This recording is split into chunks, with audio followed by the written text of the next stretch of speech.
Under President Trump, the United States of America will once again take on the task of renewal and restoration, driven by a vision of a future as proud, as sovereign, and as vital as our civilization's past. And while we are prepared, if necessary, to do this alone, it is our preference and it is our hope to do this together with you, our friends here in Europe. For the United States and Europe, we belong together. America was founded 250 years ago, but the roots began here on this continent long before.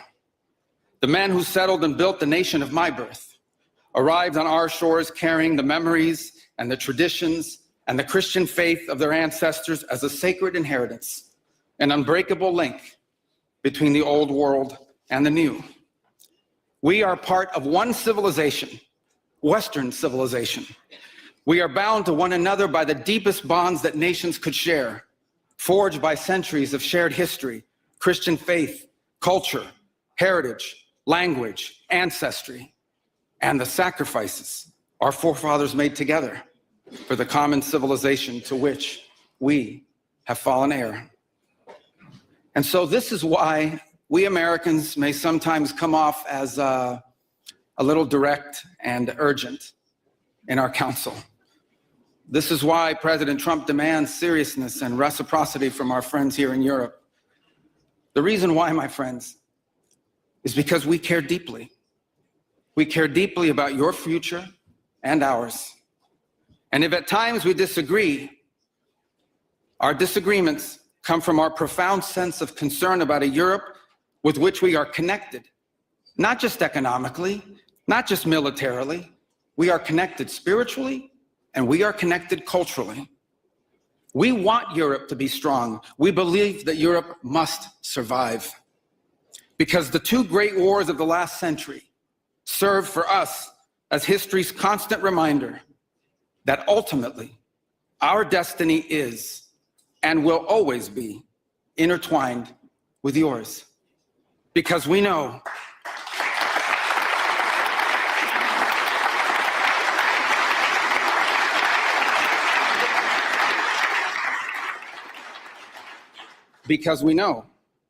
that the fate of Europe will never be irrelevant to our own. National security, which this conference is largely about, is not merely a series of technical questions. How much we spend on defense or where, how we deploy it, these are important questions. They are. But they are not the fundamental one. The fundamental question we must answer at the outset is, what exactly are we defending?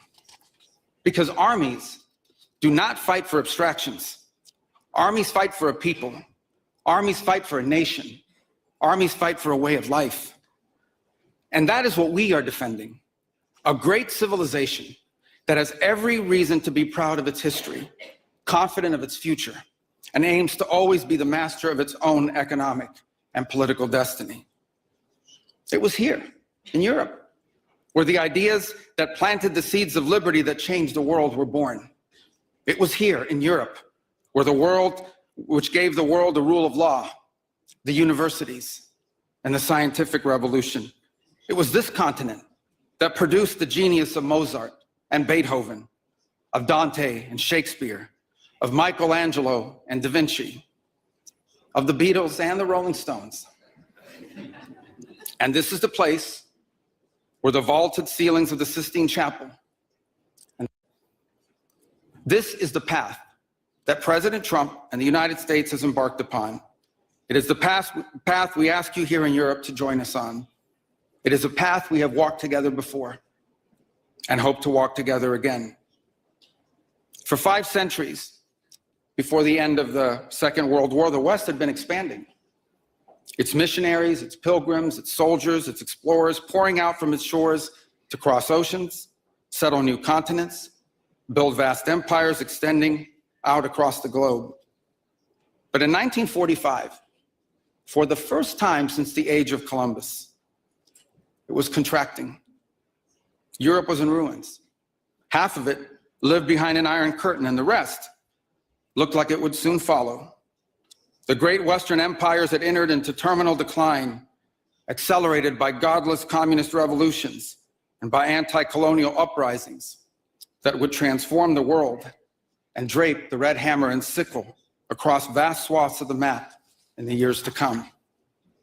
Against that backdrop, then as now, many came to believe that the West's age of dominance had come to an end and that our future was destined to be a faint and feeble echo of our past.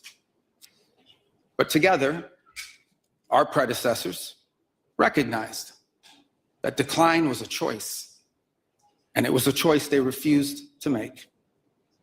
This is what we did together once before, and this is what President Trump and the United States want to do again now, together with you. And this is why we do not want our allies to be weak, because that makes us weaker. We want allies who can defend themselves so that no adversary will ever be tempted to test our collective strength. This is why we do not want our allies to be shackled by guilt and shame. We want allies who are proud of their culture and of their heritage, who understand that we are heirs to the same great and noble civilization, and who together with us are willing and able to defend it. And this is why we do not want allies to rationalize the broken status quo rather than reckon with what is necessary to fix it. For we in America have no interest in being polite and orderly caretakers of the West's managed decline. We do not seek to separate, but to revitalize an old friendship and renew the greatest civilization in human history. What we want is a reinvigorated alliance that recognizes that what has ailed our societies is not just a set of bad policies, but a malaise of hopelessness and complacency. An alliance is the alliance that we want is one that is not paralyzed into inaction by fear of climate change, fear of war, fear of technology. Instead, we want an alliance that boldly races into the future. And the only fear we have is the fear of the shame of not leaving our nations prouder, stronger, and wealthier for our children. An alliance ready to defend our people, to safeguard our interests, and to preserve the freedom of action that allows us to shape our own destiny. Not one that exists to operate a global welfare state and atone for the purported sins of past generations. An alliance that does not allow its power to be outsourced, constrained, or subordinated to systems beyond its control. One that does not depend on others for the critical necessities of its national life. And one that does not maintain the polite pretense that our way of life is just one among many, and that asks for permission before it acts. And above all, an alliance based on the recognition that we, the West, have inherited together. What we have inherited together is something that is unique and distinctive and irreplaceable, because this, after all, is the very foundation of the transatlantic bond. Acting together in this way, we will not just help recover a sane foreign policy, it will restore to us a clear sense of ourselves. It will restore a place in the world. And in so doing, it will rebuke and deter the forces of civilizational erasure that today menace both America and Europe alike. So in a time of headlines heralding the end of the transatlantic era, let it be known and clear to all that this is neither our goal nor our wish. Because for us Americans, our home may be in the Western Hemisphere, but we will always be a child of Europe.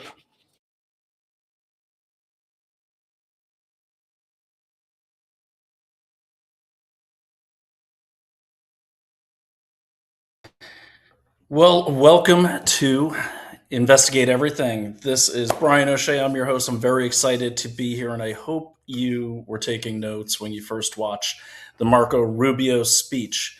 So I'm going to bring on our guest in a second. We're going to talk about this speech, what it means, what it should mean to every American, and what you can do, what he's doing as well, to make that policy, which is what that is, a reality. So let me go right into it, okay? When I listened to that speech just now, I was taking notes. a couple things stuck out at me. Seriousness and reciprocity. How you handle disagreements. Think of the country. National security. Don't use guilt and shame. Look forward. Don't just sit there and watch the decline of the West. Fight for it because it's not too late. Be noble. Don't rationalize why things went wrong and just take it. Don't hope for separation. Okay, and he's talking about separation from the EU or from Europe.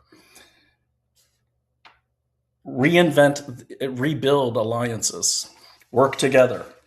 Don't be retarded or incapacitated by fear. Act.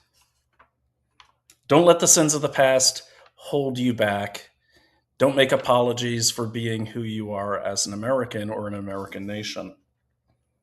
Act together. And have a sense of who we are as Americans. So I mentioned those things because in the past, good God, man, I'd say year, but really since the passing of Charlie Kirk, and maybe even since the inauguration of Donald J. Trump, the second time for his third presidency, all of these things are what every American should be doing. But what I have noticed is on our side, as conservatives, we're not doing them. We're not. We're shaming states like New York or California. I live in New York. I also live in Massachusetts. Our guest lives in California, shaming them like, oh, this is what you get. You got Mondami. He fooled you. These are idiotic statements, and they also are indicative of a total and complete lack of the power of New York and how every state in this union is intertwined, interconnected. Okay? He talked about seriousness and reciprocity. Let's talk about seriousness. Is what you're doing right now serious work for this country? You could do whatever you want. This is America. But don't act like it's serious work when it's not. Okay? And I'll say it right out. Candace Owens, what she's doing is not serious work. People that spend their time promoting that and digging into space aliens, time travelers, and apparently murderous French Foreign Legion, Egyptian airline pilots, that's not serious work. That doesn't help the country. That tends to divide the country. Are we disagreeing the way we should disagree? I spent hours last night. I never do this. I spent hours shooting back at people that were like, oh, this is what you voted for. You got Mondami. Okay, and I'm talking to a guy from Tennessee. I don't know these people. And I said, hey, you know what? No one up here voted. You people seem to have forgotten that elections do get stolen. And let's take a look at your state. Oh, look at that. You've got a bunch of socialists down there in Tennessee.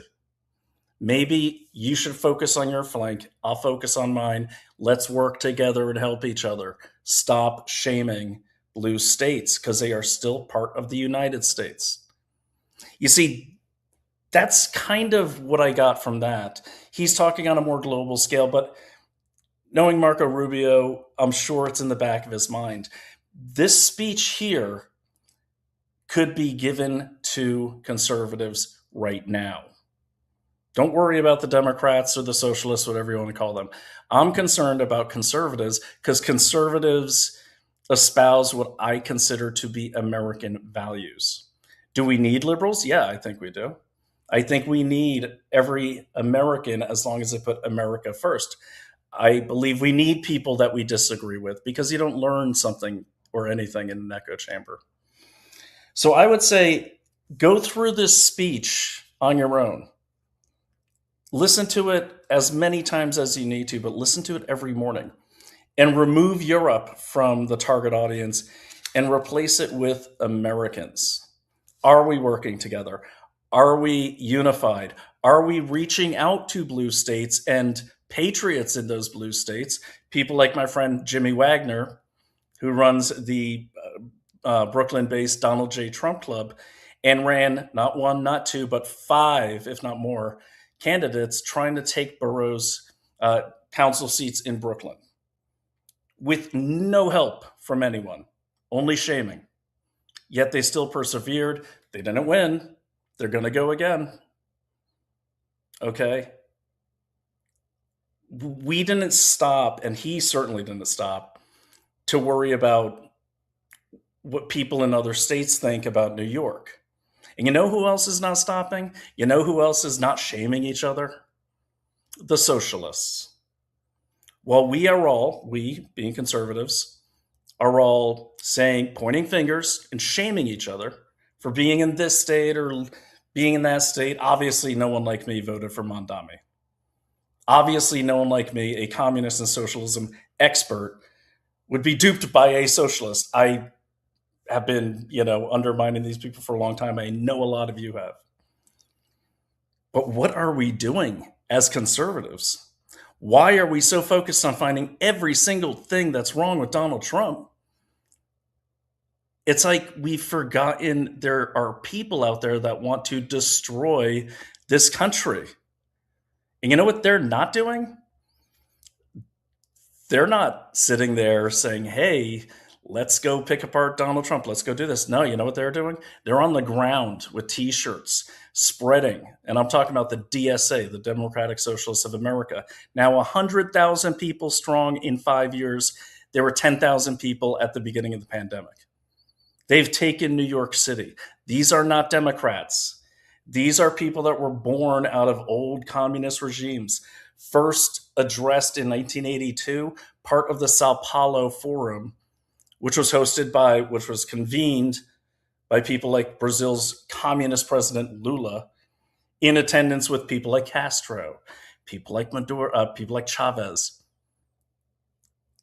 The DSA has a new chapter they set up specifically trying to protect the communist regime in Cuba. The DSA, they help organize alongside the Party for Socialism and Liberation, the PSL, all of these violent ICE protests and more, back to Roe v. Wade, BLM. And they're moving and they're growing. Think of it like the White Walkers, if you've ever seen Game of Thrones. You got this zombie horde that's growing, moving, orderly, and they're not stopping. And what are we doing? We're arguing over who's right. We're arguing for clicks. It's like we've forgotten that we're still surrounded by enemies within and without of this country. So I can rant all night, and I will, because after our guest leaves, you know me. And he's used to me ranting too. We're late because I was ranting to him. But people, please don't listen to the Candace Owenses or Nick Fuenteses when they say, I don't care about the midterms. Because your lives and my life are going to change drastically if we lose power of the purse at the midterms. You saw what happened when we lost it under Biden. We were hopeful when Biden came in that we would at least keep that. We lost Georgia to 2 senators who are totally Chinese Communist Party backed. And if you think it was bad back then, well, just keep in mind, now you got socialists who have hijacked the Democratic Party. The whole squad are DSA. Mondami is DSA. Don't believe the New York Post about them breaking Mondami. That's a ruse. The Soviets did it in Czechoslovakia in 1948 to tone things down. Fidel Castro changed the name of his organization to remove communist from it, and he called it the Revolutionary Socialists. These are all just ruses. They're here, they're growing, and they are doing everything they can to take away everything you own. What are the main goals of the DSA?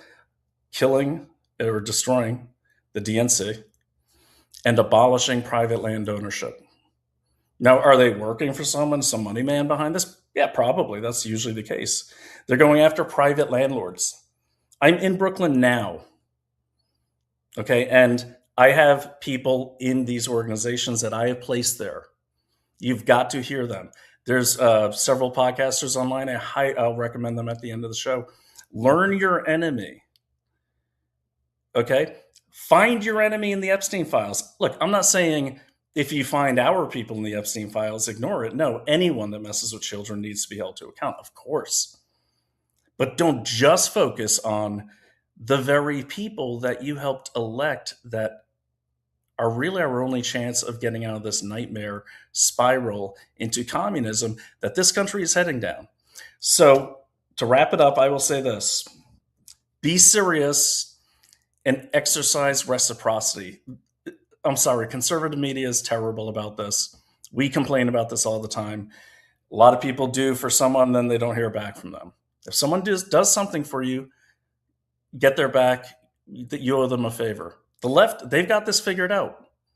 When I met my wife, we were at all these parties with Axios and all these people. It was an unspoken rule that if someone interviews your person, you interview theirs. You cross-pollinate your media. Right now it's like a bunch of children that have a new toy who are not being serious. So be serious and be professional. Okay? If you don't, that's fine. Then get the hell out of the way. And learn to handle disagreements. You may not like Israel. That's fine. I like Israel. That's fine too. Okay? It's not because my wife is Jewish. It's because they're the best ally we've got in a place we otherwise wouldn't have access to. And trust me, if we didn't have Israel and Israel fell away, Saudi would drop us like a heartbeat. Okay, like a bad date. Okay? And think of your country first. Have a mission statement in your head. If you are a powerful influencer or you are a small influencer, you are influencing someone. And by influencer, I mean if someone listens to you, congratulations, you're an influencer. So always be honest with yourself. Are you doing something for you? Or are you doing it for your country? You could do it for you, but without a country, your sense of yourself doesn't belong to you anymore unless you're in America. And finally, I'll say this. We are acting like, well, most people, there's some good people out there, including my guests, we are acting like the left was acting when Biden was in power. Cocky, fat and happy, like nothing can touch us. Oh, guess what? We're in trouble. I'm sure my guests can tell you all about that. We're in trouble. We've got the growth of the DSA. We've got violent activists that are bigger than you can imagine. We have 37 communist NGOs in this country. Most are funded by overseas money through the Action Network, through Open Collective, through Mobilize. We have a problem. They're taking over our zoning boards in small towns, in your town. What happens when you fight the hard fight against the communists or the enemies of this country, and then you get home to realize, oh, the zoning board has made your house a flood zone, and you can no longer afford to live there. Now you don't have a home. What do you think happens to warriors when they don't have a home to return to? They lose spirit. It was Sun Tzu that said, never let the enemy see the path home because they will fight to the death to get there. So we have to listen to Marco Rubio, who I respect very much, and we have to stop reacting. Please be serious, be reciprocal, and be Americans, because we are not a bunch of colonies. We are the United States of America. New York needs help. Tennessee needs help. Texas needs help. California needs help. And no, we don't forget about any of our states, including the kind of state DC, because without that, we are not the United States of America. We're just a bunch of colonies, and then we could get picked off one by one.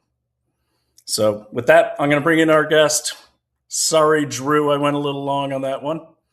Let me add you here. I'm on a Mac, so I'm learning. Drew, welcome. Let me turn on your mic. And this is Drew Allen. He is one of my fellow DailyClout hosts. He has his own show called The Drew Allen Show. Drew, tell the audience about yourself and also the book that I love very much that you wrote. And Oh, sure. Let's see how quickly I can do this. So the first and foremost, I grew up conservative, but was surrounded by liberals my entire life at an elitist all-male college prep school in Dallas, at Pepperdine University, where I was a theater major, in New York City, where I was an actor, in Milan, Italy, where I opened and managed a retail store for Marc Jacobs in Milan, and then back to Los Angeles to be an actor again. I had no idea you were an actor. Ever. Yeah, well, yes, indeed, a long time ago, a lifetime ago.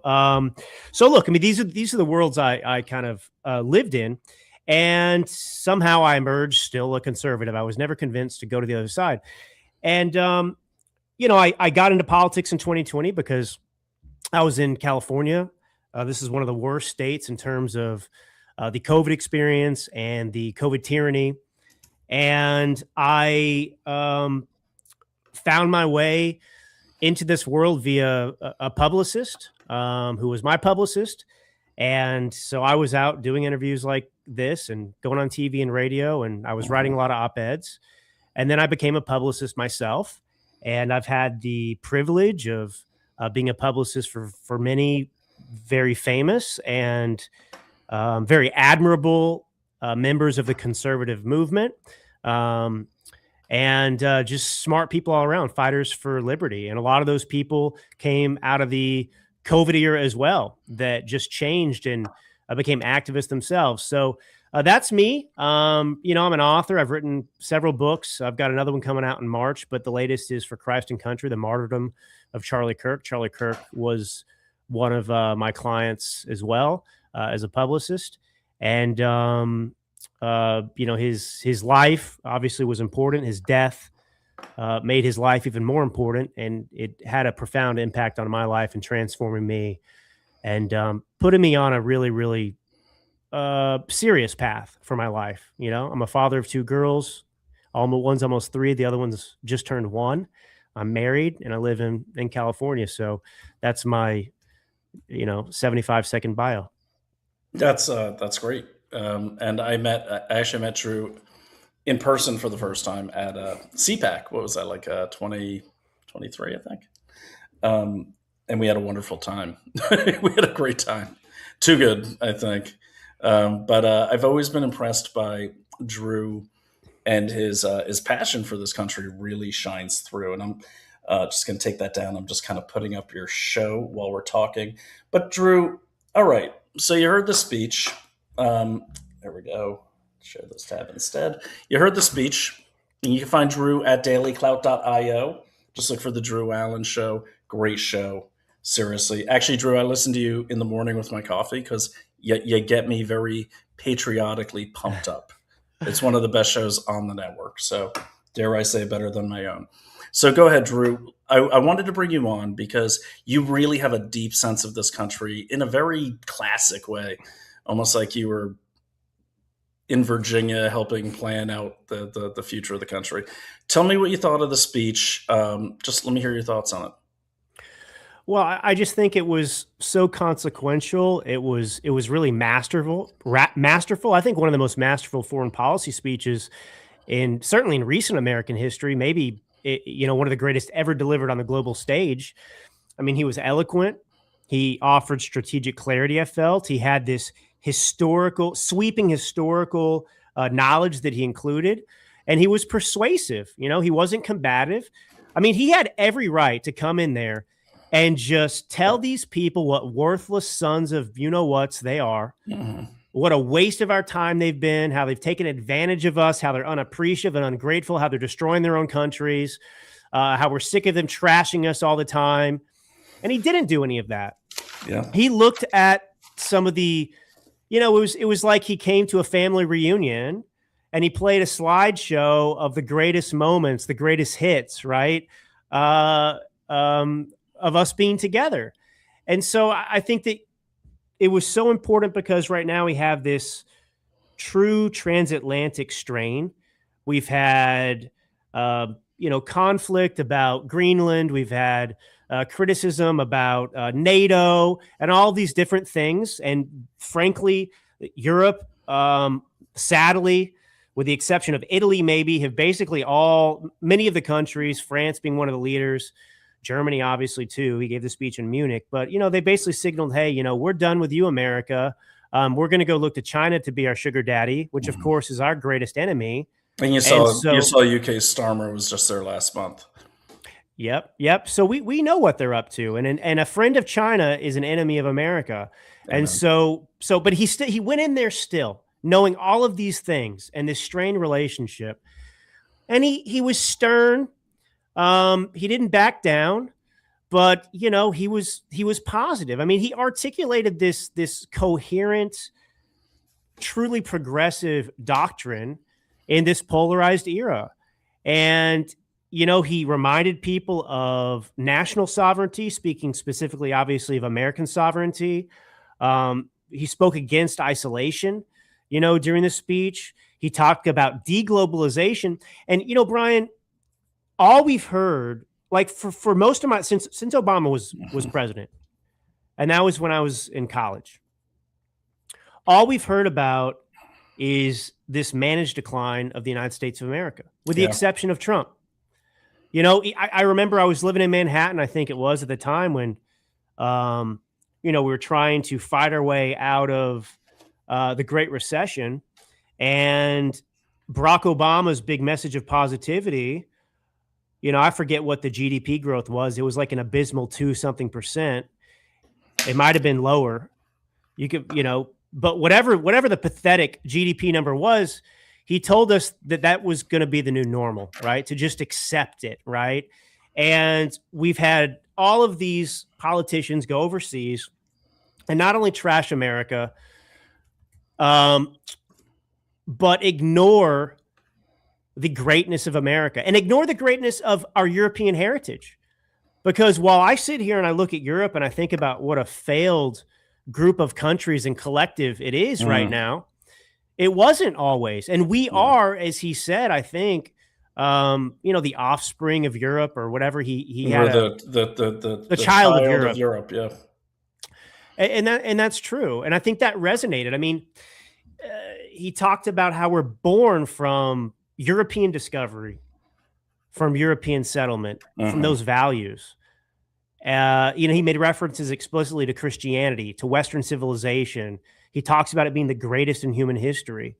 And he talked about how we belong together. He talked about, how our fates and our histories are always going to be linked. And then he offered, the options. We as the United States of America are not going to sit here and manage your decline or our decline. We are going to embrace American exceptionalism again. We are going to look to maintain our power and unique prosperity in world history. And my hand is here. And we can be great together again, or you can choose to go off on your own. And we will continue to rise. And, you've basically chosen your fate. That's some of the subtext. But the restraint of the speech was quite remarkable. I think that combined with, like, again, just such a powerful message. It's like a marriage is dissolving and you have this one last ditch effort. You sit your wife down, or the wife sits the husband down, and you watch your wedding video again, right? And you see feeding the cake and how happy you were and how amazing things were together before they went downhill. And he's coming in and saying, we can be that again. We don't have to get divorced. Remember how that felt. Remember the power of that relationship. And when we dated and how incredible it was, we were all better off. We don't have to be like that. We can find this again. That's what he did. I thought it was beautiful. And that's a beautiful comparison. Wow. I also, what I got out of it was, I think it was in the movie Elizabeth, when she was being taken to the tower, and before she was the queen, and it was Cate Blanchett's one of her first and best movies, and her lover, who turned out to be a dirtbag, but he did say something powerful to her as she's being dragged to the tower because she's a Protestant. They don't want that. and he says, remember who you are.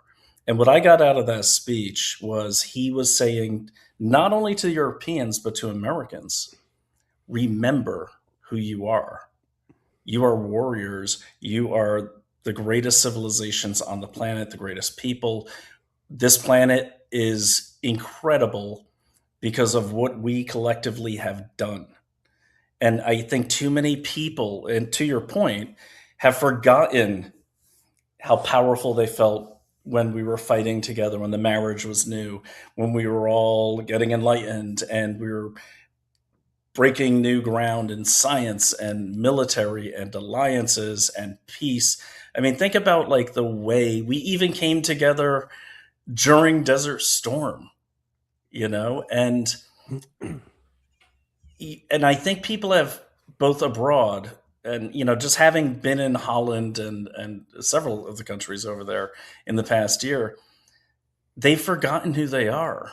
They've forgotten, like, man, you are the descendants of Vikings and Normans. And what I loved about that speech, it really, really evoked a lot of those visual historical memories, I'm sure, for a lot of the people there.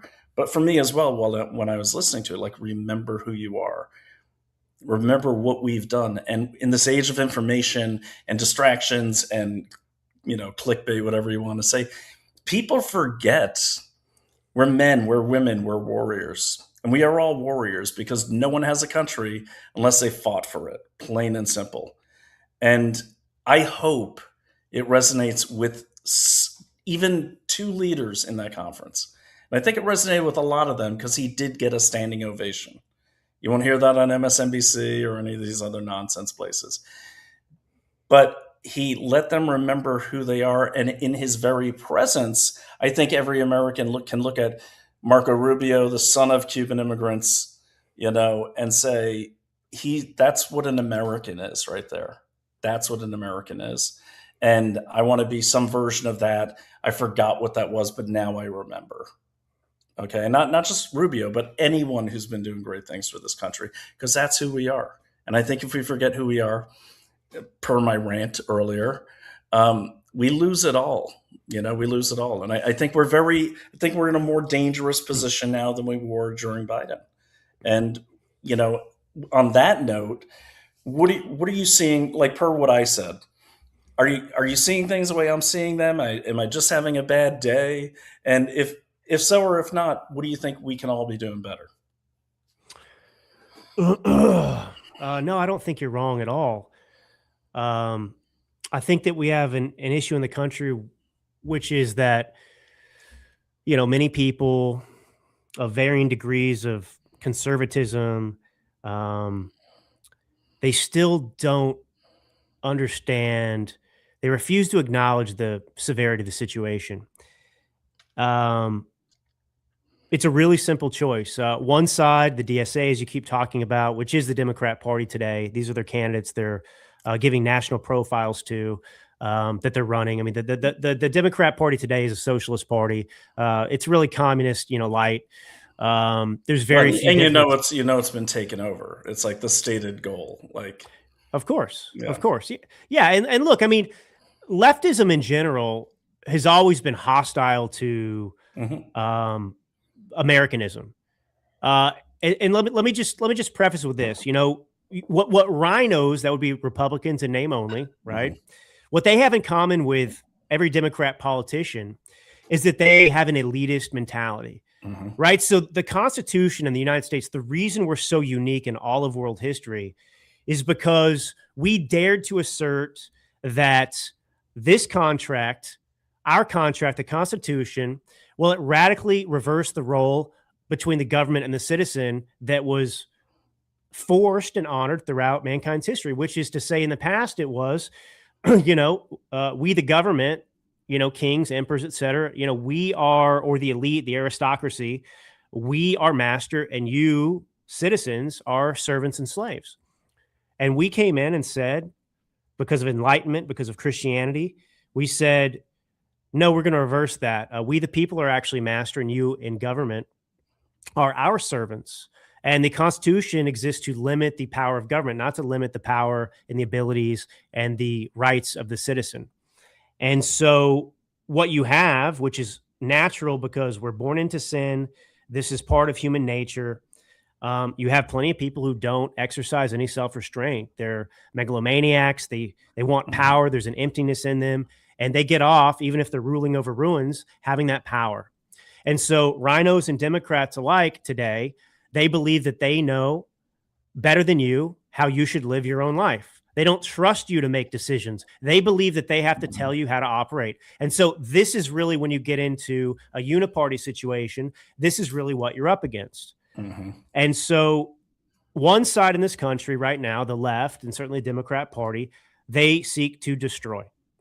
They wake up every day because they believe, and they've taught, young people throughout this country and throughout the world through globalism, but they've taught American kids, boys and girls, that America is not a place to be celebrated, that its history should not be celebrated, that it should be hated, that we are, a racist country. I mean, it doesn't matter. Fill in the blank. This is just a terrible place. And the only way to offer up penance is to destroy it and rebuild it in the image of failed systems, which would be socialism, communism, Marxism, these ideologies. And so they want to destroy. We on the right, conservatives, you and me, others, Charlie Kirk felt this way. We want to conserve and preserve because we believe, and this is backed up by actual facts and reality, that this is the greatest country in the history of the world. That doesn't mean that it's perfect. That's not the objective. None of us are perfect. You try to strive to improve, and America has proven that time and time again. And so we want to save this country, and that extends to the West. But these other people believe that the West is horrible. They hate Christianity. They hate white people. They hate, the country itself, whatever it is. They just don't believe that it's worthy of saving or preserving or continuing as it is. And so this is what we're up against. It's an existential question for people in this country. Do you want to destroy it or do you want to save it? And I would say we also are up against, kind of what I was saying is we're up against two things. We're up against people that hate this country, but literally, and the people you're talking about, have no idea of its own history. They seem to think Howard Zinn is a good history book, which is pushed in most liberal colleges. And, though I like Good Will Hunting, I really want to kick them for ever making that like a great book. It's a total communist version of America. And then there's the people, I call them the, I forgot the name of the couple in Les Miserables who are these scumbag opportunists, who own the hotel and were, I don't know if you read Victor Hugo or saw the play, but they don't care what happens to France or who wins because they're the ones like the roaches that pop up and pick people's gold teeth out of their dead bodies and will live to scam another day. And I feel like on both sides, there's also those people. And they're kind of a rot with and they're in every system, I get it. But I think with what we have with anyone who can be a podcaster, there's some pretty big rot out there. And I think the only way people can fight against it is to read, question, and research. And the most frustrating thing for me is when people react, to something they see on X or something they read in The Guardian or, I don't know, Red Conservative Press or whatever. And they just don't research on their own. I mean, the show's called Investigate Everything, not because I investigate everything, because I want everyone to investigate everything. Oh, you say that's true? Give me a second. And those turn out to be the best conversations. My very opposite and person in my family, without saying his relationship to me, but he came along with the marriage, so you can figure it out. Great guy, super smart guy. And we totally have different views. We don't agree. But what I like about him is when I say something, he says, do you mind if I check that on my phone?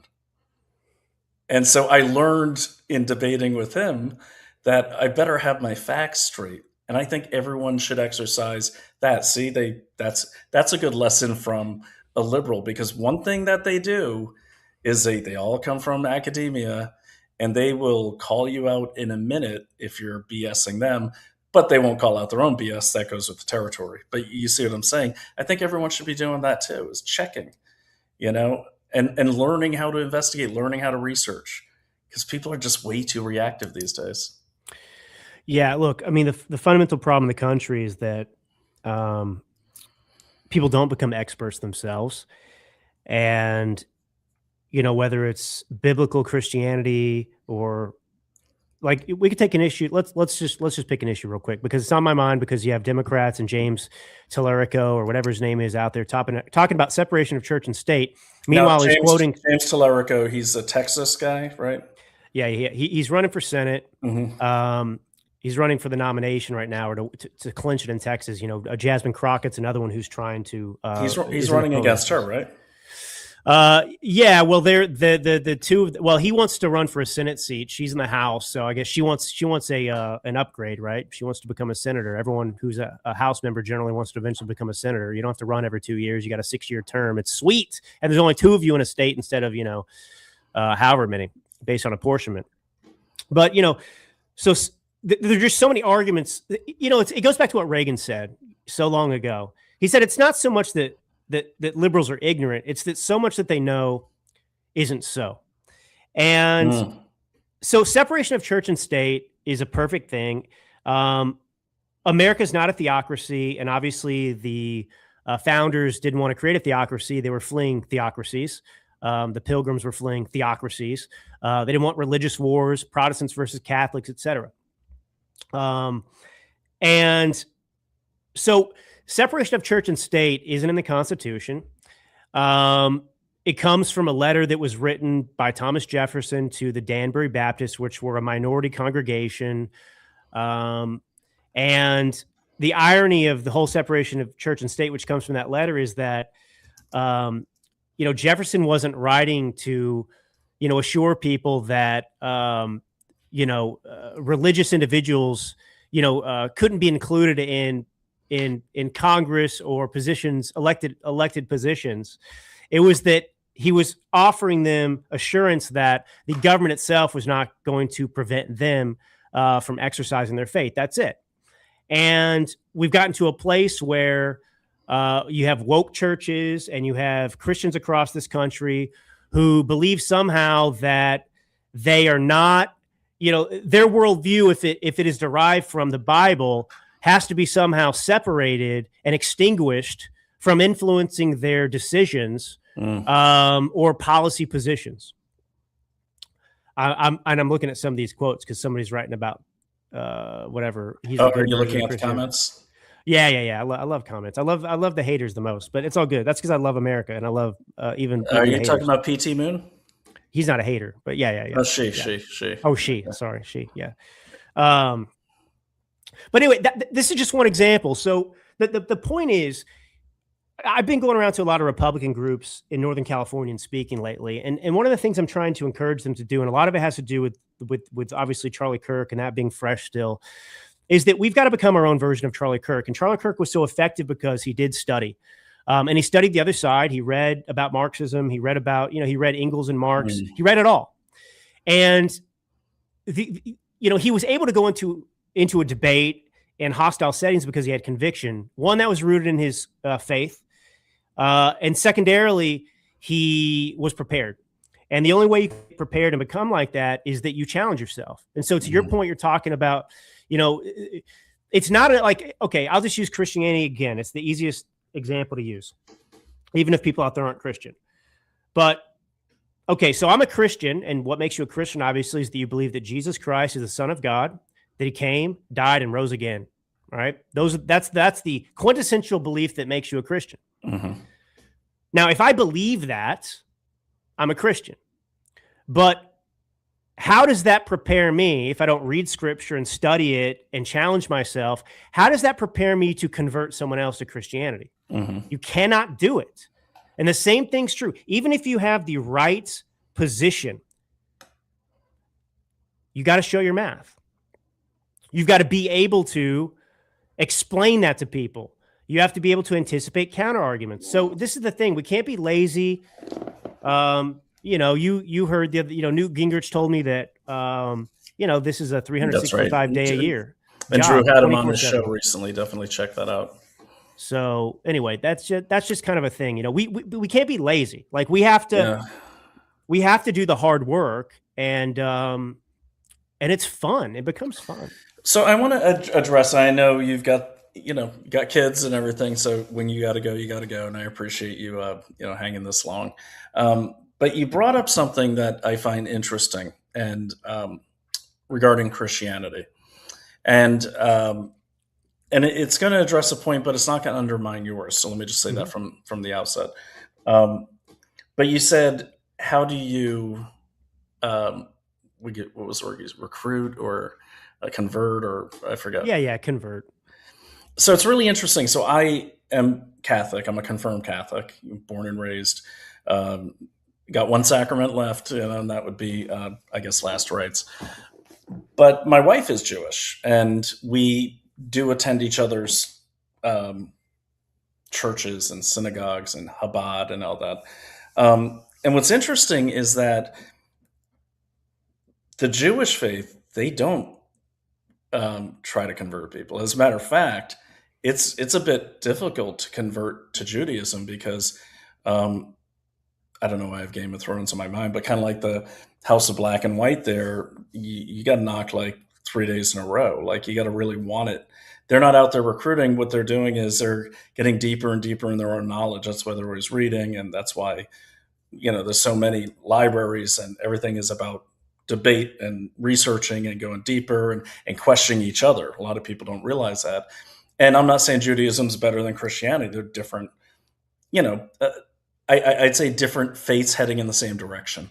But I do wonder sometimes, like when you see the difference between Northeast Catholics and Southern Christian denominations. And I've lived in the South, I've lived in the Northeast and the Northwest and the Southwest when I was in the military. So I've attended all these churches. There seems to be a big push to recruit people. The further you get into the New Testament, then, and don't worry, we don't have to go down to a religious talk, then, and the further away you get from, knowing the Old and the New Testament, or the more conservative, I guess, type of religions. Why do you think that is? And do you think that's good? Or do you think maybe people should become experts in their religion before they go and recruit? No, you have to become an expert. You have to become expert. But I mean, these are reflections of the religions themselves. So as a Christian, the Old Testament, is the majority of my Bible. And then there's a New Testament. So for a Christian, the New Testament and Jesus Christ is the fulfillment of promises that are in the Old Testament. So we don't disregard the old laws. Jesus himself told people to obey those laws. And you could say we, because I am Christian. Yeah, we. Sorry, yeah, we told us. Yeah. Right. Yeah. So I mean, look, Judaism. You have to understand the story of God's people, the Hebrews, and so obviously, these people were persecuted throughout history, obviously, and they were slaves in Egypt, and their story was very unique and distinct, and they were God's chosen people. Okay, so Jesus comes along as a Christian. And the doors are open to other people, other believers. And this is why Christianity, Jesus calls us. I mean, God and Moses didn't tell the Hebrew people, go forth and make converts necessarily to God in the same way. That whole story and history is focused on the Israelites. And so the New Testament in Jesus is focused on it expands it, right? The only way is through Jesus Christ. And so he's the one who told us, go forth and make disciples of all nations. And it's a continuation of the Old Testament. That's a great explanation. I wish more people could explain it that way. Yeah. Well, I got to tell you, Brian, this was also an effect of Charlie's death. I was an autopilot Christian, even though I've been Christian my whole life. And I just wasn't digging deep.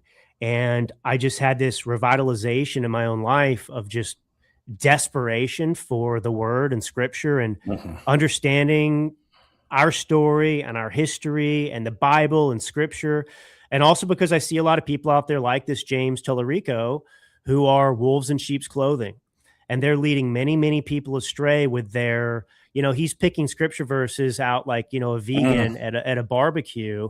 And if you don't know the Bible and you don't know scripture, and you'll notice James will never talk to somebody like me. He'll never talk to somebody who actually knows the Bible and can challenge him. He just goes on these shows and he says, God's for abortion because Mary was a virgin. I mean, it doesn't even make sense what he said. Wait. I don't know much about this guy except for the fact that Steve Colbert and him did this whole ruse where they claim the FEC wasn't going to let him talk, and then CBS, his own network, called him out. That's the first I ever heard of this guy.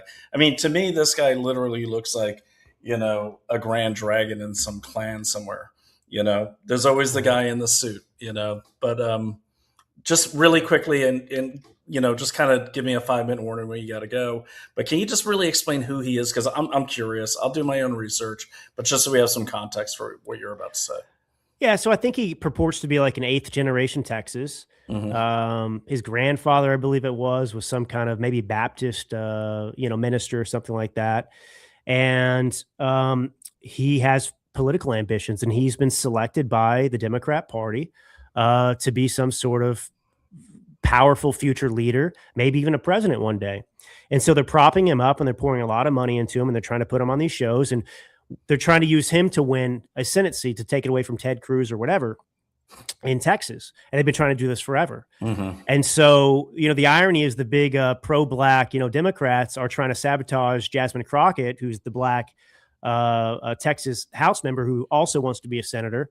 Wait, the pro-black Democrats are trying to sabotage the black candidate? Yeah. Of course they are. Yeah. They don't think she can win or whatever else. So they've selected James. You understand it was all exposed in the Colbert interview because the lawyers and by the way, I understand this because I deal with a lot of high level political candidates. And so every 2 years when elections are happening, I can't get these people easily on radio stations, anybody with a license, because they have to give equal time. So if you're going to have one candidate on, like if you're a show out of Houston, Texas, and you're going to have one candidate running for election on your show, you have to then also offer time to the other candidates to come on the show. That is a law, and it's from FDR. Established in 1938. It's still a law. It's still a law. And Colbert and this guy were actually making fun of that because obviously Colbert doesn't give equal time to anyone but liberals. Wow. Well, they did this on purpose. And this kicks in specifically during election season. So it doesn't affect everything all the time. It's specific to elections. So you can't have James Tallarico, whatever his name is. I don't even have it proud. You can't have him on your show and not offer the other candidates the same time on the show because it's a campaign. Okay. So anyway, these guys, obviously they're both desperate for attention. Colbert has terrible ratings. So they staged all of this to get in a fight and blame it on Trump, even though it had nothing to do with him. And they lied in order to fundraise and prop up, this James kid. 5-minute warning. But I don't know. Where was it? I was just giving background on this guy. So look. No, we're just talking about Tallarico and what's going on with these guys and him abusing Bible verse, I think is how we got there. Yeah. So this is a guy who he's totally radical. He's a minister. This is something you can learn about the left too. They really rely upon, their expertise, right? So with COVID, it was like, Dr. Fauci, he's an expert. We have to defer to the experts, even though they're lying to you. So this is what they're doing with him. Well, this guy's a Presbyterian minister ordained. You have to listen to him, even though this guy's making an argument like in favor that Christians have to support abortion. And meanwhile, he's out there talking about how he's trying to fight to maintain the holy separation of church and state, which I already explained is not actually a thing. But nonetheless, the point is, this guy is talking about white Christian nationalists, and yet he's the one going on all these shows quoting scripture endlessly to prop up his, positions. So it's hypocrisy, it's a grift, and it's insane. Totally. And I'm pretty sure that Jesus didn't have the sandy blonde hair and the blue eyes that I grew up with up over the altar, but No, he looked just like me, I mustache and all. I heard he looked more like, okay, no, I'm not going to go down that path. But so we got 2 more minutes with you really quickly. You don't just talk, you write, you have your show, you share your ideas. You took the time to come on here. You're also working on something that you could tell the audience about or not. But I think you told me about it yesterday when we were having our talk. You've got the last 2 minutes. Use them for anything you want. Go ahead and make sure you tell people where to find you. Yeah, sure. I mean, find me on X at Drew Thomas Allen. It's on the screen there. Subscribe to my Substack, drewallen.substack.com. And obviously the show, The Drew Allen Show on DailyClout. Yeah, look, I've been doing a lot of wrestling. Again, since Charlie Kirk's death, and just as I'm trying to figure out where figuratively, you haven't. Yeah. And I'm trying to figure out, where, what's like, where do I fit into this puzzle? Right. We have this rich history from the American Revolution to today. So many great Americans, Charlie being one of them, you being a great American. Like, we all have a role to play in preserving this country for the next generation. And we all have unique talents, and we all need to think deeply, especially now, about where we fit in, what we can do. And so, for example, very briefly, how I got into this in general in politics was that Don Imus, the famous shock jock, had a daughter named Elizabeth Imus. And it was an estranged relationship. Don was an asshole. But Elizabeth was a very good friend of mine. She was a very good friend of my wife's and a very good friend of my wife's mother, my mother-in-law. And in 2020, she lived in California. In 2020, we were spending time, all of us together. And she saw a talent in me because I was always a pretty good writer. And she read my stuff and she was supportive of me. And she's the one who put me in touch with Dr. Drew's producer, actually now, and who put me in touch with AJ Rice, who became my publicist. And she's love AJ. So yeah. And so look, this is somebody who, she passed away. She died of she developed a tumor and died several years ago. And it was really sudden. It was really fast. And so obviously she was really important in my life, but that was her role. Her role was encouraging me to get in this fight and telling me that she believed that I had an ability and a talent and that I had something to say and that I should say it. And so that might be your role. And so for me, I've identified one of the weak links in this country, which is, of course, the pipeline to creating these activists and leftists who hate America is starting earlier and earlier at elementary school. And so we've got wonderful organizations like TPUSA, and there are others that focus on high school and college, and they're co-ed, and their high school, the high schools have to invite them in, or the college or whatever. There's a process for that, but it starts too late. And I'm not saying they shouldn't be doing that. They should. But what we need in addition is starting earlier. And it's not about indoctrination. It's about simply sharing people values and things that are going to make their lives better. Starting with boys, it should also apply to girls and what they can do. But young men in particular, I'm concerned about, because we have a crisis in this country facing young men who are being told that being a man is toxic masculinity. Their desire to lead is a desire to oppress, that their energy, needs to be dealt with because it's negative and they got to be put on Ritalin or all this stuff. So I am in the process of developing a fairly comprehensive, you could think of it like the Boy Scouts, but it's not the Boy Scouts, but something along those lines that is going to nurture and teach young men from elementary school all the way up until they go off to college, debate skills, civics understanding, the things that our schools are not teaching them. And we're going to make it fun, and we're going to incorporate outdoor activities and all these sorts of things. But we are going to take back our kids. We're going to give parents a place where they can do this together. And that is how we stave off this cancer that's metastasized in this country. Yeah, well, that is a great idea. And per our talk, and I won't go into it right now, you got to go, but that's how the DSA is winning people over. They're giving them something.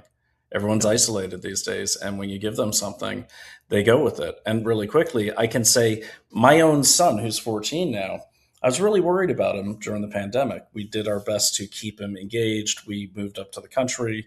We're outside a lot. But he was on the video games. He was on the chats a lot. They're still on the chats. Can't get these kids off. But thank God he found football, because that's what he's addicted to now, is teamwork, being in shape, working out, releasing those endorphins, smashing his head into other people and winning the battle. And it's at the point where I've had to go back to the gym because I don't want my own son to be able to kick my ass. So, but I can say it's given him a sense of self, because he's really pushing his own limits and not listening to what other people are saying he can be. He's learning what he can be. And if that's the spirit of what you're doing, I support it fully. And I hopefully you'll invite me to help in any way I can. Definitely. I think it's a great idea. Oh, there's a space for you. Be careful what you ask for. I'll have the assassin team. That's good. That's good. So, well, Drew, where do people find you? You say you have a book coming out. Definitely, I will get those up. But where do people find you? And what is next for you? And when is your next episode, actually? And then we'll say goodnight. Yeah, well, next episode, I'm gonna make it happen tomorrow. So we'll do that tomorrow. I'm not sure what time yet, but we'll get it figured out and locked in. There's a lot to talk about. Yeah, X at Drew Thomas Allen, Substack, drewallen.substack.com. And then, if you want to learn more about how Charlie, that experience transformed my life and what it taught me, and the alarm bells that went off that I address in the book, it's called For Christ and Country, the Martyrdom of Charlie Kirk. And then actually next month, Brian, I've got a book coming out about Trump-Russia collusion. So it's Clinton hoax, Obama coup, the Trump-Russia collusion. Oh, wow. Interesting. Yeah, there's some bombshells in there that nobody's talked about before. So wait, you have a whole book coming out tomorrow? No, next month. Oh, next month. Okay. Yeah. No, I don't want to get into this. You probably don't want to, but at some point we'll have to get into some interesting things that happened with this latest book of yours that we talked about. And didn't they, like, Amazon at first categorize you in some strange category? Well, so that part was actually intentional. So yeah, you work with your publisher to put yourself in certain categories. And one of the categories I intentionally put myself in, because actually I have a chapter on transgenderism. It's called Frankenstein's Monster, the left's modern experiment on kids. Oh. And so I wanted to troll and be in that category. I mean, I actually do address transgenderism, so it's not just me making a joke. Right. But I also enjoyed being number one in the transgender category on Amazon for a week or so. That was funny, yeah. Yeah, but good. No, the big problem was that they've still made it so hard to sell books. I mean, they won't carry the Kindle on there. It's just paperback right now, and they've censored it about 20 times. So it's totally insane what's happened with this book and how they've fought to, shut it down, prevent people from reading it. I know. We went through the exercise of trying to order it, and I could order the Communist Manifesto and Mein Kampf, but I couldn't order your book. So, Drew, what I'll do is I'll get that up. I encourage everyone to get it, read it. Everything Drew writes is incredible. And what I like about Drew's books is that I tend to mark them a lot and go back to them a lot when I'm looking for some context or something to quote, or even, to get a better analysis on things, or just to get motivated about things in this country. So, national treasure. That's what I think you are, Drew. So, and I thank you for coming on. So, anything else before I say goodnight? No, man, we'll have to do this again, sooner rather than later. More often. We have to do it more often, definitely. Because I want to catch you during the day, especially when you get really fiery about subjects too. That's the best. I'm like, all right, Drew's on it, man. So everyone, tune into the Drew Allen Show. You can find him at dailyclout.io. Definitely follow him on X. And I hate saying support him by buying his book. Support your mind by buying and reading his book. You won't be sorry, and all of his work. So, Drew, thanks a lot. And audience, we're going to take a short break. And I'm going to say goodnight to Drew. We'll see you next time, Drew. Thanks, brother. All right. Take it easy, man. Okay. Well, that was Drew Allen. I've had him on before. He's awesome. And I'm just glad he was able to tune in. Drew's great. Yeah, I can't say enough about that guy. So I am going to actually throw on I'm going to put Marco Rubio back on just so I can take a little break. We're going to do a long stream tonight, so I'm going to be here for a while. Just because I've got a lot to say. I just want to kind of bookmark between Drew's appearance and my what we're going to talk about. But in the meantime, let me go over to Rumble. I do have a Rumble Studio up tonight. So let me see if I can find that. I'm new to Rumble Studio, but if you're not on Rumble Studio, unless you're lucky, I'm probably not going to see your comments, but let me go check out if there's comments in Rumble Studio, and there are, okay, no longer tired. So, all right, now I'm going to share the Rumble thing. I think we're still live, are we? I can't tell. Okay, we'll figure it out. Yeah. Okay, so I see No Longer Tired's over there. Anti-Corruption. Autumn is over there. I don't see her over here on the StreamYard. But let me see what we have going there. I can't tell, guys. Is it when do you not have a lot to say? That's what Ernest. Oh, that's my cousin. Yeah, so I just want to make sure this is running. So let's go ahead and take a quick break because all I can see is the preview, but I can't tell if it's actually running. I'm new to it. So I'll be back in a second. Let me throw some Rubio back up there. If you haven't seen the whole speech, trust me, it's worth a watch. And you should know what he said because I think it's the best speech ever made by any of our representatives, especially our Secretary of State. And I will say I was watching Rebel News did a great documentary on Cuba where they actually went undercover. Alexandra Lavoie and great journalist from Rebel News up there in Canada. They went undercover. They were actually talking to real Cubans, not just the ones that, Diaz-Canel lets talk to the press. But guys, look, I got bad news. It looks to me like, all right, well, we'll go as long as we can. For some reason, it looks like my Mac is losing power, and I don't know why. So let me shut down some of these functions. I'll play Rubio, and then hopefully get this thing recharged. All right, we'll be back in a second, and we'll talk to you soon. I'm not going anywhere, but I just don't want the thing to shut down automatically here. And I was ready. I was fully charged. Ernest, No Longer Tired. PT Moon, we see you. Of course, Anti-Corruption, we see you. Autumn. I'll be back in a second. Don't go anywhere. And enjoy more Marco Rubio. Here we go. And I hope my power stays long enough. Otherwise, it's going to be a short night. Okay. Okay, share this tab instead. And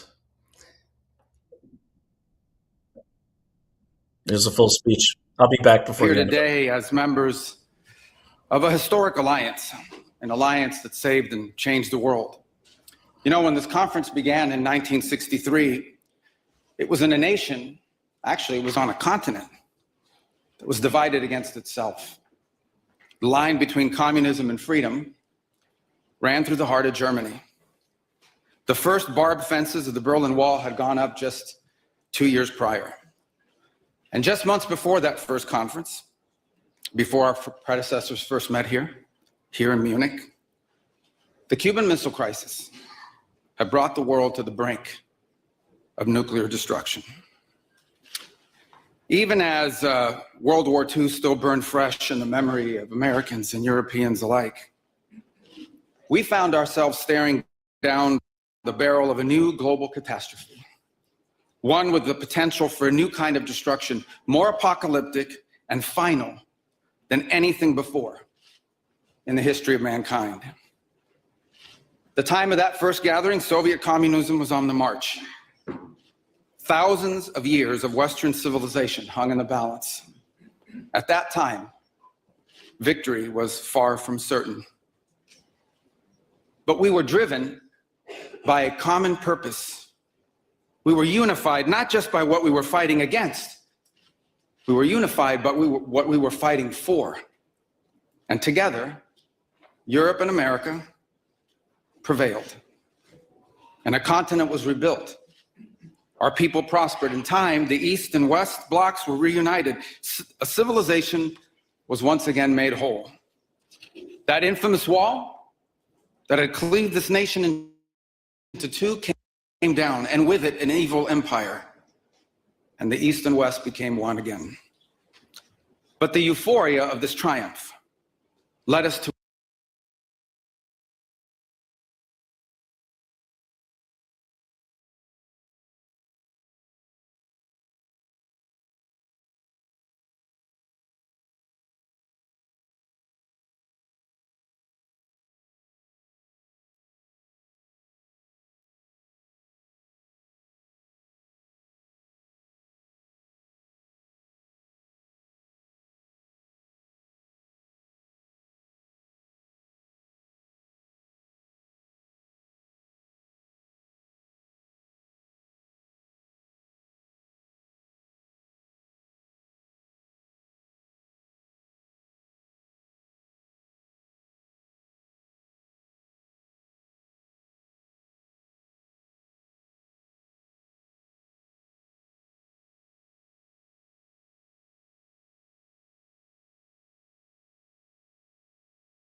first barbed fences of the Berlin Wall had gone up just 2 years prior.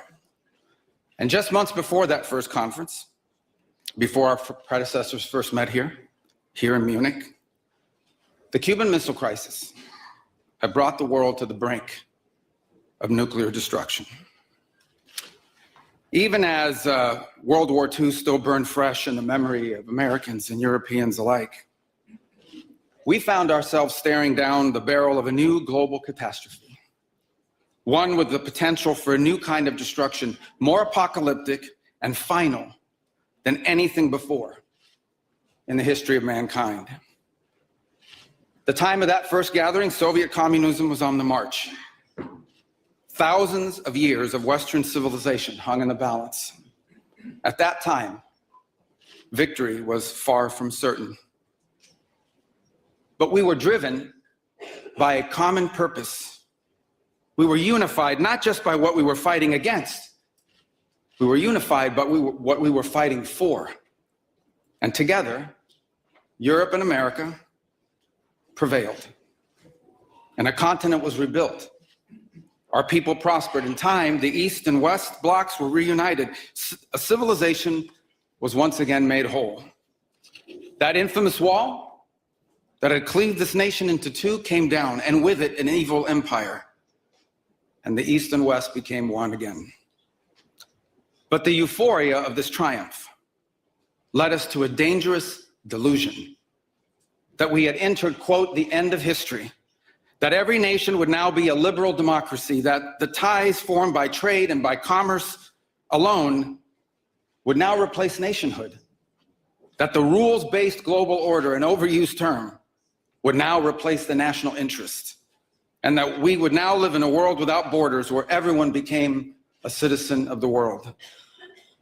This was a foolish idea that ignored both human nature and it ignored the lessons of over 5,000 years of recorded human history. And it has cost us dearly. In this delusion, we embraced a dogmatic vision of free and unfettered trade, even as some nations protected their economies and subsidized their companies to systematically undercut ours, shuttering our plants, resulting in large parts of our societies being deindustrialized, shipping millions of working and middle-class jobs overseas, and handing control of our critical supply chains to both adversaries and rivals.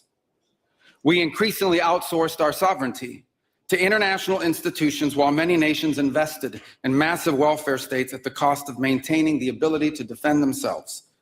This, even as other countries have invested in the most rapid military buildup in all of human history and have not hesitated to use hard power to pursue their own interests. To appease a climate cult, we have imposed energy policies on ourselves that are impoverishing our people, even as our competitors exploit oil and coal and natural gas and anything else, not just to power their economies, but to use as leverage against our own. And in a pursuit of a world without borders, we opened our doors to an unprecedented wave of mass migration that threatens the cohesion of our societies, the continuity of our culture, and the future of our people. We made these mistakes together. And now, together, we owe it to our people to face those facts and to move forward, to rebuild. Under President Trump, the United States of America will once again take on the task of renewal and restoration, driven by a vision of a future as proud, as sovereign, and as vital as our civilization's past. And while we are prepared, if necessary, to do this alone, it is our preference and it is our hope to do this together with you, our friends here in Europe. For the United States and Europe, we belong together. America was founded 250 years ago, but the roots began here on this continent long before.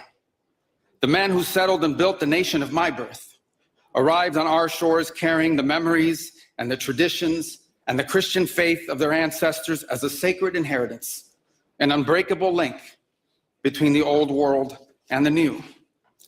We are part of one civilization, Western civilization, We are bound to one another by the deepest bonds that nations could share, forged by centuries of shared history, Christian faith, culture, heritage, language, ancestry, and the sacrifices our forefathers made together for the common civilization to which we have fallen heir.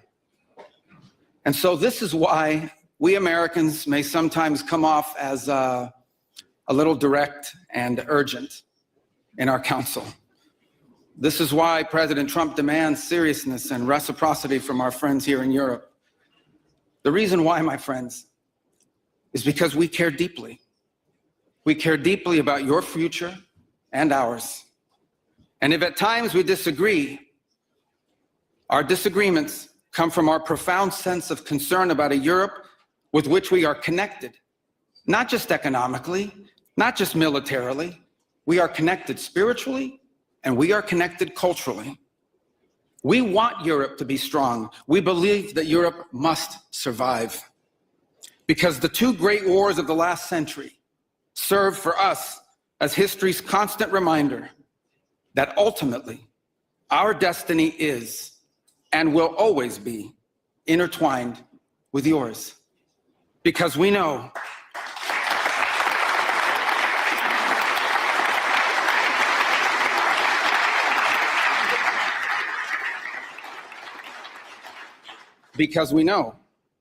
that the fate of Europe will never be irrelevant to our own.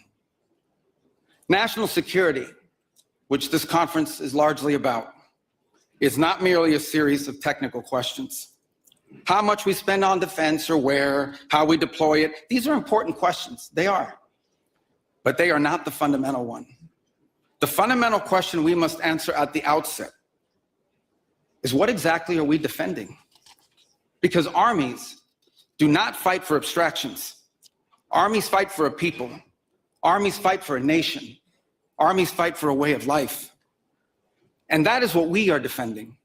A great civilization that has every reason to be proud of its history, confident of its future, and aims to always be the master of its own economic and political destiny. It was here in Europe where the ideas that planted the seeds of liberty that changed the world were born. It was here in Europe where which gave the world the rule of law, the universities, and the scientific revolution. It was this continent that produced the genius of Mozart and Beethoven, of Dante and Shakespeare, of Michelangelo and Da Vinci, of the Beatles and the Rolling Stones. And this is the place where the vaulted ceilings of the Sistine Chapel and the towering spires of the great cathedral in Cologne, they testify not just to the greatness of our past or to a faith in God that inspired these marvels. They foreshadow the wonders that await us in our future. But only if we are unapologetic in our heritage and proud of this common inheritance can we together begin the work of envisioning and shaping our economic and our political future. Deindustrialization was not inevitable. It was a conscious policy choice, a decades-long economic undertaking that stripped our nations of their wealth, of their productive capacity, and of their independence. And the loss of our supply chain sovereignty was not a function of a prosperous and healthy system of global trade. It was foolish. It was a foolish but voluntary transformation of our economy that left us dependent on others for our needs and dangerously vulnerable to crisis. Mass migration isn't some fringe concern of little consequence. It was and continues to be a crisis which is transforming and destabilizing societies all across the West. Together, we can reindustrialize our economies and rebuild our capacity to defend our people. But the work of this new alliance should not be focused just on military cooperation and reclaiming the industries of the past. It should also be focused on together advancing our mutual interests in new frontiers, unshackling our ingenuity, our creativity, and the dynamic spirit to build a new Western century. Commercial space travel and cutting-edge artificial intelligence, industrial automation and flex manufacturing, creating a Western supply chain for critical minerals not vulnerable to extortion from other powers, and a unified effort to compete for market share in the economies of the global South. Together, we can not only take back control of our own industries and supply chains, we can prosper in the areas that will define the 21st century. But we must also gain control of our national borders. Controlling who and how many people enter our countries, this is not an expression of xenophobia. It is not hate. It is a fundamental act of national sovereignty. And the failure to do so is not just an abdication of one of our most basic duties owed to our people. It is an urgent threat to the fabric of our societies and the survival of our civilization itself. And finally, we can no longer place the so-called global order above the vital interests of our people and our nations. We do not need to abandon the system of international cooperation we authored, and we don't need to dismantle the global institutions of the old order that together we built. But these must be reformed. These must be rebuilt. For example, the United Nations still has tremendous potential to be a tool for good in the world. But we cannot ignore that today, on the most pressing matters before us, it has no answers and has played virtually no role. It could not solve the war in Gaza. Instead, it was American leadership that freed captives from barbarians and brought about a fragile truce. It has not solved the war in Ukraine. It took American leadership in partnership with many of the countries here today just to bring the two sides to the table in search of a still elusive peace. It was powerless to constrain the nuclear program of radical Shia clerics in Tehran. That required 14 bombs dropped with precision from American B-2 bombers. And it was unable to address the threat to our security from a narco-terrorist dictator in Venezuela. Instead, it took American special forces to bring this fugitive to justice. In a perfect world, all of these problems and more would be solved by diplomats and strongly worded resolutions. But we do not live in a perfect world.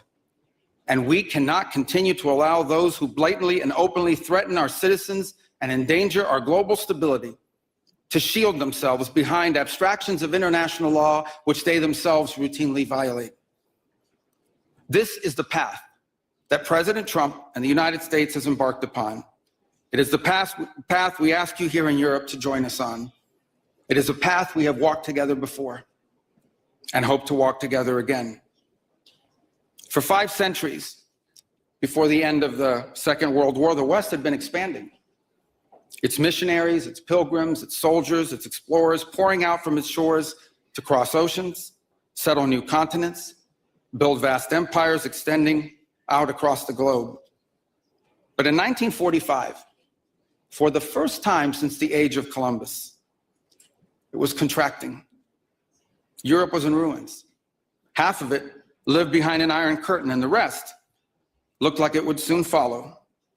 The great Western empires had entered into terminal decline, accelerated by godless communist revolutions and by anti-colonial uprisings that would transform the world and drape the red hammer and sickle across vast swaths of the map in the years to come. Against that backdrop, then as now, many came to believe that the West's age of dominance had come to an end and that our future was destined to be a faint and feeble echo of our past. But together, our predecessors recognized that decline was a choice, and it was a choice they refused to make. This is what we did together once before, and this is what President Trump and the United States want to do again now, together with you. And this is why we do not want our allies to be weak, because that makes us weaker. We want allies who can defend themselves so that no adversary will ever be tempted to test our collective strength. This is why we do not want our allies to be shackled by guilt and shame. We want allies who are proud of their culture and of their heritage, who understand that we are heirs to the same great and noble civilization, and who together with us are willing and able to defend it. And this is why we do not want allies to rationalize the broken status quo rather than reckon with what is necessary to fix it. For we in America have no interest in being polite and orderly caretakers of the West's managed decline. We do not seek to separate, but to revitalize an old friendship and renew the greatest civilization in human history. What we want is a reinvigorated alliance that recognizes that what has ailed our societies is not just a set of bad policies, but a malaise of hopelessness and complacency. An alliance is the alliance that we want is one that is not paralyzed into inaction by fear of climate change, fear of war, fear of technology. Instead, we want an alliance that boldly races into the future. And the only fear we have is the fear of the shame of not leaving our nations prouder, stronger, and wealthier for our children. An alliance ready to defend our people, to safeguard our interests, and to preserve the freedom of action that allows us to shape our own destiny. Not one that exists to operate a global welfare state and atone for the purported sins of past generations. An alliance that does not allow its power to be outsourced, constrained, or subordinated to systems beyond its control. One that does not depend on others for the critical necessities of its national life. And one that does not maintain the polite pretense that our way of life is just one among many, and that asks for permission before it acts. And above all, an alliance based on the recognition that we, the West, have inherited together. What we have inherited together is something that is unique and distinctive and irreplaceable. Because this, after all, is the very foundation of the transatlantic bond. Acting together in this way, we will not just help recover a sane foreign policy, it will restore to us a clear sense of ourselves. It will restore a place in the world. And in so doing, it will rebuke and deter the forces of civilizational erasure that today menace both America and Europe alike. So in a time of headlines heralding the end of the transatlantic era, let it be known and clear to all that this is neither our goal nor our wish. Because for us Americans, our home may be in the Western Hemisphere, but we will always be a child of Europe.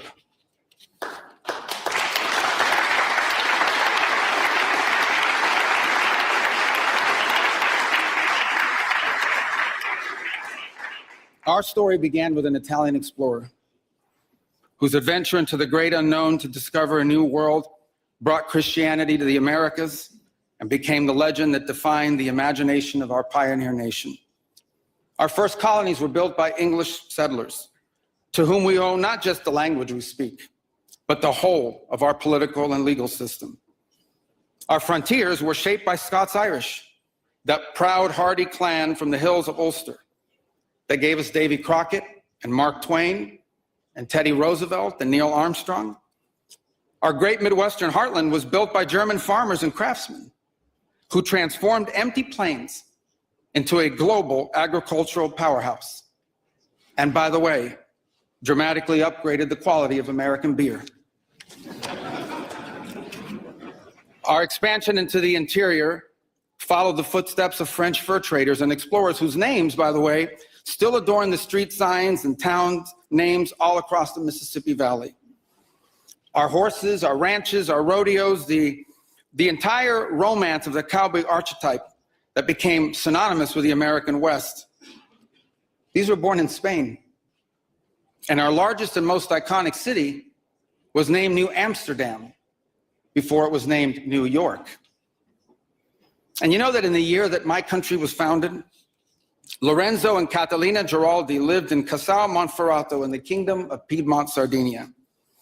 And Jose and Manuela Reina lived in Sevilla, Spain.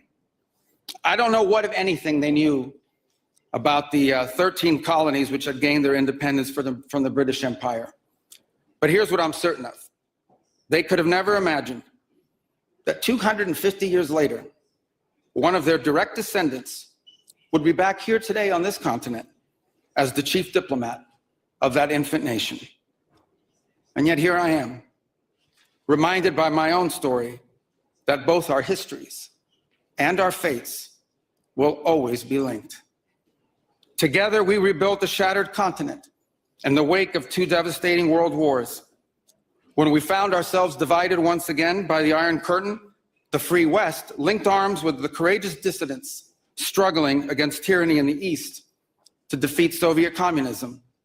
We have fought against each other, then reconciled, then fought, then reconciled again. And we have bled and died side by side on battlefields from Kapyong to Kandahar.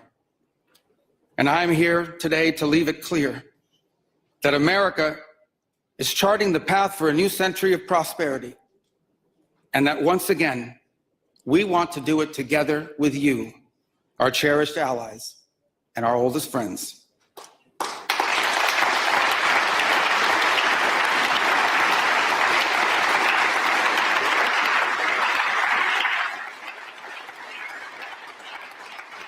We want to do it together with you, with a Europe that is proud of its heritage and of its history, with a Europe that has the spirit of creation and liberty that sent ships out into uncharted seas and birthed our civilization, with a Europe that has the means to defend itself and the will to survive.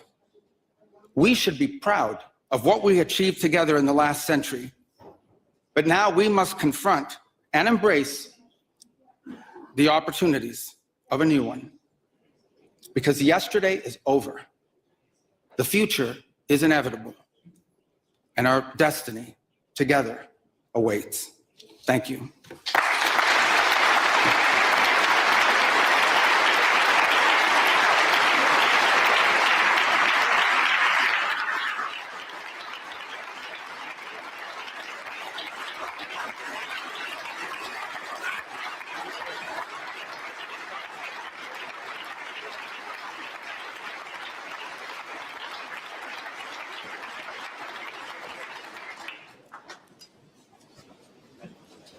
Mr.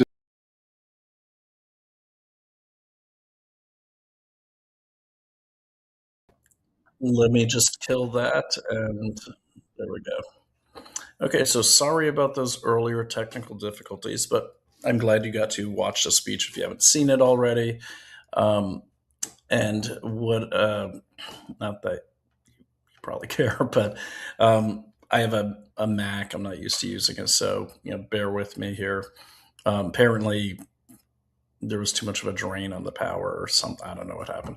Anyways, we're back. So let me go and call up the Rumble chat now that I'm using one screen and address your comments there. Now, I do want to address some of these comments that came in. Okay, so Byron Antoine Wesley, I believe from Michigan, said the deep dive is America is aligned with Russia, not the West.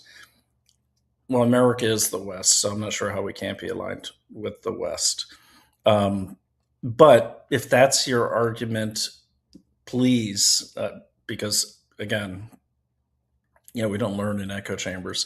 So what are you trying to say there? That none of that is real, that America's, because you'll have other people, Antoine, say America's only aligned with Israel or America's only aligned with China.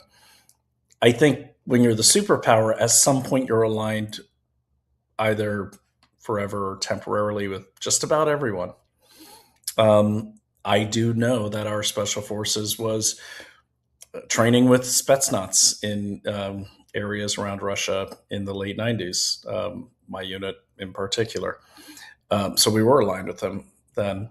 And don't forget, Antoine, I believe it's like right before Donald Trump came down those golden escalators in, was it 2014, to announce he was running.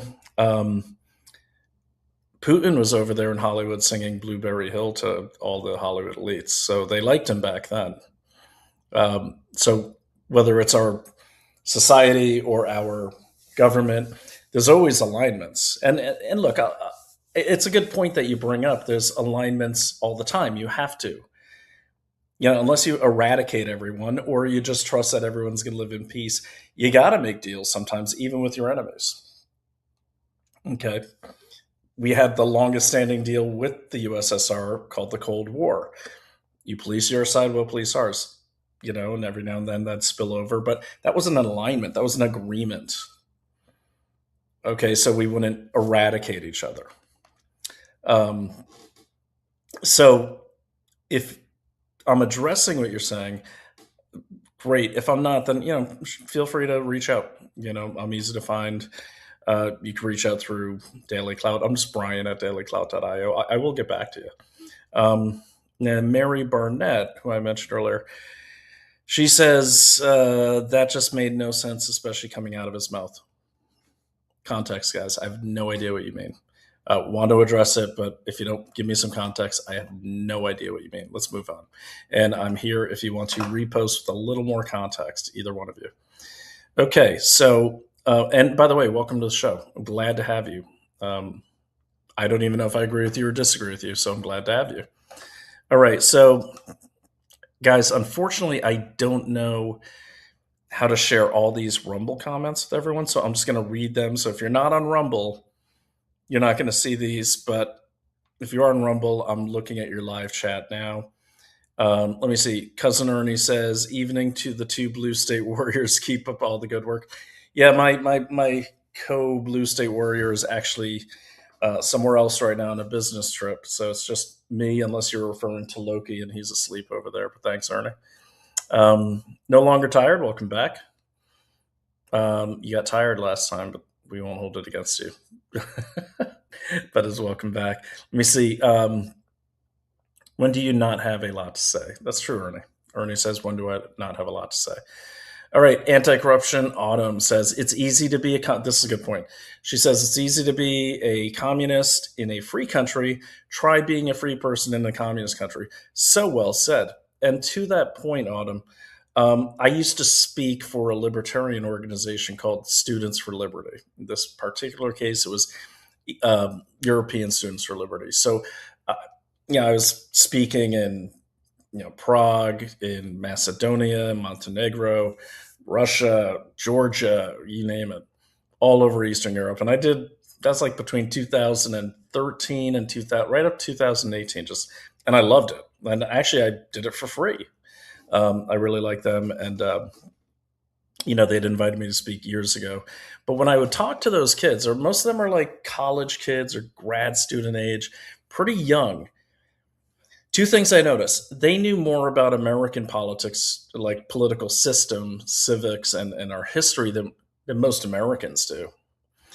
And the other thing I noticed is they would come up to me horrified, and this is to your point, and say, Mr. O'Shea, why do so many people in your country flirt with communism? Do they not know what it is? And I said to them, I don't think they do. I think they bought the propaganda put out by various communist regimes of, this harmony, like Mao used to do this, the other Chinese leaders would do this, Chinese communist leaders. They would have these people out in the field, and they'd bus in like NBA players and stuff like that, and politicians. And they'd look out the bus and they'd say, oh, there's a man in a suit, and he seems to be talking to a man with a rake. And, oh, there's a police officer, and there's a poet, I don't know. And they'd ask, well, what's going on there? They'd say, oh, they're coming together to figure out how to make the community better. Now, anyone that buys that is an idiot, because it's like, okay. Wait, you know what? Is that stream still going? I'm seeing this on Rumble. Hold on. No, it's not. Okay, I guess Rumble's a little bit behind. Okay, this is very confusing. So I'm looking at Rumble, and let me look at, I guess, X. New setup, guys. Let me see. All right, so, because Rumble's like way behind. Okay. Can't even see the live stream on X. I couldn't see it earlier. Okay, there's me. Bear with me. Okay. Yeah, okay, so on X, it seems like it's more up to date. I can't. All right, we'll get back to it. We'll figure it out. I'm going to kill that. Oh, okay, I see what's happening. Got it. Okay, the video is way behind. Okay. Right now we have it. All right. Stop looking at myself. It's giving me vertigo. Sorry, I snuck in a little dinner. Okay. So to your point, anti-corruption, yes, I totally agree with you. Okay. And if you're listening to this on anything else or watching this on anything else, please go over to Rumble. I'll stick the link everywhere. It's much better. And so then anti-corruption says socialists are organizing and have full calendars if protests and events planned. Yes, and we're going to talk about that actually. Let me just make sure there's no pressing comments. That's the other part of what I wanted to talk about. Because if you watch the Marco Rubio speech, you'll realize that it's, who can disagree with that unless you're a communist? Well, the communists has wasted no time in really just chopping it down, of course, because that's what communists do. Have you ever noticed they never really create anything and are always angry? I had Trevor Out Loudon on not too long ago, and he's a great intellectual on the subject. And he said, if communists ever take power, they're going to spend more time destroying each other. And they're right. They always fight, but they do move in the same direction. All right. So let's talk about that. Let me check the comments. No longer tired. I see you keep putting a strange. Oh, you're looking. Okay. Those are my little. God, I forgot I made those. That's cool, man. Thanks. Can I put this up? Pin this message for the live stream. That's really cool. All right. Well, I'll figure out how to do these other things at another show. The purpose of that speech. So Vrooman, good to see you. Vrooman is saying the purpose of that speech was not to dive into truth-telling. He was there to contrast the idiot Dems who acted like children, the adults in the room. I think that was the effect of that speech, but I respectfully disagree with you, Vrooman. I think the purpose of that speech was to kind of really lay out in clear terms what American foreign policy is. Like, we want to work with you. You better get stronger. You better defend yourselves. We want to be aligned with people that are taking care of themselves. I mean, he made it very clear. There were a lot of things there. I don't think that entire speech was, and keep in mind, they didn't know how bad the Dems would do. I mean, Ocasio-Cortez was a train wreck. That was terrible. I should play that. But, so respectfully, I don't think the entire point of that speech was to contrast with the Dems. I think the side effect of Marco Rubio being there, and of course that would be the appropriate person to have speak at the Munich Security Conference. I think the effect of him being there created contrast between the idiot Dems, if you catch what I'm saying. So, yeah, I don't think it was the entire point of it. We always go to the Munich conference. Rubio entered that room full of enemies and got a standing ovation. Yes. Did you notice that? And that's from Vrooman again. How can I really want to share these messages. Let me see if I can do this. Pin this message, maybe, for this live stream. Pin. Let's see if that works. Did that pop it up? Nope. Okay. So, but really good point. Yeah. I let that play the standing ovation, Vrooman, because,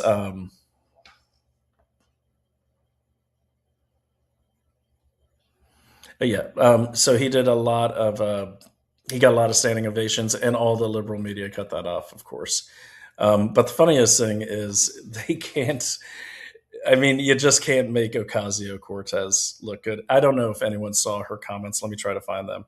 This is kind of a loose stream tonight. I didn't really plan much because I had my good friend Drew Allen coming on, but there are a couple things I do want to talk about. But yeah, oh my God, Ocasio-Cortez. Let me see if I can find it.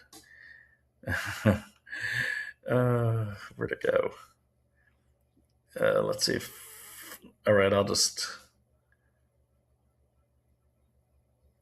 let me see if I can find it. It's really, well, here's, here's a brief clip of it. Court appears to stumble. Okay, so here is, presidential joke. I'm just trying to find it, guys. And I hate Facebook. Future belongs to us. Yeah. So they're, as I'm looking for this, they're already like trying to sink any mentions of her self-destructive, crazy presentation. Shocking ignorance. All right, let's see. Let's see if this plays in here. See if this will share. Okay, give me a second. Here we go. And this sucks with only one screen. I'm going to hook that back up, see if I can make it work. Hopefully it holds power, but this is too difficult on this tiny screen to try to manage all these windows. I'm self-produced, as you guys know. Okay, give me a second here. Hello. Okay. Okay, there it is. I'll just make that easier. Okay. And hopefully that will... And by the way, if anyone has a good setup for that's mobile, because I take my studio in my backpack everywhere I go, and I go to a lot of places. So here is Ocasio-Cortez, I think, but hopefully this is a good one. Let's check it out. Or appeal to Western culture. My favorite part was when he said that American cowboys came from Spain. I thought they came from Winnetou, but I believe the Mexicans and descendants of African enslaved peoples would like to have a word on that. Marco Rubio's speech was a pure appeal to Western culture. My favorite part was when he said that American cowboys came from Spain. Okay, she's an idiot. Okay. Wow. All right. Does she know that the Spanish language came from Spain and that's why it's spoken in Mexico? Okay, I can't even. All right, I'll find it later. I don't want to dwell on her. I mean, honestly, I feel myself getting stupider every time I hear that woman talk. I used to think it was an act, but no, she's really savvy at social media and getting people to know who she is.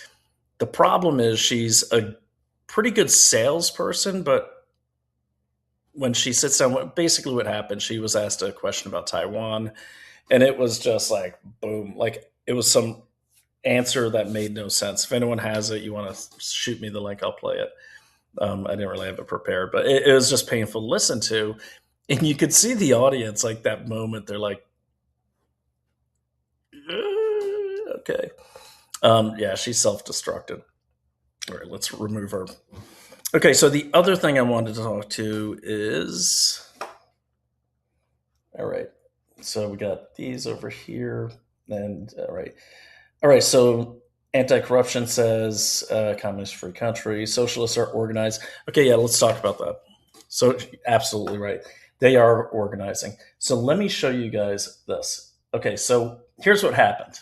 Last night I was on X, and I don't recommend it for anyone that late at night, but I just want to show you this thread I had, because what I said in the beginning of the show is this. I'm so tired of people saying, oh, New York, you did it to yourself. You did it to yourself. That's literally, that'd be like other people in other countries saying, oh, America, you did it to yourself when you elected Biden.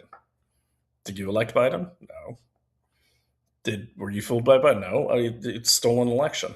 I can't say that New York's is stolen. I don't have the proof of that. I think there's countless amounts of proof that our presidential election was stolen. But here's what I got into, and I hate to be so too says to share X, but I've got to show you this because this really just pissed me off. And I'm just really tired of these people in other states who are like, oh, you stupid New Yorkers, that's what you get, It's do they not realize the way America works? Do they not realize the biggest amount of capital in this country comes from New York? It's the biggest GDP by far. It's the 13th biggest GDP in the world, even bigger than California's. Do they realize that? Well, let me just show it. And then I get so stressed out when I go on X because it's all garbage. I'm going to actually share my screen so scrolling through.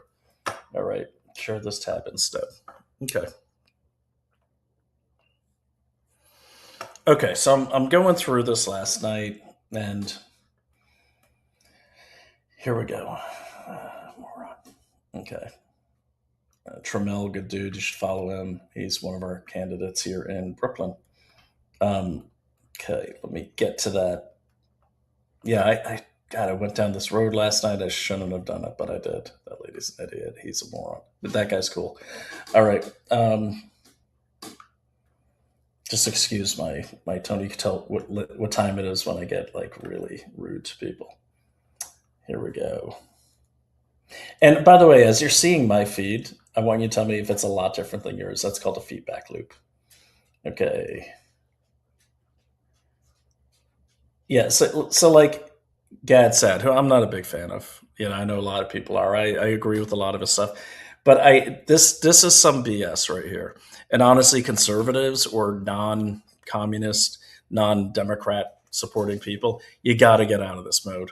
This "I told you so" nonsense. It is literally some of the last things people say before they get defeated. So you got Gadsat saying, "Oh, I warned of this repeatedly. You ignored my warnings." Oh yes, God, we saw Mandami and we said, "Oh, maybe a communist would be good. It sounds great to me." No, you idiots. They packed a bunch of illegal aliens into the voting process, as well as a bunch of college kids who are totally indoctrinated into communism, who aren't even from New York. And someone gave me a good stat on that, so I'll share that. But this here, I warned, like everyone all of a sudden is like, Paul Revere. You know what I mean? Like, oh, no one knew it was coming, but I did. It's shut up. I mean, seriously, shut the fuck up. I mean, and it's just everywhere. Even Dan Bongino, who I like, he's like, "What do you think was going to happen?" That you're just assuming that it was a fair election. You're just assuming that illegals didn't vote, or communist college kids from other states, or like the thousands of members of the DSA who are funded by Cuba, China, everything. Like, those statements are so dumb because what does that do?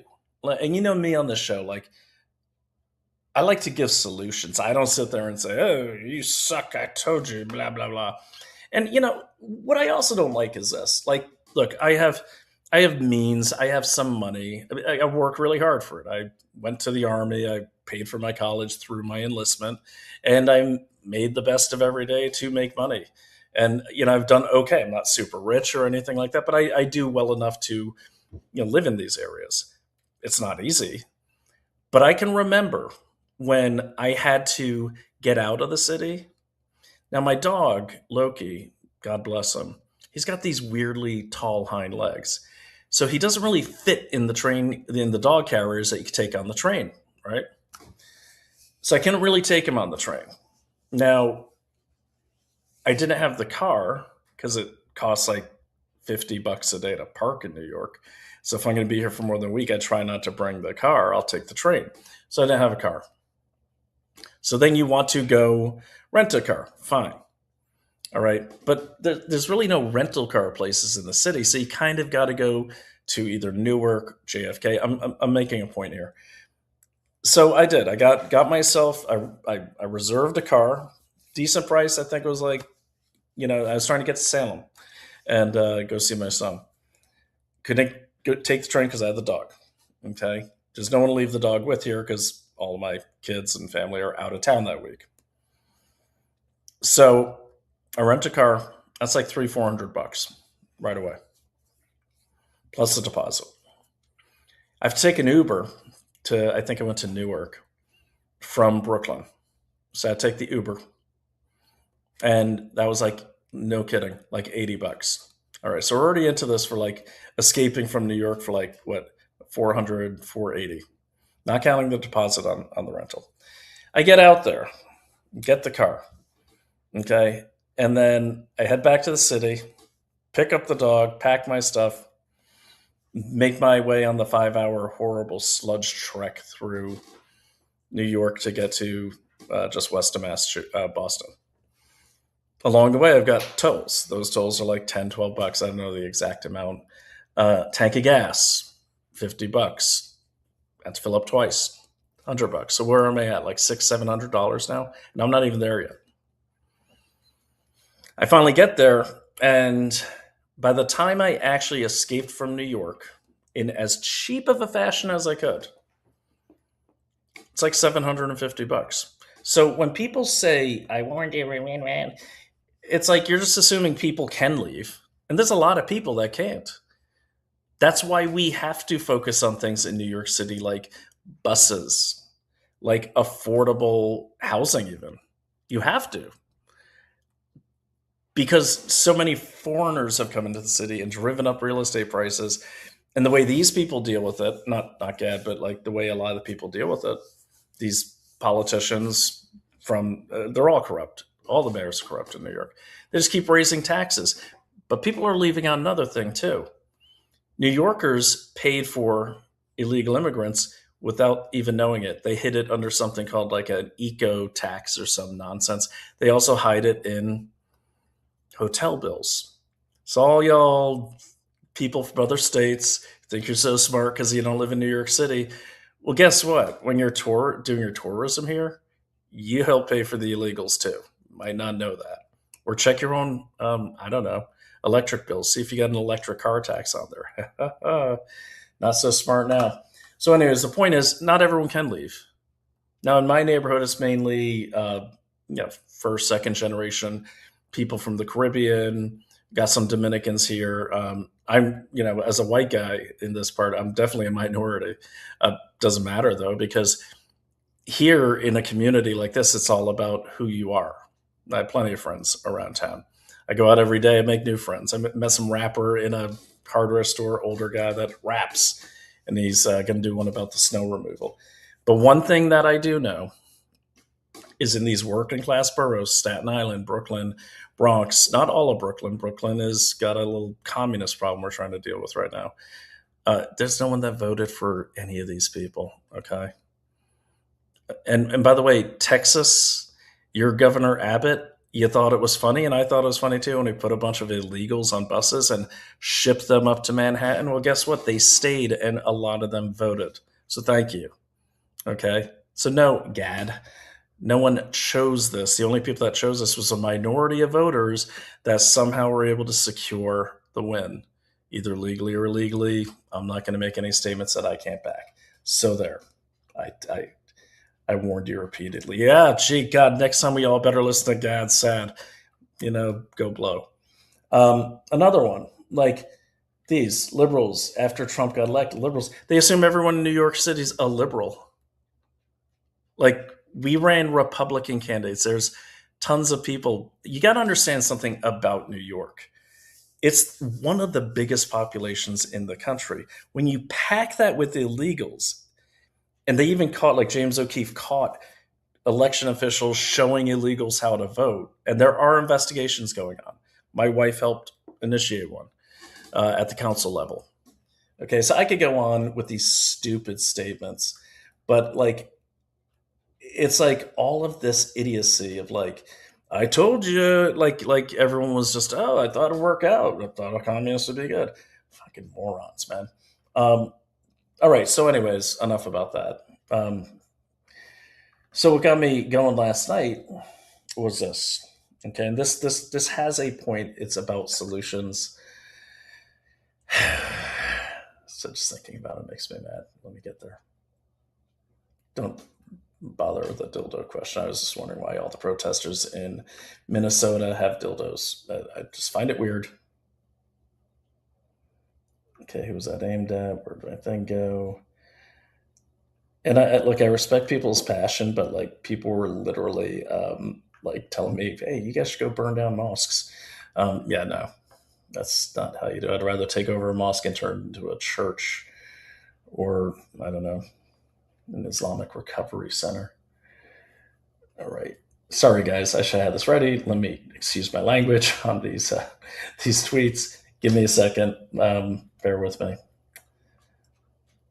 Oh, come on now. Black. Okay. There she is. All right. Almost there. Who's that aimed at? I'm not burning down a mosque. Hey, Harvey. Israel. By the way, that's guy's total fake person. He's not real. I'm going back in July, never the land of milk and honey. Well, I'm not surprised. Next order. Okay. We'll get there. Hey, man, been a minute. Thanks for the help. Always a CCP. Yeah, here we go. Okay.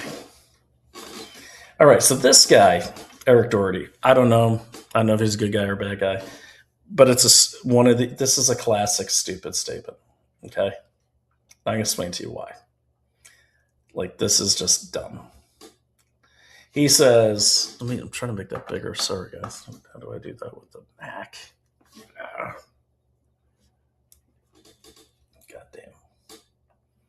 Goddamn. Guys, all right, someone's put in the chat, like, is it shift? Is it command? How to make it bigger?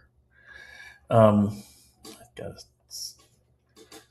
right, well, forget it. All right, I'll just read it to you if you can't see it. Breaking. Many New Yorkers are livid after Ugandan Mayor Mondami says he needs to raid the retiree fund and raise property taxes just to help cover the budget shortfall. He'd also need to, quote, raid our rainy day fund. You really asked for it, NYC. Okay, so again, to make these blanket statements, that just divides countries. It makes them not want to help you when you need it. And let me tell you something. No one helped our Republican candidates. Not even the young Republicans in Manhattan. Yes, we did reach out to them. Not TPUSA, not the GOP. Okay.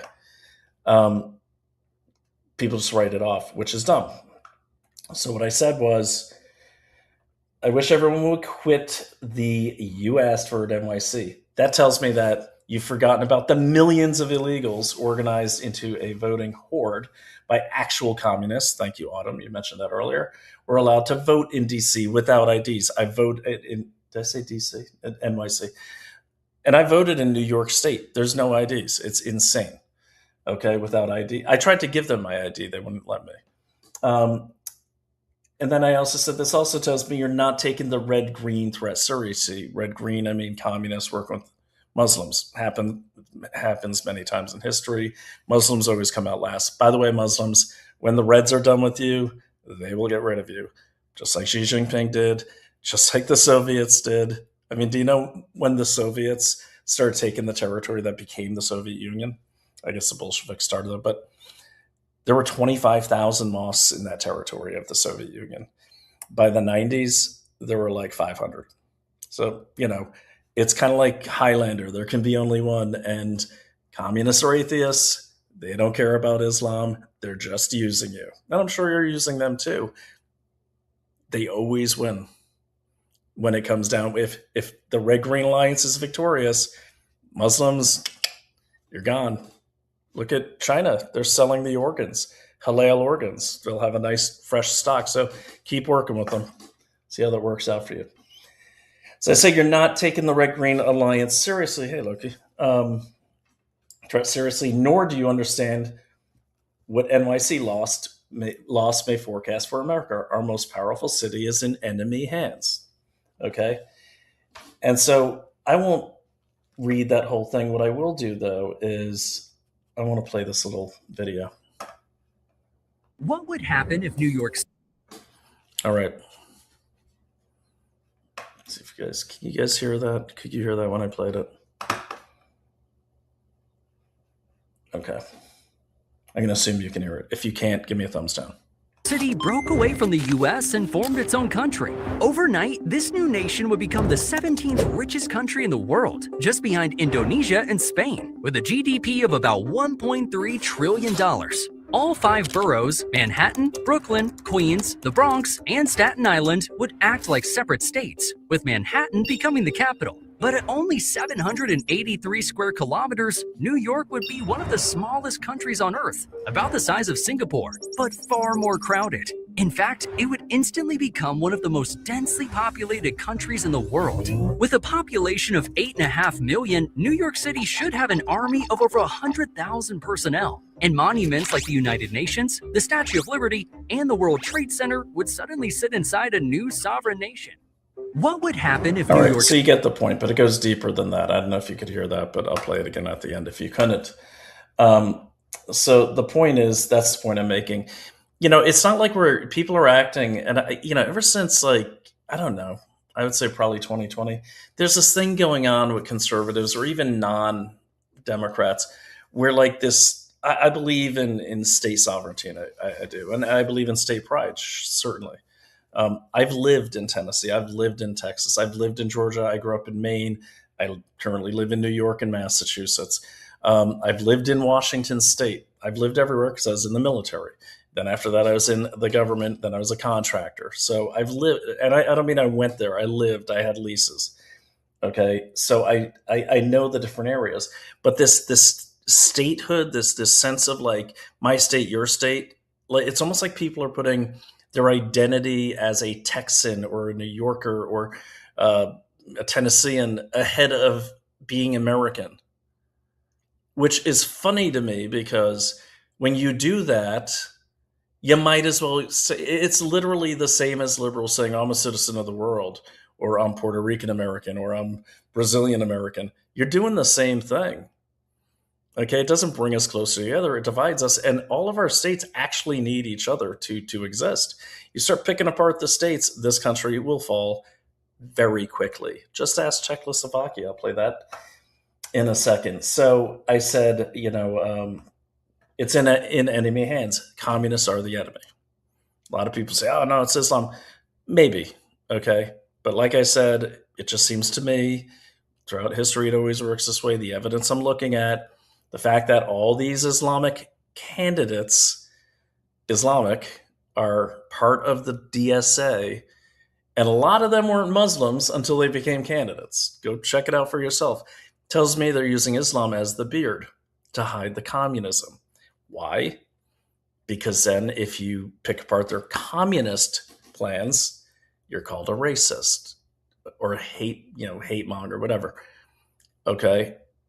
And that's why they do it. Now, what's really interesting about this is the stuff Mondami's doing, like raiding the rainy day fund and all that.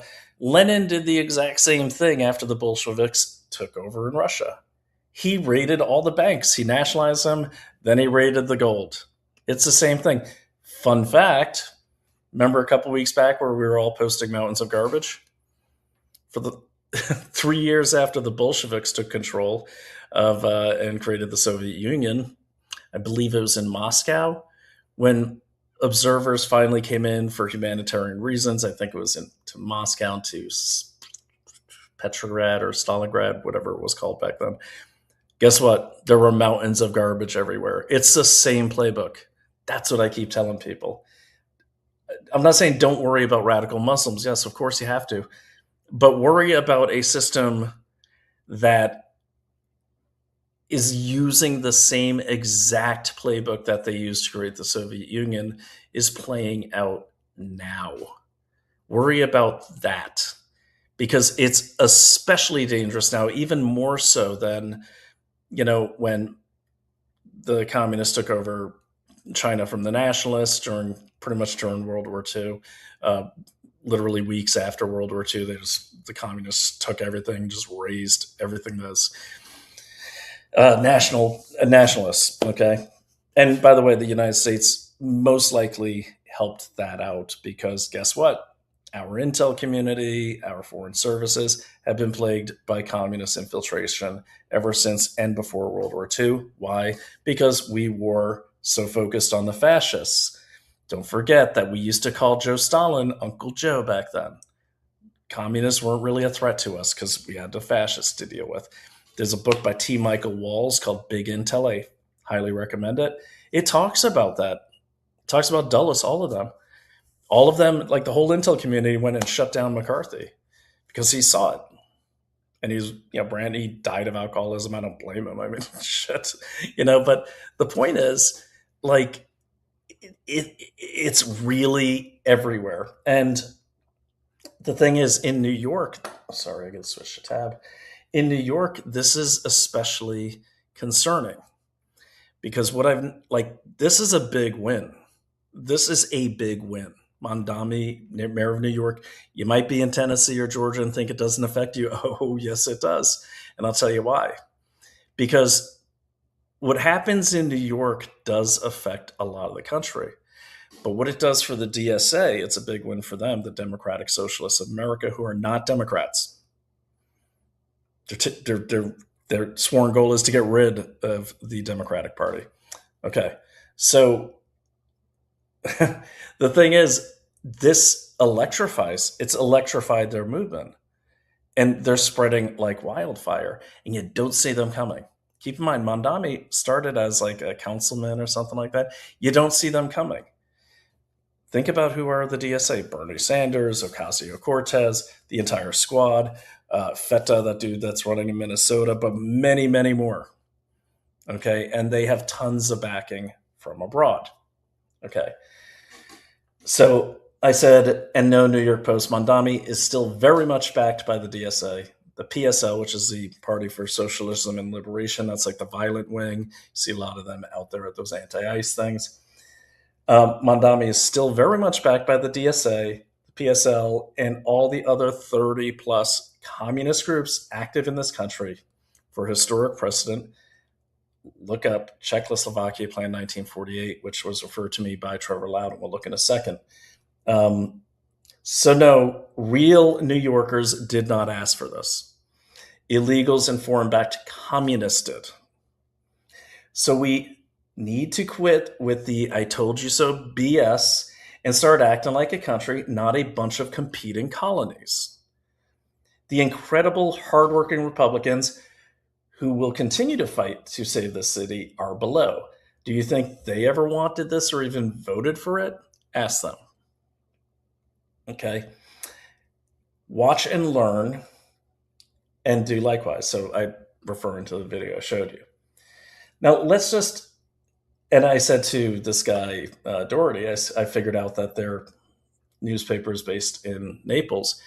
And I said, by the way, Florida Voice, if they can take NYC, do you think Naples, Florida is going to be that hard? And then I left him a link to KeyWiki, which kind of does a good job of sharing the reach of these people. Okay, so this is, oh my gosh, look at that. There's a Southwest Florida Democrat Socialists of America.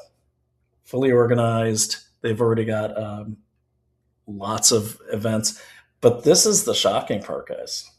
They have two things. They have like several international committee that interacts with Cuba, Venezuela, China, Russia.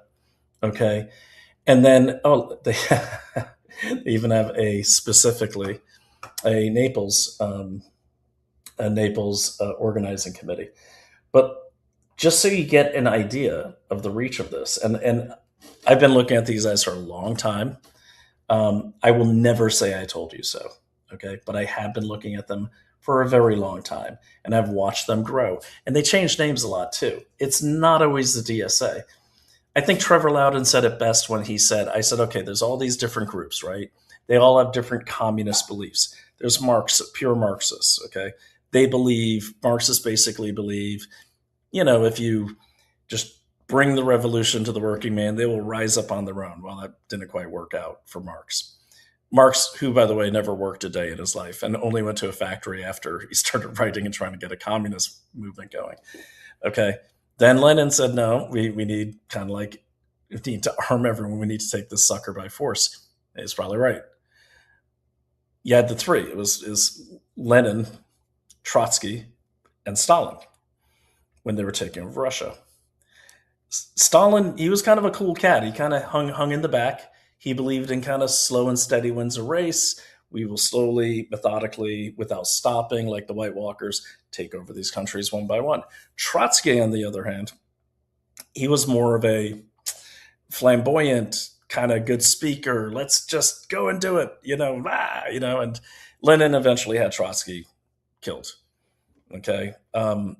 Because Trotsky's idea was, it was like he hadn't even read Marx, is my guess, because he's like, no, we'll just go and we'll just spread the word and people will love it, and what's that sound like to you? That sounds literally like what they do today. Like, oh, it's always liberals. It's always going to be so great. You're going to see, and everyone will get along. They actually think this way. I would even say they're probably, what would Trevor call them? Trots. He calls them trots. Okay.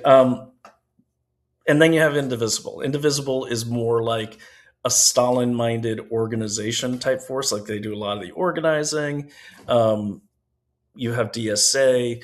They're more of the Gramsci school. Gramsci, who was the Italian communist who was put to death by Mussolini.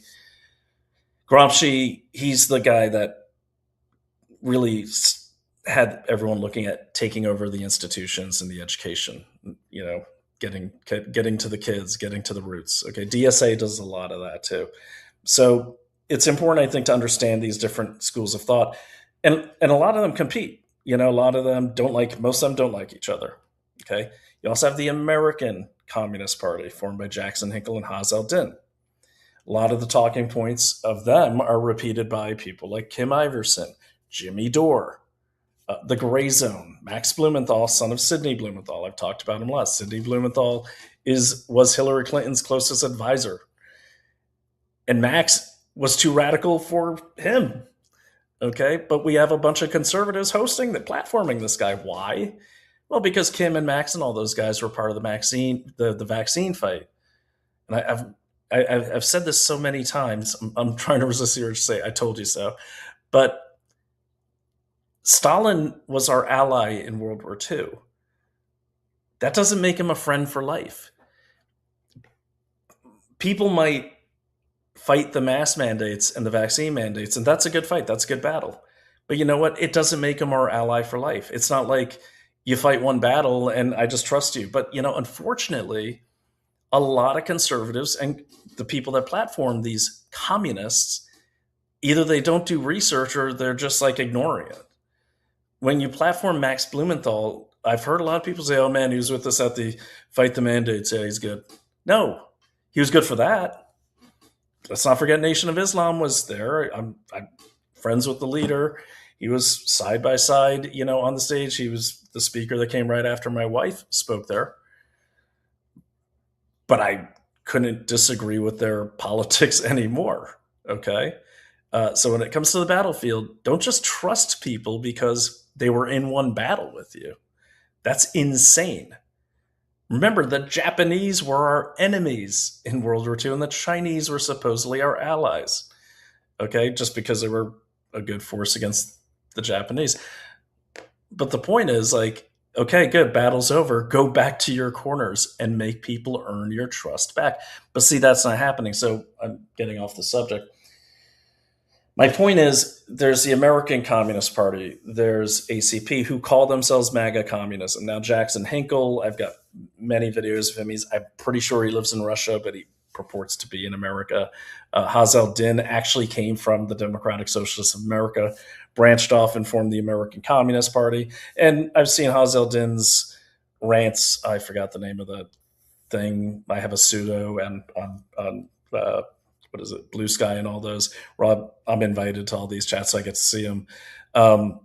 He's just ranting about how all the other communists suck. They're all like that. There's some videos of communists getting into fights with each other because they thought each other were right. But the point is the way Trevor explained it. I said, so why are they organized at the very top? And what he explained to me, he said, well, yeah, they're organized in terms of it's like religion. Okay, so the goal of communism in general is to abolish capitalism. In the modern context, capitalism is just another way of saying the United States of America. All right.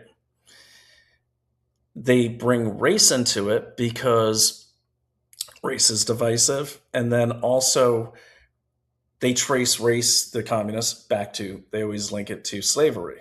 Slaves were considered property. Private property. Private property is what holds up capitalism. So if you abolish private property, and they mean abolishing, race because they tie it to slavery. I'm trying to do this carefully here, but so it makes sense. So you abolish private property. That's one of the pillars that holds up capitalism in their minds. One of the other pillars is security and police. That's why they go after ICE. They see no distinction, the communists, between ICE, the police, private security. I've been bounced out of many an anarchist meeting when they found out it's private security because I'm licensed by the state. I'm not private security anymore, but you get my point. The military fits into that category as well. Part of the security. That's another pillar. Another pillar is the businesses that support whoever's in power. That's why they go after Target. So Target and all these different businesses. So you see, it's about breaking down these, for the communists, about tearing down these different pillars. Oh, another one is education. Another one is religion. That's why they go after those. And they feel if you break down I think it's the 5 pillars of capitalism, you take the whole system down, you rebuild the glorious new empire that literally has never worked out in any time in history. Okay. There's been other forms of communism, not called communism, never works out. Because what happens? It eats itself. It stops human growth and evolution, takes away the human spirit by abolishing individualism, and it basically, the evolution of mankind dies with communism. That's why we got to fight communism. That's why. Okay, so what he said, it's like the religion. They all know these pillars are what you go after, and they move that way. So when there's an ICE raid, Indivisible will put out their big, oh my God, ICE is, going after our neighbors. All the communists from the 31 groups, they all rush that way with very little coordination, except what they get on Blue Sky and Mobilize app, or Action Network, or Open Collective. Those 3 are the top ones. All right. So, and he said it's very much like Christian religion or Muslims, like and he said, no offense to religions, he's not meaning to say they are, but it's like we're all different denominations as Christians. If you are a Christian, we're all different denominations. There's different denominations of Jewish people. There's different denominations of Muslims. We disagree with each other all the time. Catholics, honestly, when I first went south, I went to like an inspirational service at a Southern Baptist church. I was like, I like the singing, but this seems kind of crazy, because I was so used to a buttoned up 45-minute Catholic thing. I get into a lot of fights with different denominations, Protestants especially. But when it came to the devil is bad, or these issues are bad because they're anti-Christian, we all kind of march in the same direction. So think of communism that way as well. And make no mistake, these are the same type of communists that they had in all these other revolutions, especially in China and especially in South America. Okay, so back to the DSA, and Alden, thanks for bringing this up. I'm not going to do the comments yet because I don't want to lose my stride. So that's just one, but let me get to say, this even blew my mind. And okay, so here, I was right, inspirational gramsci. So this is, I don't know when this is updated, formed in 1982. But here are, I want to show you their endorsements, because this is crazy. Okay. So the DSA elected, left inside. Oh yeah, this is interesting too. So one of their things is left inside, outside. Okay, so this is where they talk about getting rid of the party. All right, so DSA elected officials back to 2019. Okay, doesn't seem that much, right? Nothing to worry about. Okay, but explosive growth. I'll let you go through this because I didn't have it ready, but just look at everything they support. Oh, here it is. Yeah, check this out. This is the list of all the leaders, but when you see who they endorse, it's insane, man. Like, this is just a fraction. These people are everywhere. And every time you see some new politician you've never heard of before, I guarantee they're with the DSA, the Democrat Socialists of America. Okay. It's pretty crazy, but it's very real. And then when you add them to the Party for Socialism and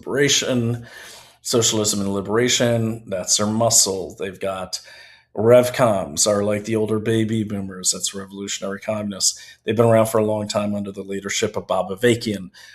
They're pretty nutso too. They put a lot of backing behind something called Refuse Fascism, which is a podcast. That's kind of like the village crier for the crazies. And definitely listen to Refuse Fascism, which I think is important because you ain't going to learn anything on Rumble. Okay. There's only a few people that really understand just how these people are thinking. You ain't going to get anywhere by saying, oh, they're just stupid.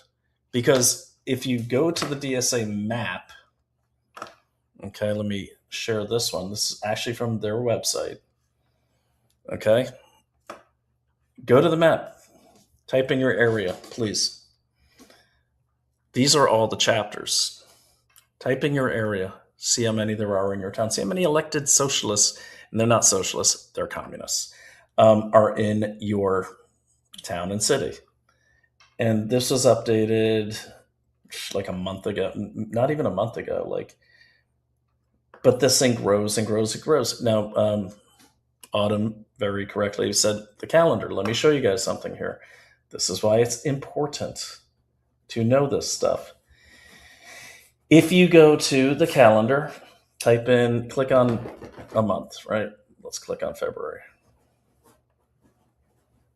Okay, let's do New York City. I don't want to do New York City. I think I got to go to the different.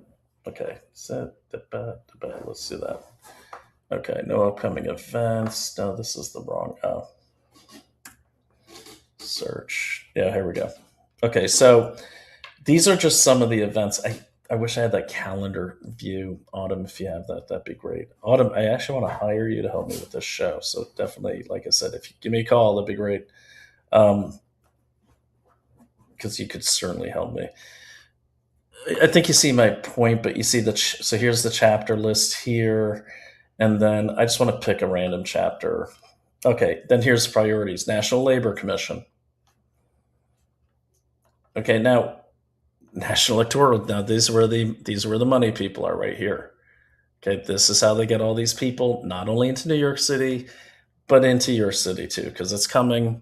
Georgia, Tennessee, you guys are big targets. Texas is almost under siege right now, not only from the DSA, but also their buddies over at the Plano Islamic Center. Okay, Housing Justice Commission.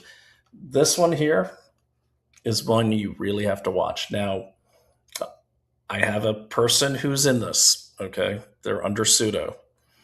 They're going after landlords. They're going after private property ownership at the very low level. Okay, you own one or two, you rent one out. Okay, you're a landlord. That's what they're going after. That's where they're starting. How are they doing this? Keep an eye on your zoning boards. That's all I can tell you. The one in Salem, Massachusetts, because I honestly wasn't paying attention. I never had an issue until some idiot who owns the property my parking easement sits on was trying to develop something there without including my easement that's in my deed. So I actually had to attend some zoning board stuff to make sure this didn't happen or the plans changed. Everyone on there was like 24 on the zoning board. And it's almost like their whole focus was pack in housing. We got to get as many people homes as possible. Pack it in. That means they want to house illegals or whomever. This is the most dangerous, in my opinion, the most dangerous part of the DSA is because in New York, for instance, they have Mondami at the top. You think he's going to give landlords any protection from these people?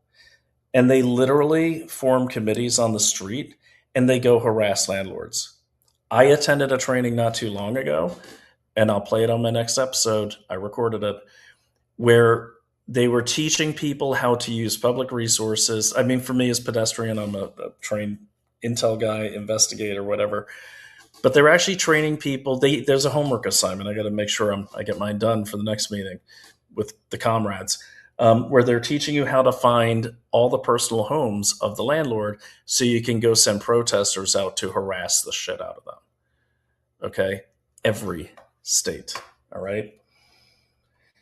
Here is the New York Post. Yes, I'm driving the same point home, but I'm going to. Okay, New York Post has reached 100,000 members, the far left group. They're not a political group, by the way. They're a PAC. Touted the milestone, counts NYC Mayor Zohran Mamdani among its members, touted the milestone on social media this weekend. He goes into, it was formed in 1982, hovered around 6,000 members until Vermont Senator Bernie Sanders, in 2016 presidential campaign, introduced a new generation of radicals to the group. Okay. Oh, for a second, I thought that was that guy that shot up his whole family. Okay. This is them in 1982. The group has been increasing influence in Democratic politics in the recent years and took credit for Mamdani's election victory. That's true. Mamdani was a member of the DSA. And I've got that video. Okay. They didn't endorse Hochul. Like, Hochul's on the chopping block. Okay. Because she's a Democrat. They state it on DSAUSA.org. That's one of their priorities, is getting rid of the Democratic Party. Now, I mentioned earlier the MAGA communism, the American Communist Party. Okay. Why did I mention that? Because this is exactly what happened in Czechoslovakia in 1948. I can play a short video for you. Grab a bite to eat. It's like 7 minutes. Watch it. It's on my Twitter if you miss it. And then I'll answer some questions. This is, to me, terrifying. When I asked Trevor Loudon, because I'm not a deep academic on communism. I don't pretend to be. I'm an intelligence analyst, and that's what I do. So when there's a topic, I do as deep of a dive as I can, in as thorough and responsible of a way as I can. But, someone like Trevor, this has been his life. He's got several movies, several books. People like Alex Newman, there's so many of them like that really know this stuff. Okay. Meaning they can index a lot of facts that I just don't have the time on the target to index yet, but it's happening quickly. So the point being is, I asked Trevor, I said, okay, so Trevor, I don't know if you've seen this, but we got these guys over here trying to sell this MAGA communism. And then you got these people over here, DSAs, they're taking over the Democratic Party. MAGA communism is doing something different. They're some of the main voices behind a lot of the anti-Semitism that seems to have really spiked after October, not even October 7th, really spiked after Trump won. Okay, really spiked. Everything is Israel's fault. Israel's controlling us, which is actually 100-year-old czar propaganda. I can't believe no one figured that out.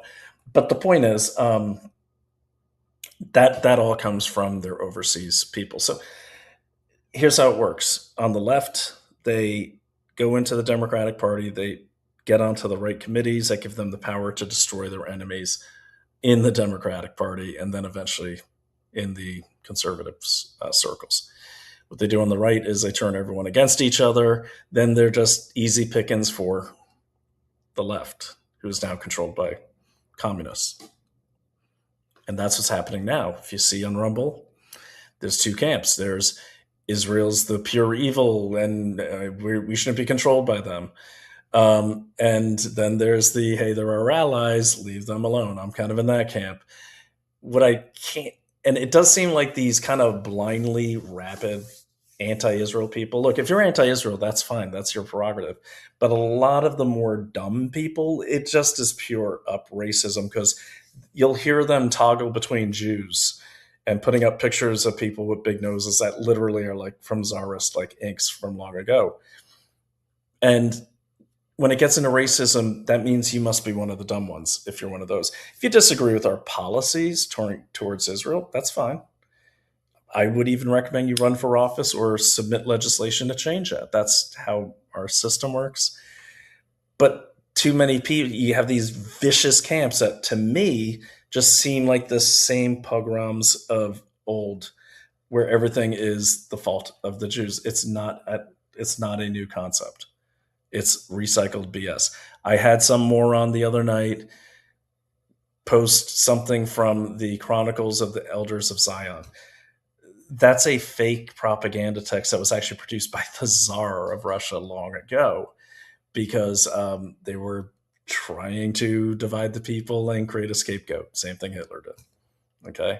It's not to say that all Jews are good and all Jews are, or, not all Jews are good or all are bad, but that's every group of people. Okay. There's lots of different types of Jews, just like there's lots of different kind of white people, lots of different kind of black people. Okay. When people say these white Americans do this, do you like that? So point is, a lot of that has been at least amplified by the American Communist Party, who came from the Democratic Socialists. And that's caused a lot of shit on the conservative side, especially since Charlie Kirk died. Because Charlie Kirk was one of those people that would call people out. He'd say, hey, if you're a racist, you don't belong here. And then there was Rush Limbaugh, whether you like him or hate him. These were heavy voices. Like, these are like, hey, knock off the BS. These are like parents in the room. And now it's like there's no parents in the room. Got Uncle Dan Bongino, he came back, he's helping. But like I said at the beginning, we have to get serious. The midterms are coming up. Okay. I don't care if you're sitting there and you're thinking, oh, they're not important. Oh, they will be when you want to do your little podcast and there's no internet, because guess who controls it now? And they don't want to hear your voice anymore. You guys want to go back to that? Because that's where we're heading if we keep up this BS. But this has been done before. Let me show you. This was done in 1948. This was how the Soviets were able to take Czechoslovakia. Most countries, they just, kind of put a bunch of troops there and intimidated them and just took over the parties. Czech was different because it was heavy industry. There were a lot of intellectuals. It wasn't that easy. They had to be careful with it. They also had to not piss off the other allies that they agreed to have free and fair elections for. So here's what they did. Let me get there. I will play my Trevor Loudon video. And then we'll go back to my rant about the other thing. Okay. Coming up, bear with me. God, I hate seeing that woman's face every time I go here. And by the way, guys, if you ever post things or repost things that are just totally unsourced, you're a moron. You are. Here's like a gallery of morons. Okay, these people are either communists or they're just stupid. There's some are smart, so that the smart ones get paid. The not so smart one, they get clicks. Okay, these people look familiar to you. Okay, totally getting paid by the Syrian Socialist Nationalist Party, or has been. Okay, she's just an idiot. She's clearly got bought off. I don't know much about Anna Kasparian. I just know she seemed pretty level-headed for a liberal and just kind of went crazy. I don't need to say anything about that one. So yeah, you get the point. I don't know who Ms. Gaza Groomer is, but I think it's all in the name. And I guess this is I don't know, was she a performance? I forgot. I just never heard of this one before this week. But I did a whole show on Kim Iverson. It'll blow your mind. It's in black and white. I'm careful to say things that I can back, and I got all the receipts on her, man. But let me play this video because it does put things in perspective. Oh, well, that should say it all there. She was one of her guests. All right, let me get there. And I hope everyone's having a good night tonight. It's good to see you all again. Okay. Yeah, by the way, guys, really quickly, that was in my neighborhood. Go be the mayor of fucking Pleasantville or whatever and stay the fuck out of New York City. Sign the people of Brooklyn, Queens, Manhattan, and Harlem. These were all over the city, even up in Manhattan. And then they get ripped down, or the communists would come and throw their other shit on there. Okay. These were all over the city, just so you know. All right, so here is the brief history. This is really interesting, and I think you're going to enjoy it. Now, remember what I said. On the left, they burrow in the communists. They take control of the Liberal Party. Czechoslovakia, they had a Liberal Party. They had a Conservative Party. The Liberals were already getting infiltrated by the communists long before 1948. That was happening during the war. Conservatives didn't really pay attention to it. They were more worried about the war. Okay. But this is pretty sound. This guy from Czechoslovakia. He's actually a historian, but I kind of like his ability to describe it to in such a short time that makes sense. And then it's followed by Trevor and I. So let me get the sound up for you. Here we go. Okay, so here we go. And during the war, the Czechoslovak government in exile was led by Edvard Beneš. After the war, he returned to Prague and he wanted to restore the Czechoslovak democracy. But then there were the communists. Because in April 1945, Czechoslovak communists and the USSR signed an agreement with the Czechoslovak government in exile. And this happened in the liberated Slovak city of Košice. In this so-called Košice program, a National Front government was to be installed in Prague, a coalition of mostly left-wing parties. The National Front and Beneš governed the country from May till October 1945, and after that American and Soviet troops withdrew from Czechoslovakia. Social and economic restructuring began in earnest with Beneš's decree of October 14, 1945 that allowed for the nationalization of financial establishments, industrial concerns and agriculture, ultimately placing nearly 2/3 of Czechoslovakia's industrial sector under state supervision. Less than 2 weeks later, an economic recovery plan was designed with the goal of exceeding pre-war levels of industrial production and also boost the Slovak industry. And this was needed because the Soviets had seized many Czechoslovak assets when the war came to an end. Elections were held in 1946 for the Constituent National Assembly. The Communist Party of Czechoslovakia, the KSC, emerged with around 40% of the votes. It gave the Communists 9 positions in the newly formed National Front government under Communist leader Klement Gottwald. Klement Gottwald had a Czech father and a German mother. Not sure why he took his mother's name. Under Interior Minister Václav Nosek, the security forces became weapons that the communists could use against their political opponents. And it led to the arrest of 400 Slovaks in October. And this was because the government was suspicious of the Slovak population because Slovakia had been under the rule of the Hlinka Slovak People's Party that allied itself with Nazi Germany. And Slovakia during World War II was a Nazi puppet state. Its leader, Josef Tiso, was hanged. Okay, so I just want to, if you're not following along or you're a little confused, so this is the reason why these communists, and look, pretty much most liberals are communists, even if they don't know it. They've been raised in that through education, whatever. But like the Frankfurt School, like that's like what, 1920s, 1930s. That's literally where the American Teachers Union came out of, was the Frankfurt School, which was the kind of Marxist education school, everywhere. So that's where that came. But the point is, that's why they call, so anyone in Czechoslovakia that was seen as siding with the fascists, they were branded as threats. What they did in Czechoslovakia is what the communists did is that was the Scarlet Letter. And they did that to most of the conservatives. And they also did this to cow, kind of like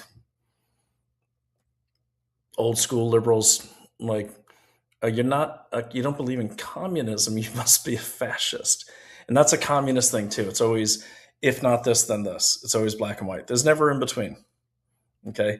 If you're not with us, you're against us. That's it in a heartbeat.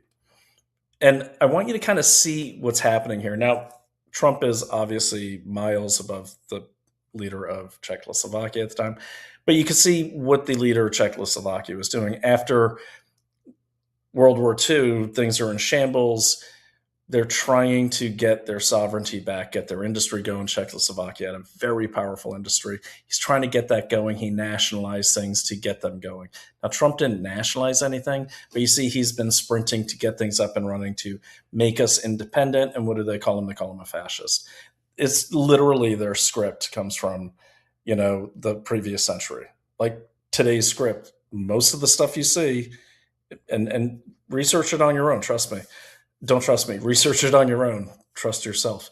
But what I am saying is that if you really dive into the history of communism, including Mao's communism, Lenin's, all the different communisms, I would recommend just start with the 1917 revolution, work your way up. If you don't like to read or you don't have time to read, you might be on the road a lot, get some audiobooks. I could give you a list of trusted audiobooks that aren't propaganda. Or just even Amazon actually has some good documentaries on it. It doesn't matter if they try to soften it or anything. The key thing is to know the dates in the playbooks and the order of things, the order of march. That's the key thing. There's always going to be bias in one direction or another. The key is just look at, so you understand what's under the hood of what's happening today is the same engine that was happening back then. Okay. And by the way, most of their sites have this. Most of their sites say this. Most of their sites have huge, and by they, I mean, whether it's the RevComs, the PSL, the DSA, they all have libraries. The Haymarket bookstore, you can look that up online, is this massive socialist, communist bookstore where you can get anything. So that's what's happening here. Is this guy's trying to get the country going, and you can see what's happening. Well, while he's trying to fix the country, and the liberals are getting taken over by the communists, who pretty much were stuck in the country by Stalin, because Stalin had no intention of letting Czechoslovakia go. But he just had to do it per the agreement that he did with the UK and the United States. So let's go on. I do want you to really pay attention to how much in this history, including democratic socialists, which are mentioned here, it's exactly the same thing happening in America today. Let's keep going. In 1947. But during that year, the communists started to lose support. The Communist Party in power was held responsible for the economic issues and failures experienced domestically. That's kind of like Biden. The nationalized economy's Biden. lackluster performance, coupled with subpar crop yields, shortages of food, inefficient distribution systems, and the increasing prevalence of an underground economy, all eroded confidence in the government communist ministers who were tasked with managing the country's economic performance. New communist proposals were blocked by the non-communist parties within the Czechoslovak government. Banish, he wanted Czechoslovakia to be a bridge between the East and the West during the Cold War. This proved to be too idealistic. Under the pressure of Soviet leader Joseph Stalin, Czechoslovakia turned away the Marshall Plan. On February 13, 1948, Justice Minister Prokop Dritina informed the cabinet that the commander of the National Security Corps in Bohemia had directed the relocation of the remaining 8 non-communist district police chiefs from Prague. Interior Minister Václav Nosek reported this action. However, the non-communist members of the cabinet supported this decision and agreed to order Nosek to change his stance and prevent the transfers. Although Nosek was absent from the meeting, he was expected to comply with the cabinet's directive. 4 days later, on February 17th, ministers from non-communist parties agreed that if Nosek did not cooperate, the non-communist ministers, along with the Social Democrats, if they were willing to join, would resign and bring down the government. President Banish would then have 2 options: either appoint an interim government and schedule new elections, or reject resignations and compel the communists to negotiate with the other coalition. Okay, so what's happening here is it's almost like a ruse. It's like, oh, they're getting rid of the communists. They did so much bad stuff. It was terrible. But you see what they're really doing is they're reducing the power of the executive, and they're demanding new elections, okay, where the communists are already positioned to win. All right, so that's why I said that earlier about when, the New York Post, who is 50-50, whether or not you can trust them. Sometimes they're good, sometimes they're bad. But it's easy to read on a subway, so that's why I like it, because it's a small paper physically.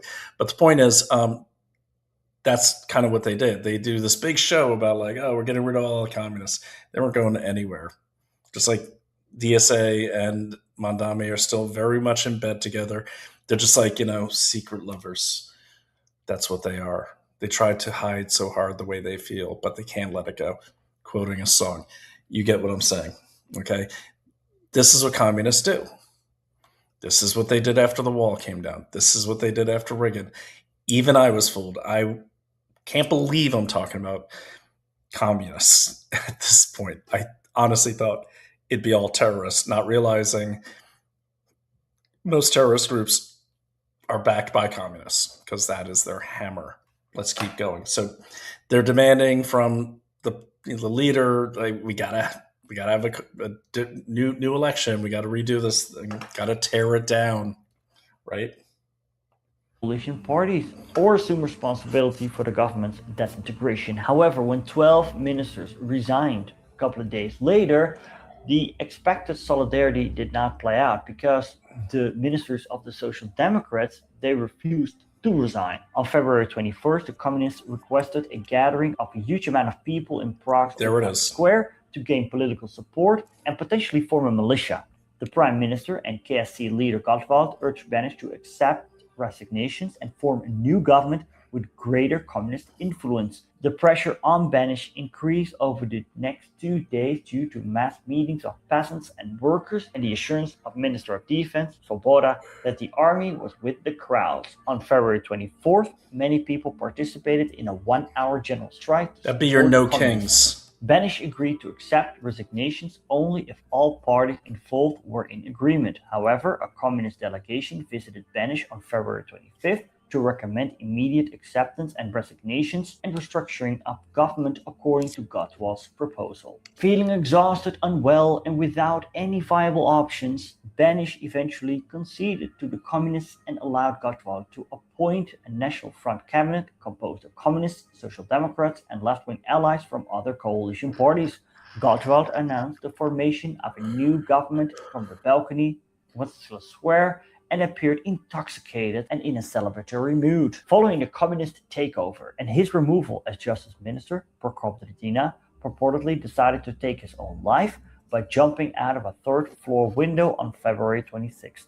Another defenestration occurred on March 10th, with Minister Jan Mazaryk's body, son of first Czechoslovak President Tomáš Masaryk, discovered in pajamas below the window of his apartment at Czernin Palace, which housed the Ministry of Foreign Affairs. The communists quickly declared that he had taken his own life, but later, more recent investigations show that most likely he was murdered. On June 8, 1948, Beneš resigned as president of Czechoslovakia, and on September 3rd, he passed away in his villa in a state of defeat. Gottwald became the new president, and fellow communist Antonin Zapotocki succeeded him as prime minister. And so Czechoslovakia came under communist rule for years to come.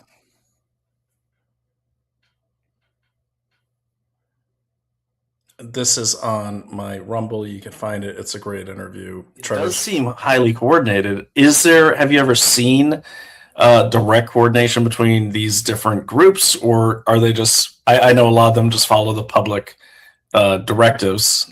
What do you see there?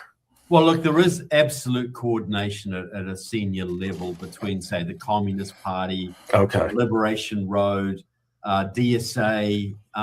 In different cities, you'll see different combinations. In Grand Rapids, Michigan, it's mainly DSA and the Freedom Road Socialist Organization. But in New Orleans, it will be Freedom Road and Democratic Socialist America, and probably Communist Party USA and Party for Socialism and Liberation. It varies around the country, but they all collaborate to some degree. There's a broad overall, like if you're a Christian, you know the basic Christian message and you know how to react to certain situations. If you're a communist, you know the basic communist method. Cops are always bad. Anybody on the right is automatically bad. We got to tear down the police. We've got to agitate people, get them angry, and we got to start a revolution. They all believe that. The difference will be the Democratic Socialists will do one tactic, the Freedom Road will do another tactic. And so it's a division of labor. It's the PSL, Party for Socialism and Liberation, the Freedom Road, and Workers' World Party. They'll do the violent stuff. Right. But the indivisible types, they will do the organizing and the social media and coordinating with the Democratic Party and coordinating with the unions. So around the country it's different, but they have a broad overall strategy. They all cooperate. They might hate each other and try and steal each other's members, but they haven't, like a lot of Christian denominations, they will not like the other denomination. They're not real Christians. They're not real Christians, Same with the communists, but they will all stand together against common threats and with common purpose. But then you've got the overall coordination, which is coming from Venezuela, from China, from North Korea, from Cuba, even from Russia today. So it goes above. These groups are being directed from overseas. Make no mistake about that. All right, so sorry about that. I was calling up another video. If you want to learn more about Trevor's work and who he is, go and check out. He does have a website, and here it is. This is yeah. He's from New Zealand. He's a friend. I'm going to see him. He is actually speaking in Brooklyn this Saturday. I will put that link up in the description. If you're in the city, you should try to get to it. That's being put on by my good friend Marshall, who paid for it out of his own pocket. Tickets aren't super cheap, but it's definitely worth it because, let's put it this way, a couple bucks is going to get you thousands in education, just 1 hour at Trevor. But definitely recommend people go. His work is extensive. He's been at it for a long time. America Under Siege, Civil War of 2017, America Under Siege, Soviet Islam, Antifa, Comrade. He did one called The Enemies Within is the trailer I'm going to show you. And then he recently did one called The Enemies Within the Church. I recommend all of his books. Keep them on hand and read. Of all the people I've read who have made their life's work about warning people about communism, Trevor's probably has the most aha moments I've ever experienced, and they're not good ahas. So I highly recommend it. Let me show you the trailer for The Enemies Within, which, by the way, I believe came out this is 2016, so he's way ahead of the curve for most people. But this is, I think, worth showing because when I first saw this movie, which I saw during the pandemic, my jaw was hanging out of my mouth. I couldn't believe it. I was like, holy moly. I don't know what's happening there. Okay, here we go. So this is the trailer for Enemies Within. Highly recommend it. The cleverest thing the devil ever did was to convince people he doesn't exist. Have you ever been a member of the Communist Party? The FBI is not allowed to be concerned about these issues anymore. Your constitution warns you to guard against enemies, foreign and domestic. We've got an infiltration of our entire government. There are congressmen who have actively colluded with the enemy. Most congressmen on the left would not pass a security check whatsoever. Andre Carson has had long-standing ties to organizations and operatives sworn to the destruction of our country. This is our last stand. Back when I was a young communist, I was potentially one of the most dangerous people on the planet. Anybody who calls for comprehensive immigration reform, in my judgment, is trying to get the MVP award from ISIS and Al-Qaeda. It was the communists who created the radical Islam. These are the stories that the enemies in your government and in the mainstream media do not want you to hear. Could Hillary Clinton pass an FBI security check? She's in a position where she can be blackmailed for her behavior, and then there's nothing that she won't do to get what she wants. As a sworn law enforcement officer, Hillary Clinton is a domestic threat. These are the enemies within. But I don't want to depress you people with any of that. Am I a little bit late? Sorry about that. Yeah, This is Love Trevor. He's awesome. the first fully immersive sleep system. There we go. Kill that. Yeah, and I don't endorse Sleep 8, by the way, because Peter Attia, who was one of the most disgusting people in the Epstein files, is on their board or was on their board. So sorry, Sleep 8. Can't endorse you. Okay, so now that was 2016. What has really emerged now is, like I said, that entire plan. Now, in the short film I saw you didn't really go into, you have to read, and I'll post the entire link. You have to actually read the 1948 Czech plan put on by the Soviets. I have a translated copy. there are cables you can find in the National Archives who are talking about this. The part they didn't discuss was how the Soviets took care of the conservatives, okay, the people, the nationalists, the populists, how they nationalist populists, people who wanted sovereignty, people like us. And they didn't really get into that, but that's basically the way they did it. Is they created division. Like, okay, that's part of what the Slovak thing was. But what's happening now? If you go to Rumble, check out Kim Iverson's thing. Okay, she defends China. Check out Max Blumenthal. He defends Venezuela, Cuba, China, Syria, Russia. What do all these countries have in common? Oh, what? They're all communists. Now, Syria has our installed former terrorist guy in there, and no, I don't like that. But that ensured the destruction or the muffling of the pro-Assad Ba'ath Socialist Party. Assad, who was driven out of Syria, is currently living in Russia. That's the Syrian Socialist Nationalist Party. They have something called the Sheila Shem Award for journalism, which has been awarded to Max Blumenthal, the Gray Zone, which Max Blumenthal formed, Kim Iverson, Jimmy Dore, all these people. Go listen to their podcasts. Tell me, are these really America First people? Are these really MAGA? No, of course not.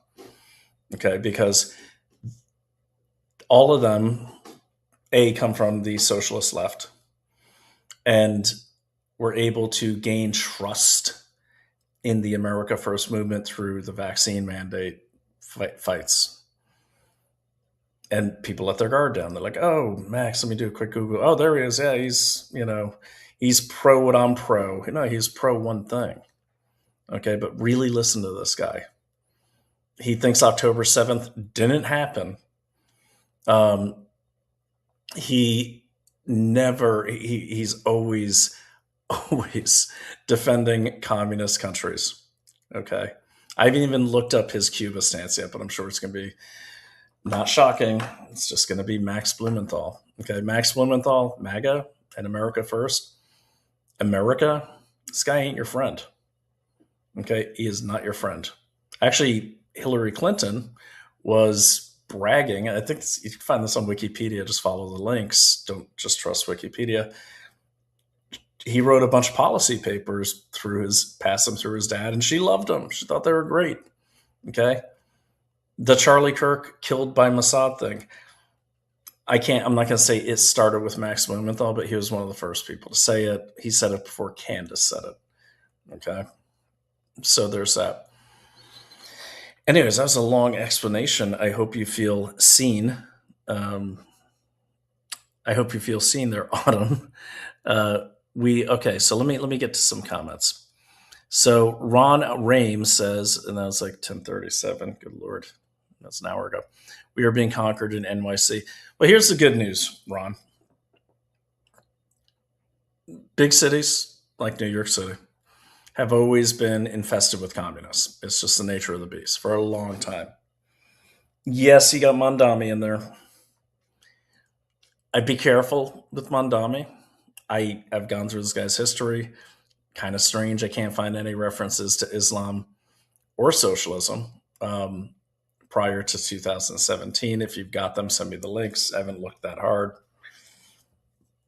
My guess with Mondami, because let's not forget this guy's a failed rapper who produced a Disney movie, and his mom, oh yeah, that's right, his mom was one of Epstein's friends. These people are opportunists, and this will be seen as conspiracy theory. Let me preface this by saying I have no proof of this at all, but I've looked at all of his father's appearances. His father, by the way, is a professor at Columbia who was calling for violent action during those student sit-ins that were the anti-Israel protests. That was Mondami's father. Okay. And yes, God, Saad, whatever your name is. Yes, we were very well aware of that. Okay. Yes, of course we were. He looks nothing like his parents, man. And Mamdani actually, I speak Arabic. I spent time in most Arab countries. Started my career in 92, went to Defense Language Institute for 2.5 years to learn nothing but Arabic. And then the last trimester, I learned Egyptian dialect plus modern standard. Then I spent tons of time. I was assigned to 5th Special Forces. Our stomping ground was MENA, or Middle East, North Africa, Oman, Yemen, Iraq, Saudi, all the Emirati countries, Israel, Jordan. I've actually been to Syria. Don't ask. I could go on, but you get the point. I've been to most of them. I've also been to places like, Singapore and Mindanao, Muslim province in Philippines. So look, I know my stuff. One thing I can say is I know Arabs. Mamdani looks Arab. His parents look totally different from him. I'm just saying. Based on nothing, not saying anything. Where did this guy come from? Okay. Where did he come from? To me, I think he's kind of like the Mandarin in the third, Iron Man movie, where like he's just like some puppet, but because when he explains the budget cuts and everything, he doesn't even sound like he's ever taken a math course. But the point is, I don't think Mamdani's the mastermind. Okay. I don't think he's the leader of anything. No one in communist movements really is. Yes, you have Stalin. Yes, you have Mao. But in like all of those people, keep in mind, as communism rose, Stalin, Mao, they were all part of these troikas, these threesomes, these bodies of people that move the movement forward. Okay. Now you see who Mamdani surrounded himself with, and it's a bunch of white and black, so American socialists. All right, a lot of them who just started putting on headdresses to look Islamic, who probably have never been to a mosque in their life. The point is, don't focus so much on Mamdani. Focus on the lower appointments in the governments, not just in New York City, but in New York. They are targeting Hudson Valley, where we also live. They target the hardcore Russian kind of traditionally backed communist parties in this country. They tend to target zoning boards, landlords, that sort of thing, schools, school boards, that sort of thing. The Chinese-backed United Front types, who are actually Chinese people, Chinese communists in this country, gaining influence and power, they tend to focus on the community colleges, okay? And a lot of the Confucius Institutes actually were more prevalent in community colleges and Ivy Leagues. Why community colleges? Because that's where small business owners go to school, after hours. The other thing they focus on is chambers of commerce. Okay, so you may not know this, but like Pittsburgh is sister city to Wuhan. Okay, and all of their chambers of commerce are pretty much run by Chinese nationals. All right, so that's kind of like the two-pronged approach you see. But even at that high level, Chinese, Russian, they're still communists, or they're marching along that communist path. I know Putin, he's more of a kleptocrat, but you get my point. He's a born and raised communist. I mean, the guy was, a higher up guy, if not the leader, I think, of the KGB. He's a cold warrior. Xi Jinping, cold warrior. Okay. So keep that in mind. It sounds crazy, right? But it's happening. It's happening. Look for those full moon festivals. It's happening. And it happens, I don't want to say slow boil. I think that's overused. But this truly is unrestricted warfare, which is a, Soviet-inspired Chinese manifesto for how to conduct war to defeat the West. And the way you do that is not through boots on the ground and tanks. The way you do that is that Stalinist method of slow and steady wins a race. Use your Gramsciist approach, take over the schools, take over the thought. Use regulatory warfare, change the laws to favor communist stuff. Narcotics warfare, this actually in the 1999 unrestricted warfare, they actually say narcotics warfare. That's when you flood the Western country with an illicit narcotic that's highly addictive, highly deadly, to overwhelm the public health system. That's your fentanyl. I mean, I could go on, but you get the point. Definitely. And by the way, you can buy Unrestricted Warfare on Amazon. It was leaked from the People's Liberation Army Press. It's not the plan. It is the manifesto. It's very flowery. So I do recommend you read General Robert Spaulding's War Without Rules as a companion to understand it. But yeah, basically it's pretty easy to understand when you listen to it. And then you start looking around and you see it. Because here's the thing with unrestricted warfare, which is being waged upon us. We lost New York City to a communist. So anyone that doubted me in the past, we lost New York City to a communist. We have a communist in the Supreme Court. Okay, so, but remember, unrestricted warfare, you're never going to have that Red Dawn moment. You're not going to have paratroopers landing in central Idaho, shooting everyone up. You might, but you probably won't. Because the way they view warfare is everything is a battlefield and everyone is an enemy combatant. Okay? And everything is warfare. The boardroom, courts, land ownership, all of that. And by the way, why would the Chinese support something that seems Soviet, like the abolishment of private property? Well, that's easy. It's more than just that. You install your communists, doesn't matter what race they are, you install them at the lowest levels and you work your way up. As communists work their way up through a system, you're going to see a reduction in state sovereignty, okay, through regulatory warfare, giving more power to the central government. Now, whoever decides it's time to move on the United States, they're going to want a United States not with 50 states that are very independent but all work together. They're going to want a government that is mainly centralized, hence the reduction of or the attacks on the executive, the president when Biden was in, because he was senile and just letting them do whatever they wanted. But you see, there's always these moves to reduce the power of the Supreme Court and the president's, the office of the president. And it's always at the hands of Congress. Okay. But if you're going to take over this country as a communist force, you don't want 50 independent states that have their own national guards, their own armies. You certainly don't want what is the largest armed army in the world, and that is the American citizen with gun ownership. So you got to always go after those Second Amendment rights.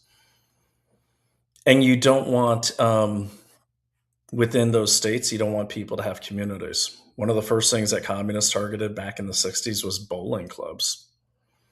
Okay. You don't want people to be unified, so you turn race against each other. You insert things like LGBTQ. You also have to get rid of the church. They're not trying to take over the church, the communists, like all these LGBTQ things. And they're not trying to take over the church. They're trying to destroy it. And Pope Francis, the last pope that everyone was getting on Bannon because I guess he said in the Epstein tapes that something bad about Pope Francis, and all these fake MAGA people suddenly like Pope Francis. Pope Francis is a communist, dyed in red. And his plan is to reduce the position of the priest and the bishops and the cardinals in the Catholic Church and turn the Catholic Church into a bunch of small groups. Sound a bit like communes to you? Why is that? Why do they target the Catholic Church? Because there's a hierarchy. In Islam, there's not really a clear hierarchy. It's not as orthodox as, say, the Catholic Church. Got to get rid of that. And in most religions, there's not. The Catholic Church does have a very clearly defined hierarchy. That competes with state authority or communist state authority. You have to get rid of that. why the sex changes and the chop of the kids. Why keep kids' gender reassignment away from them during the Biden administration, away from the parents? Not tell the parents, because you're reducing the authority of the parents. You're breaking up the nuclear family. Mao did this with communes. That's why he took away people's ability to cook. He claimed it was to increase national steel production so everyone had to melt their pots and pans. Maybe that was the case, but the thing is, the result was to eat a meal, you had to go down to the commune. So it wasn't mom and dad sitting at the table leading the family anymore. It was the local communist leader. So you see, it's all about destroying these little hierarchies in a Western democracy. That's the ultimate plan. Get rid of it all. Now, if things keep going this way, if these communists, the DSA, continue to gain power, and they're gaining power quickly. Again, they've got New York City. If that happens, you're going to see a reduction in state sovereignty. And when that happens, you're going to start seeing things really start falling apart for the United States in terms of who we are, in terms of what our own history is. I mean, what do you think the 1619 Project was? That was erasing our history. That wasn't changing our history. That was muddling our history, because you have to get rid of history. History gives you definition. Definition makes you have pride in your nationalism. And that doesn't work for communists because they are borderless. Okay, they are borderless. Now, who's behind it all? That's many groups. There's greedy special interests that don't realize what they're really supporting. There's definitely the Chinese Communist Party. We've seen their influence is super heavy. And by the way, anti-Semites, I'm a little curious why you're so concerned about Israel's influence over America, yet China makes most of our rail cars through CRRC, headquartered in Springfield. Check it out. Been there, did a whole report on it. Big Chinese flag flying in the middle of Massachusetts, right over that. And it was a Republican governor that let that in, by the way. But yeah, I hear all this stuff like, oh, we pay Israel $3.8 billion a year and they control us. What's been my experience that when I pay people to do something, I control them. But whatever your math is on, we pay them, they control us, and $3.8 billion. Okay. We're still giving $17.9 billion, I think, to Ukraine. During Obama's administration, off the books, we were given $18 billion a year to Pakistan. Okay. And the amount of money, trade deficit, and industry we've given to China dwarfs anything, yet no one's talking about that. Why? Because A, you're stupid and you don't want to undermine whatever beef you have with Israelis by saying there might be another enemy. Okay, if you think Israel's the enemy, that's your prerogative.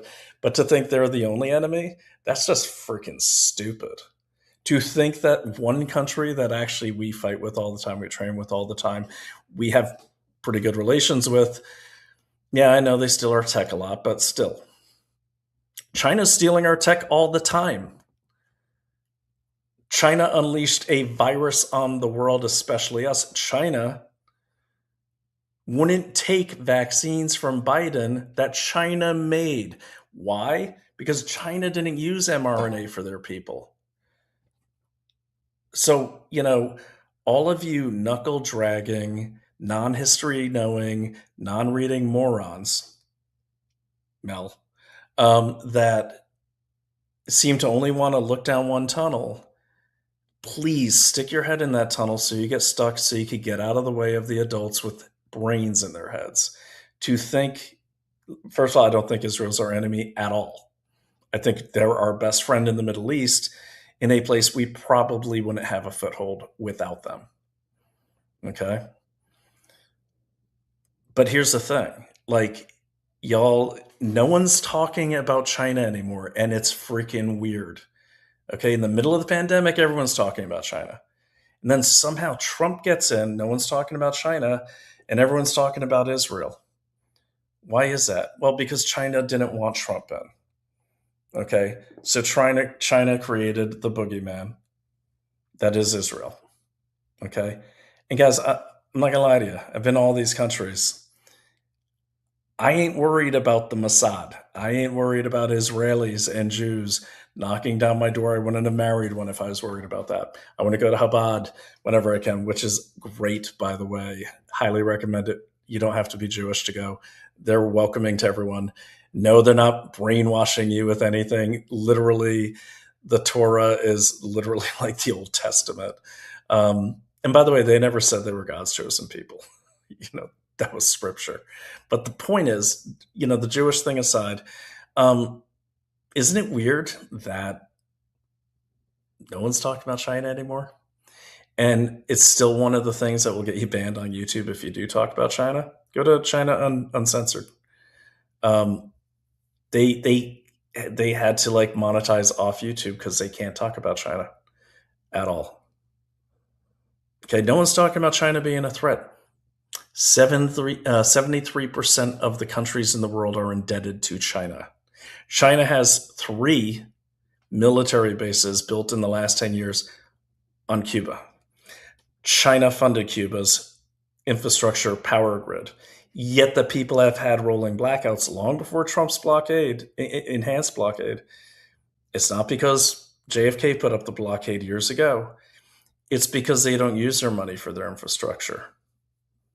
They don't use their money to feed people. And all that bullshit about the best medical system and the best doctors, maybe, but they export that for money and the people don't get to benefit from that in Cuba. I've been to Cuba. I know a lot of people in Cuba who fled Cuba. Rolling blackouts for 20 hours, that's been going on forever. Yet the Chinese have been giving them billions of dollars a year for their electric grid. I bet you money those Chinese bases never lose power. And that's a fact, by the way, admitted to by both administrations. Biden's administration tried to deny it. They got called out. Wall Street Journal. Everything on earth, it's pretty much a fact. China still denies that they exist. Obviously, they do. We'll know soon enough when we take over that country, either temporarily or forever. I don't care which. I think we should just take it over. It's too close to our shores. I think it's okay to be the global hegemon. I think it's okay to exert power over other countries if it keeps your country safe. I think you shouldn't make apologies for being the most powerful nation on earth and not afraid to use your might to enforce peace. Because the only thing that gets peace in this country, in this world, is might. Not talk, not lighting yourself on fire, not praying. Might. That brings peace. When there's a guy with a big club, or even when there's 2 people with a big club, you got peace. The Cold War, compared to now, kind of peaceful. Not saying totally peaceful, but largely peaceful. Why? You had 2 gang leaders. It's like having 2 gangs in a prison. Okay? Eventually, we're 2 gangs, in the same inner city.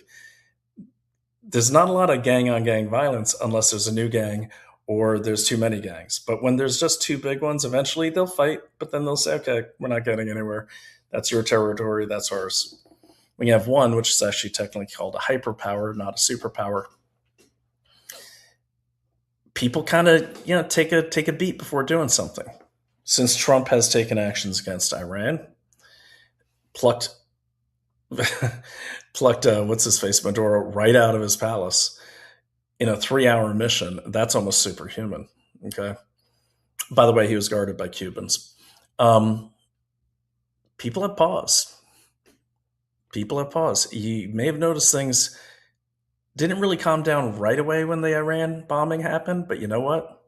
When Maduro got plucked in his little silk pajamas out of his, little palace in the heart of his city, and we blasted his soldiers and his Cuban mercenaries, called the Black Wasps, with our new ultrasound weapon, whatever it is. The world kind of calmed down a little bit because I think everyone's thinking I could be next. I mean, look at what's his name? Diaz-Canel in Cuba. He's trying to sound bold, but he looks like he's going to cry. He looks like he'd rather be anywhere else than the next guy who's about to get plucked out in his silk pajamas in the middle of the night from Havana. He's probably not even in Havana right now. Anyways, I'm rambling on. It's getting late. I'm going to wrap this up, but let me look at some comments here. Yes. So, by the way, Ron Rain, sorry. You're being conquered, but haven't been conquered yet. And the good news is this. New York's man. You know what New York is like? Honestly, it's not herding cats. It's like herding a bunch of like vicious puppies and cats and dogs and everything. I've was actually born in New Jersey, but we lived in New York City at the time I was born. Jersey was the closest hospital. I've been a New Yorker most of my life, I can honestly say, except for the 18 or the 16-year stint in Maine when I was growing up. We had to leave New York for different criminal reasons, but it's beside the point. Yet New York still hasn't completely fallen. Because one thing that drives New York is money. Okay, and it's just too powerful. I'm not saying you should sit back and not do anything, of course. But New York is always fighting with each other, everything else. But New Yorkers in general, I don't know, man, there's a certain kind of grit where it just doesn't work out for the people that try to inherently change New York into anything else but New York. But again, I mean, it's just so hard to manage. Like, I don't, it's like organizing chaos. I mean, I could see, look, definitely they've made some ground. I hear you. But this like submission to Islam and everything, like it's, if you're not in New York, well, you said we are being conquered. So you're a New Yorker. All right. So if you're in New York, you can come down to my neighborhood. Yeah, we got some Muslim shop owners, but we have Jamaican shop owners, Haitian shop owners who've been here for a long time. You don't see any of this crap. I'm not saying it's not happening. What I'm saying is, just like the Bolsheviks, one thing the Islamists like to do, because they're organized by the communists, they like to look bigger than they are because they want you to give up. Okay, that's the name of the game. That's what Bolshevik means. It means like the big ones. And so the Mensheviks was like I forgot what that meant, but communists always try to look bigger than they are. Conquerors, I mean, this is a classic covert influence game. Look bigger than you are, people will give up. Why fight? It's insurmountable. Oh my God. We might as well just fight and just live another day. They always try to look bigger than they are. But remember, they're always fighting with each other. So your goal should be, yes, sniff them out wherever you can. But honestly, the best thing that Americans can do right now to the DSA is infiltrate them. Infiltrate them to the point where they don't trust anyone within their own ranks. They'll take care of themselves. They'll kill each other. Trust me. Okay. But you infiltrate them, you break them apart from the inside out. We've done this many times in my past life type work, whether it was different Middle Eastern countries, different religious communities in the Middle East, different communist parties in Southeast Asia. You infiltrate them, you leak it that you're doing it, you play little tricks like use burner to call Sam, but you call Sam from Sally's number. Then Sally says, I didn't call you. And Sam says, it's your number. Why would you lie? Now you create trust and you just keep that going. Enough Americans do this to our enemies. As long as we all agree who the enemies are, in my opinion, start with the DSA. They're the enemies of America. That mindset. I don't care if they're nice college kids. I don't care if they make a pretty damn good cup of coffee, and they do. Okay, because I've gone undercover to Coffee with Comrades. Doesn't matter. Okay, because in war, you cannot hesitate to think, that's someone's child, or maybe I can convince them otherwise. You can't. I'm not saying literally kill them unless they're trying to kill you. But what I am saying is destroy them, take away their hope, take away their trust, take away their cause. Take it all away. Let them hit rock bottom. It doesn't matter. They'll either recover or they won't. I don't care. Okay, all I care about is protecting our country, our community, our families. Okay, they chose the path they're on. That's the name of the game. That's war. Okay. So yeah, they've only conquered NYC if NYC stops being NYC, if NYC implodes. Okay, I just don't think they've conquered NYC yet, but they want you to think they did, so you give up. Don't give up. All right, Ron? One New Yorker to another. I'm not. I'm still here. I was with, I didn't do as much work as my wife, Naomi Wolf, did, but Jimmy Wagner and the Donald J. Trump Club of Brooklyn, it's a longer title than that. I'll put up the link.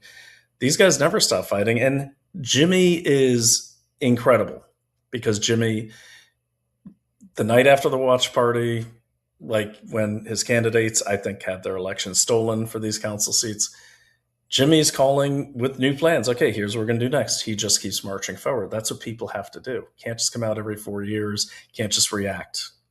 Okay. I'm with you, Ron. All right, Donnie. They use zines for their proper propaganda too. I don't know what a zine is. Zine, zines, magazines? I don't know a zine. Oh, like Zoran? Anyways, get back to me on that. I don't know what a zine is. Enemies Within is on Amazon. He's in it. He made it. He produced it. That's his movie. Sharon Stone. Can someone research the Alien Seditions Act? It sounds like if we go to war, the government can massively deport aliens. If we go to war, yeah. I don't know if they can, but they just should do it. Like, seriously. Hell, make them cannon fodder, for all I care. Seriously, I don't care. Sorry, I don't. Hate me.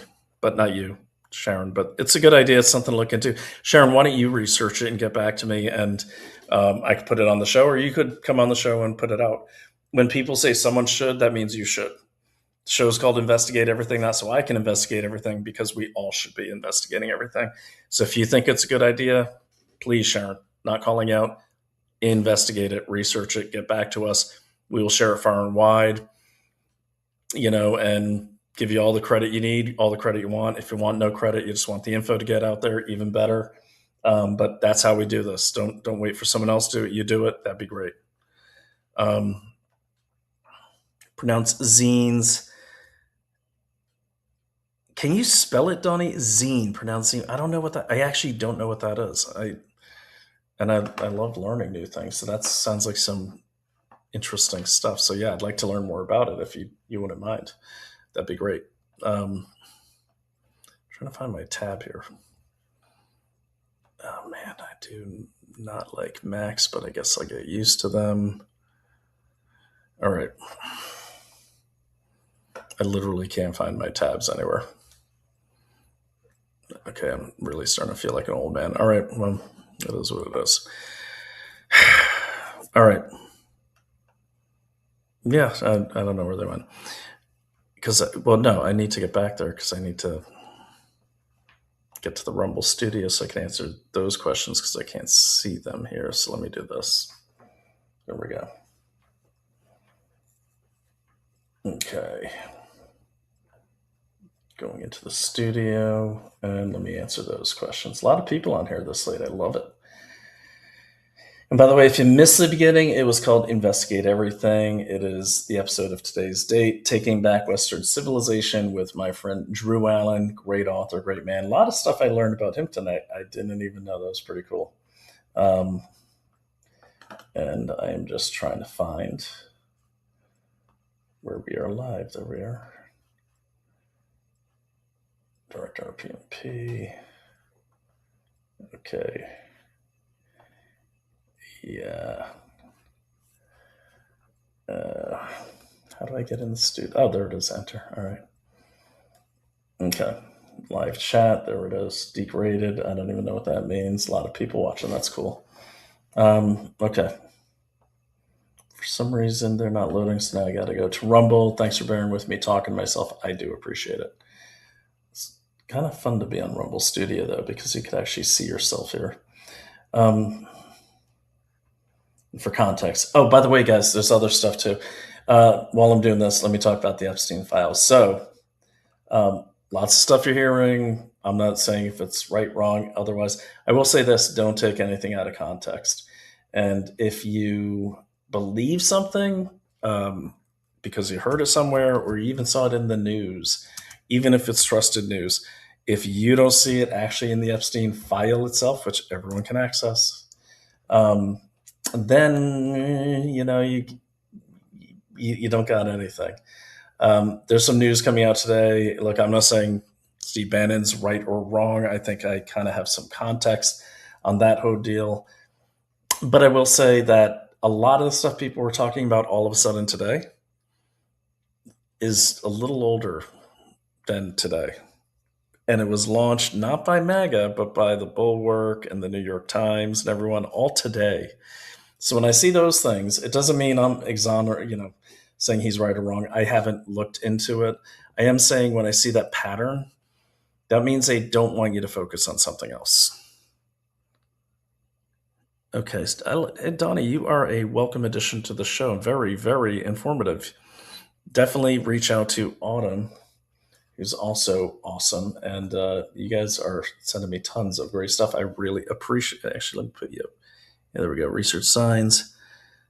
A lot about what they say and hand out to the people at their protests. I will, definitely. And I've attended a lot of their stuff too. But it's good to know, because just when you think you know how to do something, you realize you haven't done it in a while. So I infiltrated groups many, many years. When I do a lot of private intelligence contracting. My background, if you don't know it, I was in the intel community, including 11 years active duty military intelligence, and then almost 2 decades in 2 different agencies. And then after that, I went private, and I did things like infiltrate groups to, on behalf of oil companies and stuff like that, to stop pipeline attacks and things like that. And I knew the groups back then, just 10 years ago, but you're right. It's always changing. There's always something to learn. And I was talking to my daughter just this past weekend. She's in the city. She's in her mid-20s. And I told her, I got this fake profile, to get on, Blue Sky and all these. And yeah, I thought I had it pretty nailed. And she's like, no, that's all wrong. Because I'm thinking, oh, say you were Greenpeace and all this. And she's like, no, just tell them you're a veteran. They love getting veterans, Dad. Tell them you're, out of work. They love that.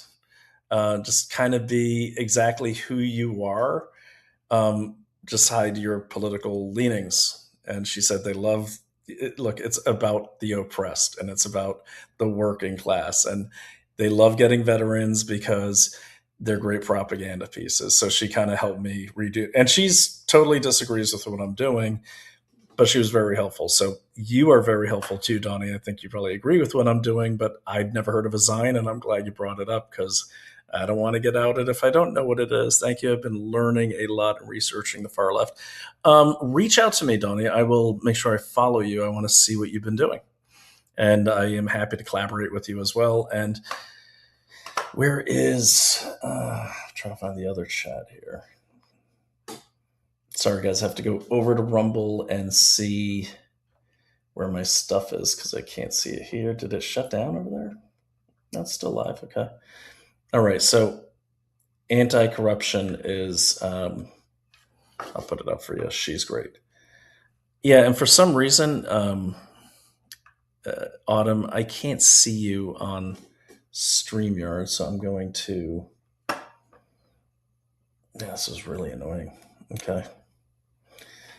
Dawn, I want you two to connect. I think you'll have a lot to share. If that's okay with you, Autumn. Oh, yeah, there we go. That's it. I forgot about that. Okay. And there's another one, Donnie, that, a lot of people disagree with her or say she's CIA or some other nonsense. But there's this girl, is it Caitlin Borsalenko or something like that? I'll look her up here in a second.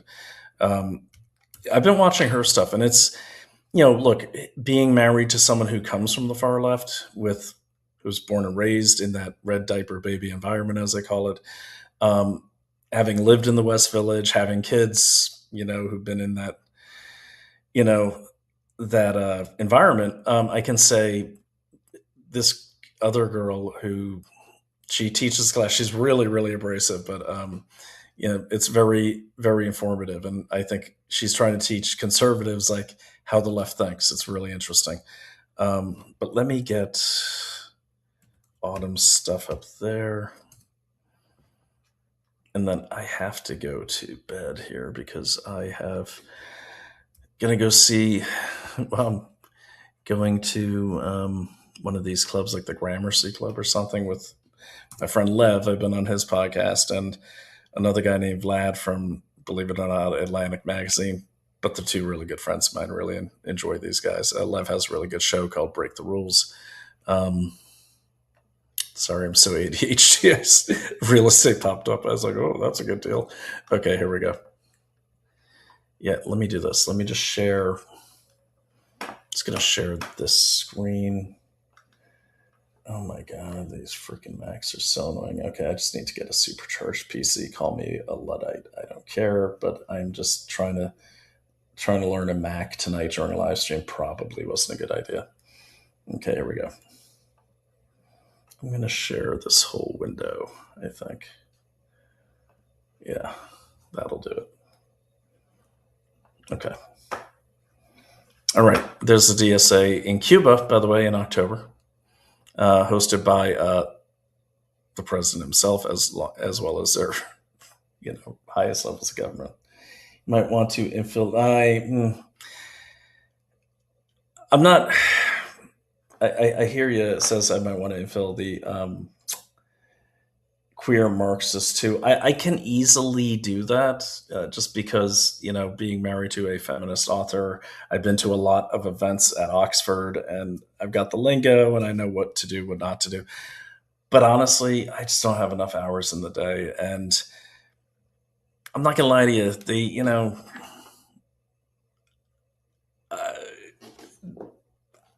I'm not really that comfortable in those groups. I'm just not, and I don't mind saying it. I don't know. I'll just put it this way. Like a lot of my friends in the West, from Manhattan down to Brooklyn are, people, same-sex dudes who've been married for years, great people. They're different, like these queer Marxists. It's a bizarre mix and they seem a little insane to me. And I never, I feel more comfortable around the crazy bomb-toting Marxists than I do around the queer Marxists, because that's something going on there. Maybe it's the hormone injections. I don't know. It creeps me the hell out. It really does. So open to volunteers, but I can honestly say it won't be me. Maybe you can. All right. Well, you're in Hawaii. Well, your governor's a Marxist. So, yeah, Hawaii. And I've never actually been to Hawaii. I've been I'd say about 100 countries, every state in the union except for Hawaii. Never been there. And I really want to go. It's also isn't like the home of Spam, because wasn't Spam like some military ration that they stored in Hawaii? Now it's like the state treasure, and I love Spam. But yeah, I'd love to go. It looks beautiful. It really does. So yeah, that's who I'm talking about.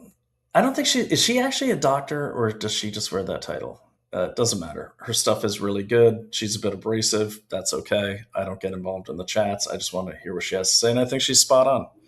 It is hilarious when she will live stream these people and they're like, this so-and-so's live streaming, and she's like waving to them. I love her show. It's fan. I reached out to her. She didn't get back to me, but I was trying to get her on. She's fantastic. Carolyn, that's right. Definitely a good resource. I highly recommend it. I mean, look, I disagree with her that, she thinks Andy No just did it for the money. I know Andy No. I met him at a wedding in England just recently, but we follow each other for a long time. I think Andy No's work is great. I have nothing bad. She seems to hate Andy No for whatever reason, but I think Andy's a great guy, and I think he's a hell of a researcher, and I recommend his book as well. He does good work. I mean, and he's living overseas because it's safer. It's sad, but it's safer over there for him than it is over here. So yeah, I think Andy's a solid dude. So I do disagree with her on her take on Andy, but And here's the thing. I like Carolyn a lot, Carlin. The problem I have with her is I do get the sense that she thinks she's the only one that knows. And these groups are so diverse. She's only going to know her slice. So just keep that in mind. Like, it's also going to be, it's not like, I think her stuff that's universal about that mentality is really useful. But I would also caution people to say local groups are local groups. A No Kings, for instance, a subgroup in Beverly, Massachusetts, it's going to be far different from a PSL-backed No Kings group in New Orleans. So you got to take into account the different regional, effects there with these groups. So, that's the thing. But it's all useful. It's all useful. So, and Donnie says, yes, that is one person I'm learning from. She can be abrasive, which I am one. We have a lot to learn. Yeah, but, really, I think, you're saying it. And Donnie, you should probably infiltrate one over there and report back and tell us all about it, because Hawaii is going to be a different culture. So that'd be interesting. But the key thing is this. The key thing why I brought up the infiltration is that really breaks up a lot of things. We broke up so many terrorist groups when I was doing that kind of counterterrorism work, with mistrust, black propaganda, getting them to kill each other.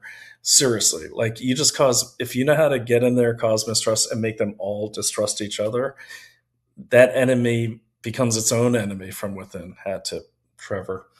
And that's the best way to do it. And if they think everyone is infiltrating them, great. And Carlin's right. I mean, if you're just sitting there and you're shouting at them on Twitter and saying, oh, they're freaks and all, they don't care. Because let me tell you something. One thing, and I think both Autumn and Donnie here can agree with me. Yep, Kami Hawaii can agree with me, is she does have a PhD. Okay, I couldn't find it, but cool.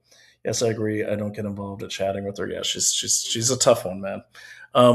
But where was I going with this? So she has okay, you distracted me with all of that, but that's okay. Oh yeah, if you're just yelling from like Twitter and calling they don't care. Yeah, that's what I was saying. When I watch like X and MAGA and Getter and everyone and I'm MAGA, just so we're clear. But when I watch the majority of people that I was aligned with during the Biden time, when I watch them now, they're all like spending all their time and all their audience on, how do we know Trump's not deep state, or one of the Rothschilds, or this guy's a Rothschild, this guy's this stupid, idiotic stuff. Or they're in the world, what is it, the World, not Economic Forum, the Council on Foreign Relations. Oh my God. Like, there's so many people who are in the Council on Foreign Relations. My wife was invited to join the Council on Foreign Relations. It's like an Ivy club. I'm not saying they don't do bad things. I'm just saying this whole like, they're deep state.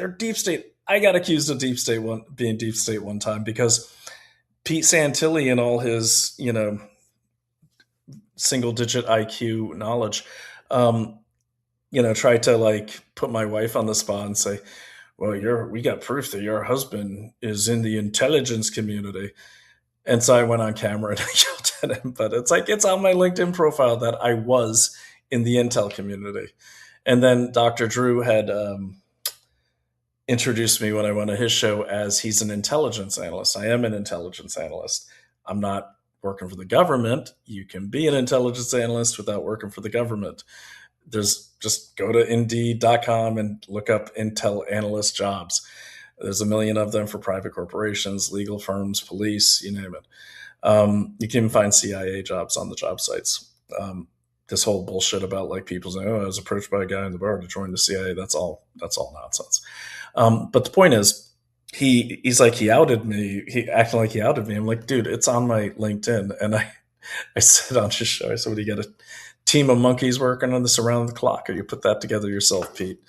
But the point is, all these people are spending time on, and look, they can spend time on whatever they want, but they're acting like they're doing something for the country when they're just picking apart like every little thing they can find about the current administration. And I would even say that the people who are on supposedly conservatives that are just constantly attacking this administration for everything they do, first of all, they seem to attack Trump. MAGA, conservatives attack Trump, a lot of them, more than they ever attacked Biden. And I never see them attacking Democrats or even socialists for that matter. Hell, they're platforming Max Blumenthal, so there's that. But the other thing is, then the other camp is kind of like I told you Trump was bad. Well, almost all of them, yeah, I guess I'm talking to my friend Shannon Joy, who's actually a DailyClout contributor, but I mean, all of them are like DeSantis backers and then RFK after that. So a lot of those people that you think are conservatives, they might be, but they're not. They're also never Trumpers, and you could be both. So just keep that in mind. I mean, like, I'll never tell you how to think. Yes, I did shout in the beginning and say you need to do this, but let me just say I will never tell you how to think. I'll tell you what I think. I'll never tell you how to think. You have your own brain. You have your own context in this world. You have your own experiences. It's not my place to tell you how to think. It's my place to share how I research things, because I think I have some very unique training in this field. I was trained by the military. I was trained by many, many agencies. I have multiple degrees in the subjects around this kind of work. I've just spent my life being an intel analyst and an investigator. So I think sharing my knowledge with you and how I do things and how you make actionable intelligence is really what I'm here for. I'm not here to reveal things to you. I'm not here to do any of that. When I do in the course of researching things, I certainly share them with you. But if you notice, I try to keep you in the loop so you can see how I did it. And then I'm also listening to you, because really what I want from this, I kind of took like 8 weeks off because honestly, I got like burnt out.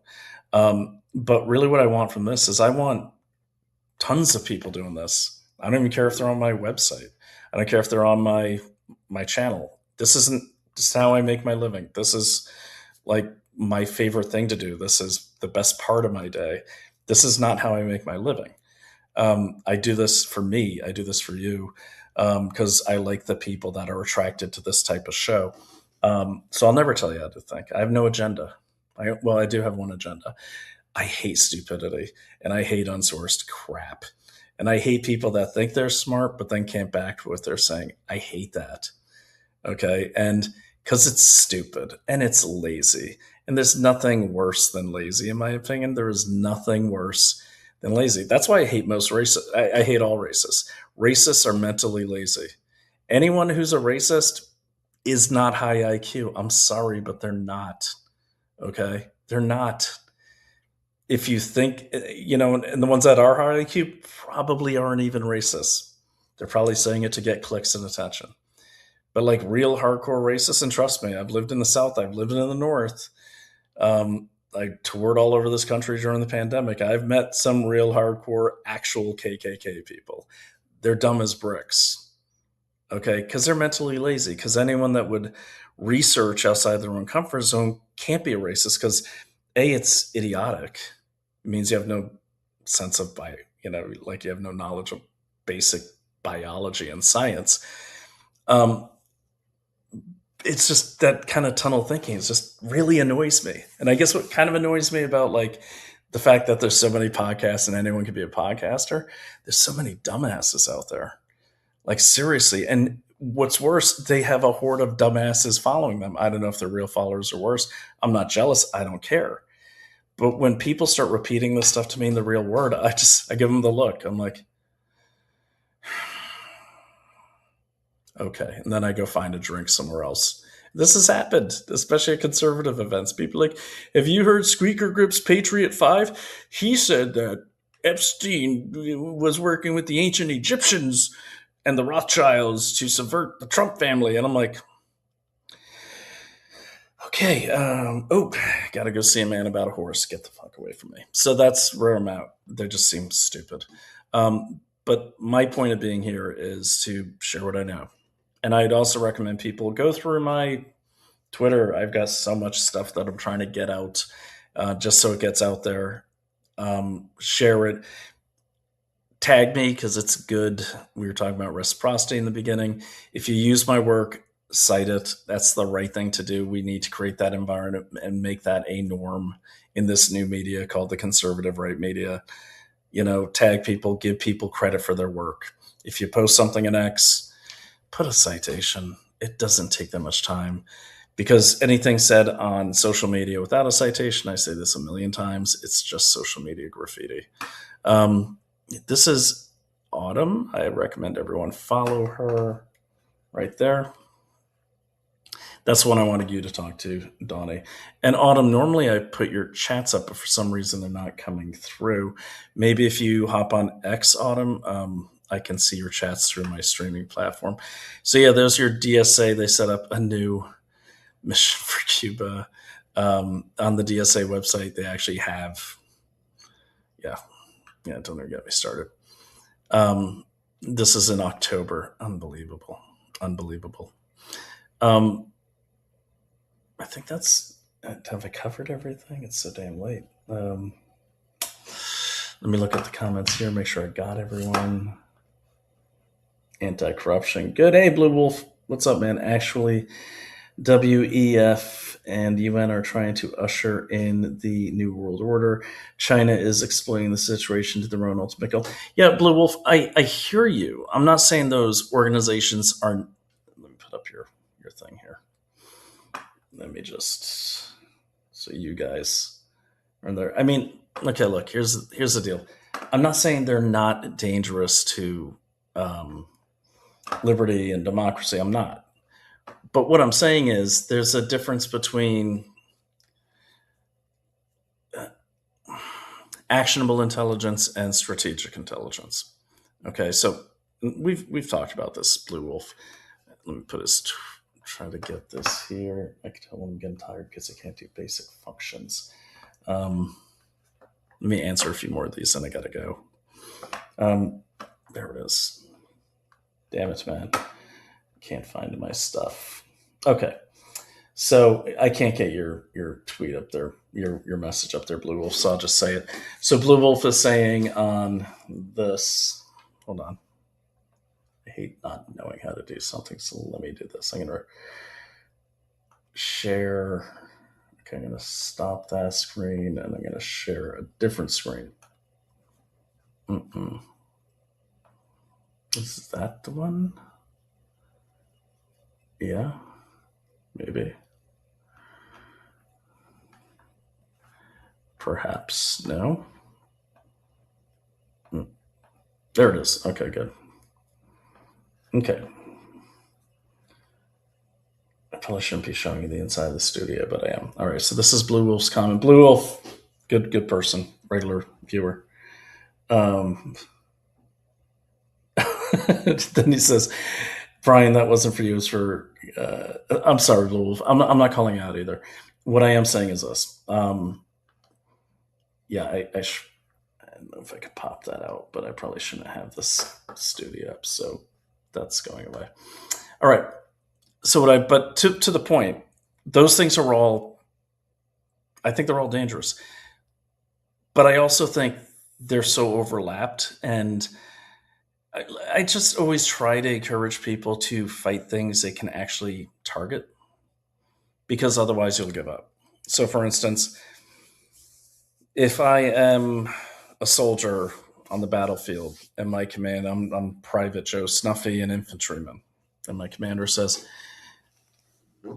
go fight the New World Order. Like, what, where do I start? But if my commander says, go take out that squad, and then in the intel briefing later on, I find out, okay, in taking out that squad, I'm reducing the power of that platoon, thus reducing the power of that company, thus reducing the power of that brigade, battalion, brigade, division, whatever, a division that's owned by a key faction in the New World Order. Okay, that makes sense to me. That's actionable intelligence. I understand the cause and effect of my actions. And I find it interesting, the New World Order and all that. I can say that human nature is under attack right now, and I think people need to learn how to be warriors again, and it's okay to get in fights, and it's okay to be an asshole, and it's okay to punch someone in the face if they insult your wife. Absolutely. And women, it's okay to punch some chick in the face if she insults your husband. Go Viking style. But the point is, I think there's been to your point, Blue, this is the danger of groups like that, is they kind of work on you over time. But I have seen, especially in the, kind of upper middle class and in Western nations, there is a real degradation of natural human aggression that seems like society has tried to beat that out of people. Like, for instance, and I've always said this, remember when like gentlemen used to walk around with freaking swords and pistols in England? Like, why did that stop? Okay. Or like when you'd slap someone in the face with a gauntlet, they'd pick them up and then you go and stab each other because they insulted the honor of your lady or something like that. I mean, why did that go away? But only in Western nations, because we're more civilized. I would argue that things are pretty civilized when both people have a sword and there's consequences. So I don't know. I think we need, if I was going to counter the New World Order, I'd start with bringing back human aggression and making aggression great again. Seriously, like, don't hold back.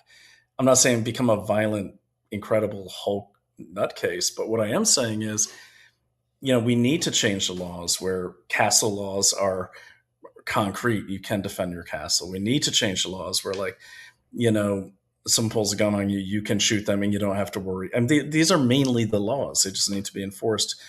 But I think we should encourage kids to, put on some boxing gloves at school when they have a beef or they're bullying each other and see who wins in the ring. Instead of like this sissy nanny stuff that leads to suicides of like online bullying or like 15 kids attacking one kid. Like, I do.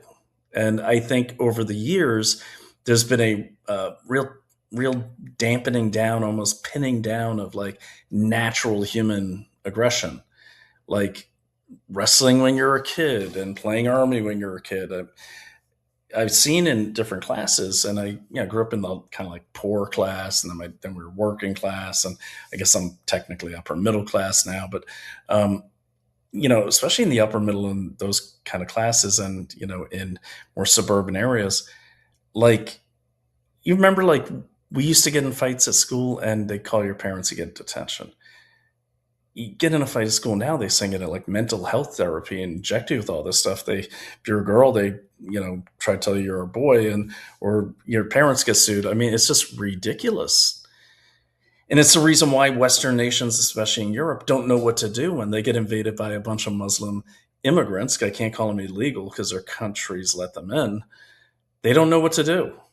They don't know what to do when a bunch of people show up at their house and say, we're coming in. They're like, oh. I was just in Holland last spring, and they're not even allowed to own a baseball bat at their house. Our host was telling us. I was like, what? Yeah.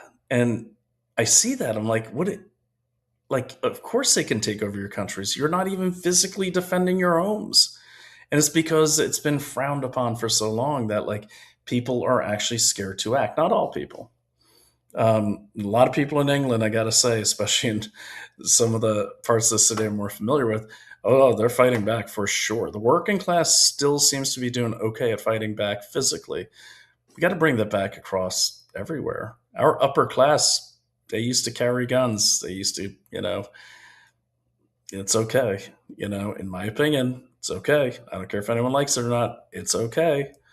And then like, and I was thinking this, like, look, I grew up in Maine, which is, there were two classes when I was growing up, the really rich, the really poor. We fell into the other category. We had a big family. We had a lot of criminals in my family, not, bad criminals, but like thanks for violence and stuff like that. But one thing we could do is we could all fight. I'm not like Bruce Lee or anything, but I can take a hit. I could give one. And that's how you settled things. I have 6 brothers. I mean, we were settling things every day over, who stole my Legos, so from an early age, and that wasn't frowned upon by my parents. I mean, they'd break it up, but it wasn't frowned upon. My dad is Irish Catholic, and, my mom is, African and something else, but we're never sure what something else is. But the point is, it was never frowned upon. Like, why? My dad would never say, "Don't fight." He'd say, "Why are you fighting?" And so, well, he stole my shit. He's like, "Did you steal his shit?" He's like, "Yeah." And he's like, "Give it back to him." And then, no, well, Brian, kick his ass and get back your stuff. That's how my dad did it. He was never told, "Don't fight." He'd say, "Why are you fighting?" And if it was a good reason, he'd say, "Okay, carry on." I think we need more of that, because I don't think there'd be as many of these brutal high school attacks where like 10 kids attack one. What you're seeing is clash of classes, where these kids are being mixed into different classes, and the upper class kids, they have no idea how to fight. They don't know what to do, and they're just fodder instantly. The other kids do. A lot of them are from places where they fight all the time. We need to bring that back.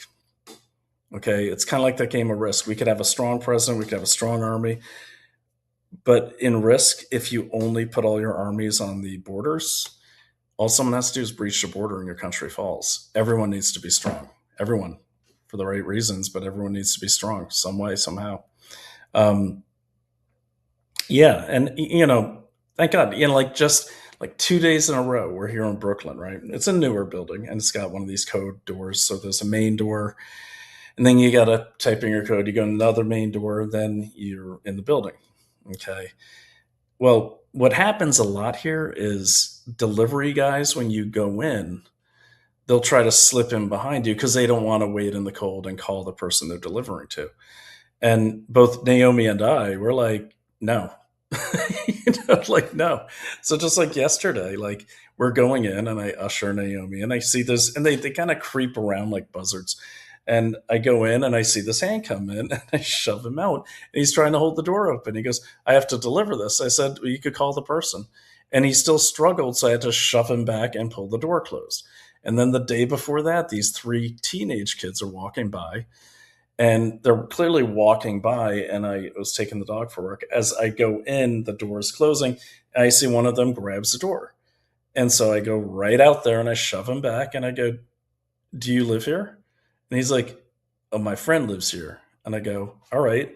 And I pull his hands off and I shut the door and I said, "Ring him up." And he's like, and I go, "What's your friend's name?" And he goes, and I go, you don't have a fucking friend. Get out of here. And then they were not ready for that, these kids. And these kind of kids that look like they probably jump a lot of people. And all I could yell was as I'm walking away.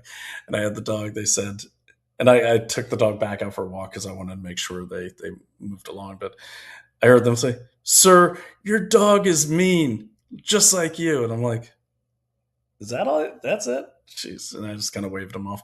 But the point is, like, what if I let them go in because I don't want to offend them because they're black?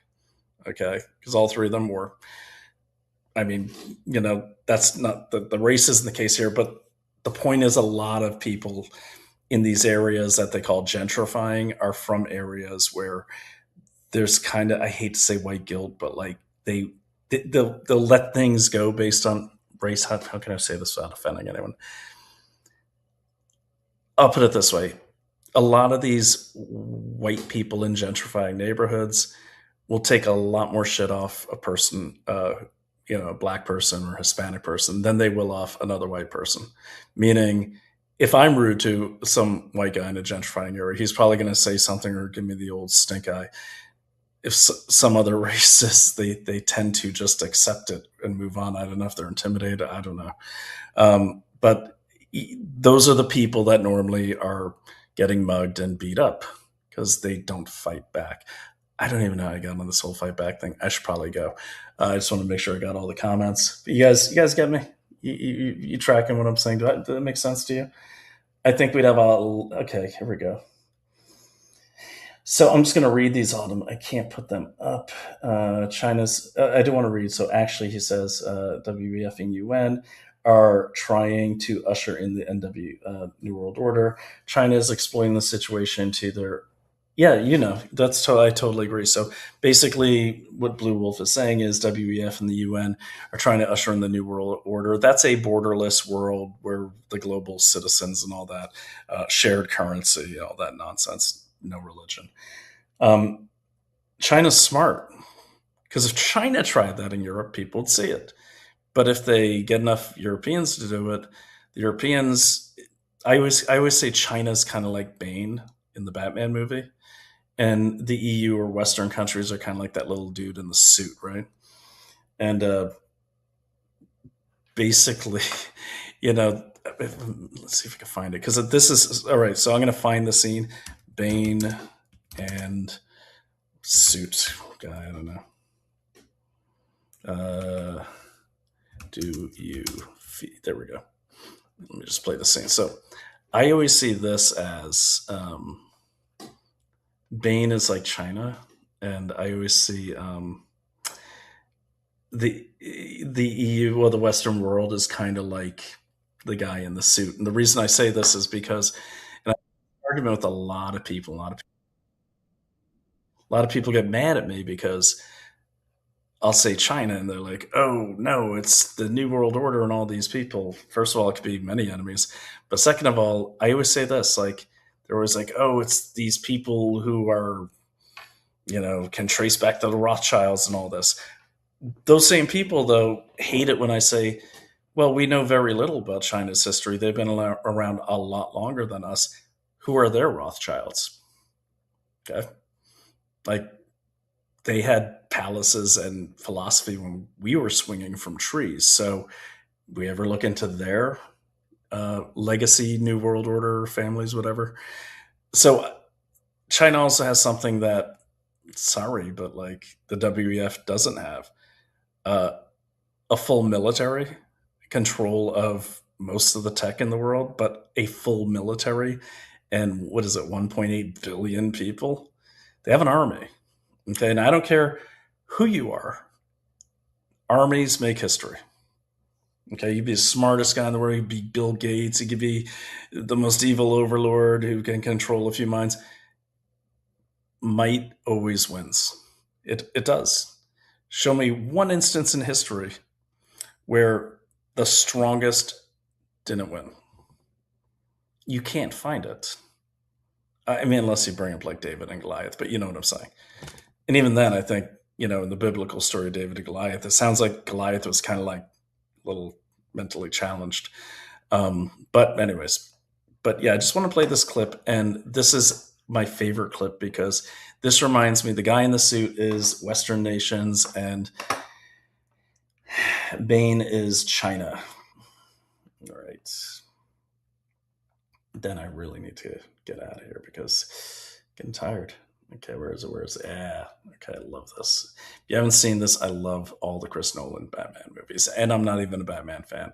I actually like his supervillains better. No, I didn't like the first one with Liam Neeson, but I love the one with Heath Ledger as the Joker, and I love Tom Hardy as Bane. Fantastic. All right. Tell me if you agree with me on this one. It's kind of fun not to have an agenda on this. Speak of the devil, and he shall appear. What the hell is going on? Our plan is proceeding as expected. Oh, really?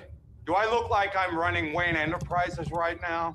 Your hit on the stock exchange, it didn't work, my friend. And now you have my construction crews going around the city at 24 hours a day. How exactly is that supposed to help my company absorb Wayne's? Leave us. No, you stay here. I'm in charge. Do you feel in charge?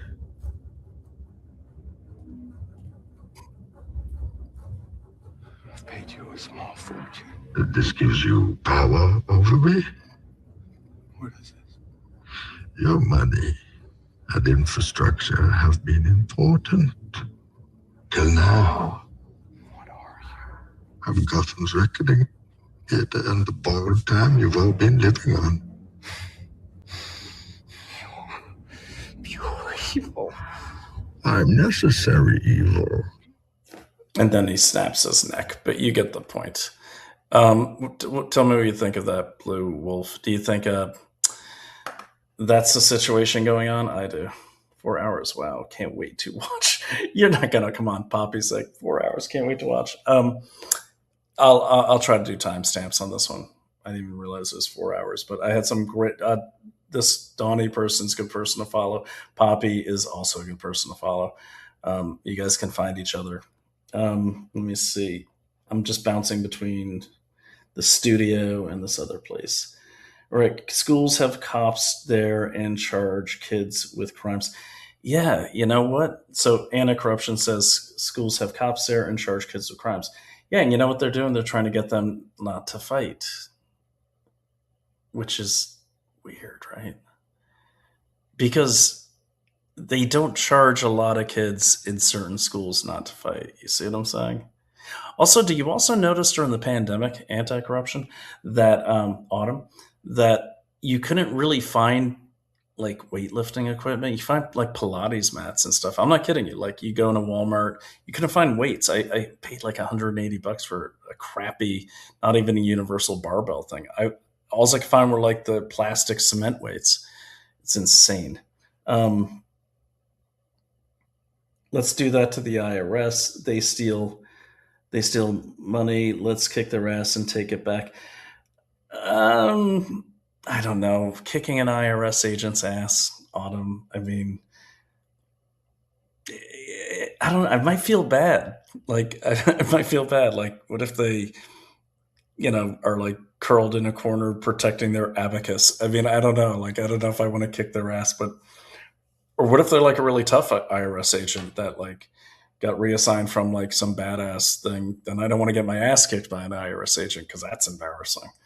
What you could do with the IRS is just, even if you're have everything paid through an LLC, set yourself up $100 LLC, have everything paid through it, make some money, write everything off. That's the best thing you could do to the IRS. Autumn says, you're so correct, Brian. Falling out of a tree, falling off your bike, socking the bully in the nose when you got pushed around one too many times. All important parts of growing up. Yeah. No, look, my worst bullies were my brothers, like, because they grew a lot quicker than I. They were mean, man. They were mean. Like, you literally had, like, kids would come around the O'Shea boys. I remember we walked into McDonald's. Our friend Sean was eating his fries, and everyone was so used to us being bullies that he sees us and he instinctively pulled his fries and huddled around his food because I guess my brothers would steal it. And I remember, like, by the time I got to high school, when I had like one bully try to bully me, like I beat him with a book. He did it when these like titty twisters. I was like, oh hell no, and that wasn't happening because honestly, boot camp with my brothers was far worse than any bully in high school could do, because they were in high school. So yeah, but I think the key thing is, there's always the fear of the unknown, and fear will always freeze you.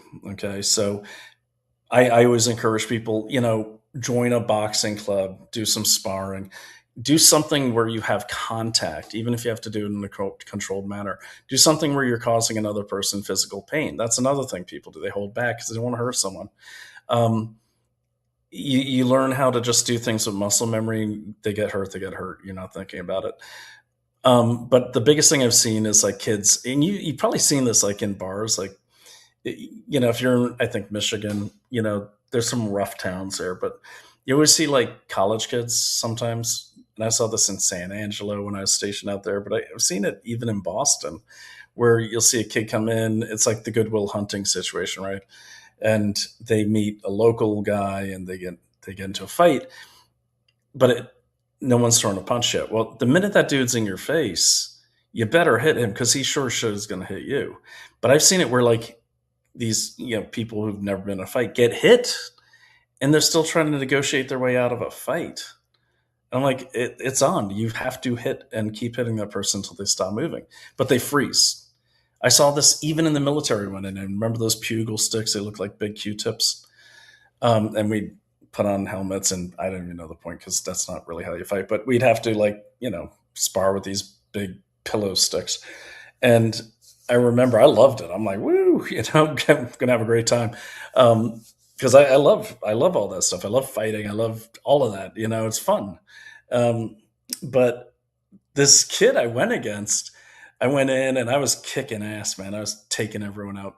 And I'm like, like that, let's go. And he's like this. And I go, whap, and he goes down like a tree. And then I'm kind of like poking him, like, oh, do something. And he gets up, and then he's like, and then I kind of was like, just kind of love tapping after that. I kind of felt bad because he was in such shock. He'd never had physical contact.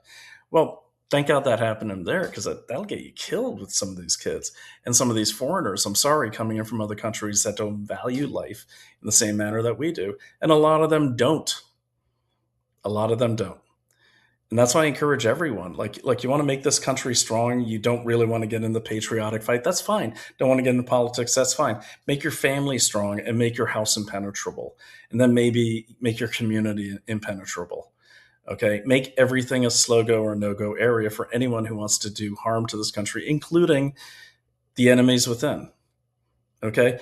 Make your liberal neighbor who wants you to put a rainbow sign on your front yard, or even when the human rights, was it HRC, Human Rights Campaign, even when they come to my door, I make them feel as uncomfortable as I can. Why?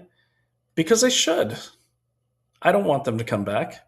I don't believe in anything they do. I think they've backed horrible things, including a lot of these transgender surgeries. And I tell them, I try to make them cry when I see them. Okay? And if a local politician, I don't care if she's some 25-year-old girl who's putting her shingle out there and is going to run for local office, especially in Salem, I'll say, what are your issues? And then if she names them, I did this, and I said, okay, I don't agree with that issue at all. That issue is backed by this. That issue is backed by this. It's like, well, sir, I'm just trying to get the word out. I said, if you can't answer my questions, I don't want you in office.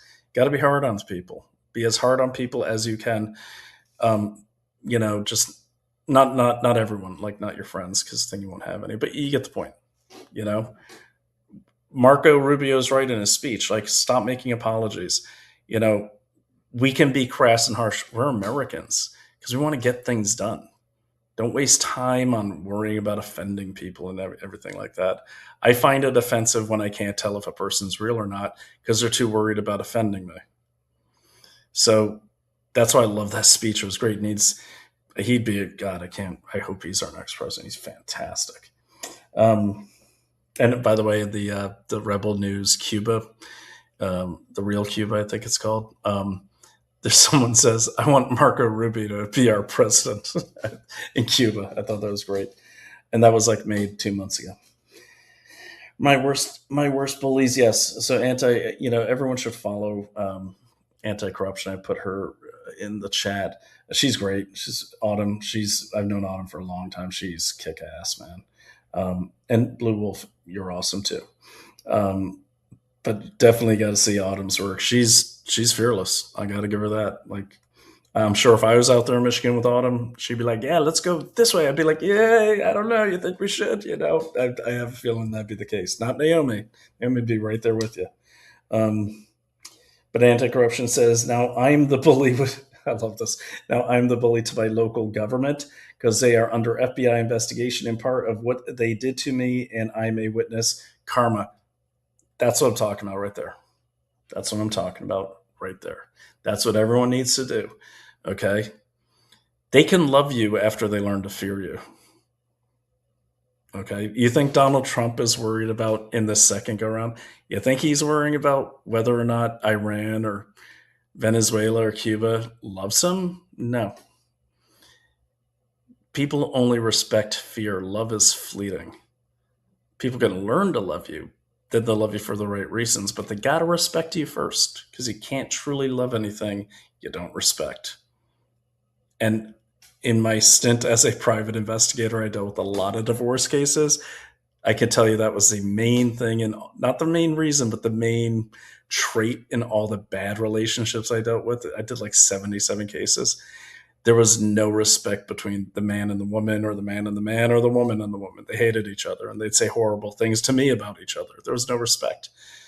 And then they tell me the story about how they got to that point. There never was any respect. So they never really loved each other. So it's just like in international politics, like, we can't really have any sort of geopolitical relationship or trading relationship with anyone, especially like China, who has wolf warrior diplomacy, or Russia, who's, same thing. You notice they only come to the table when you like punch them in the face, or when you blow up their buddies' nuclear power plants, or when you kidnap their Venezuelan cousin from his bed in his silk pajamas. Then they go, well, okay. I mean, don't get me wrong. Biden put us in a position where China still has a lot more maneuvering room than we do on every front in terms of like trade and even military. They got their fishing armadas. Got a lot to clean up there. But, what Trump does have is us and America. And yes, I know Trump's not perfect. He's better than probably most presidents we've ever had.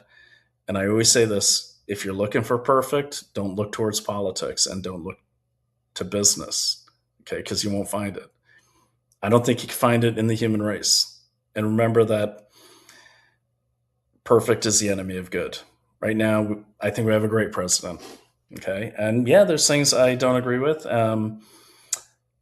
I don't see any cause to say he's done anything that I've seen in the Epstein files. Being at a party, having a guy at your club, Mar-a-Lago, which lots of people have memberships at all over the world. Anyone can rent out a ballroom there. He did kick him out. Even CNN had to admit that recently. That's not even a factor. That other crazy lady that claims he raped her in a dressing room and she can't even prove where she was, where he was. That was a, Democrat thing. But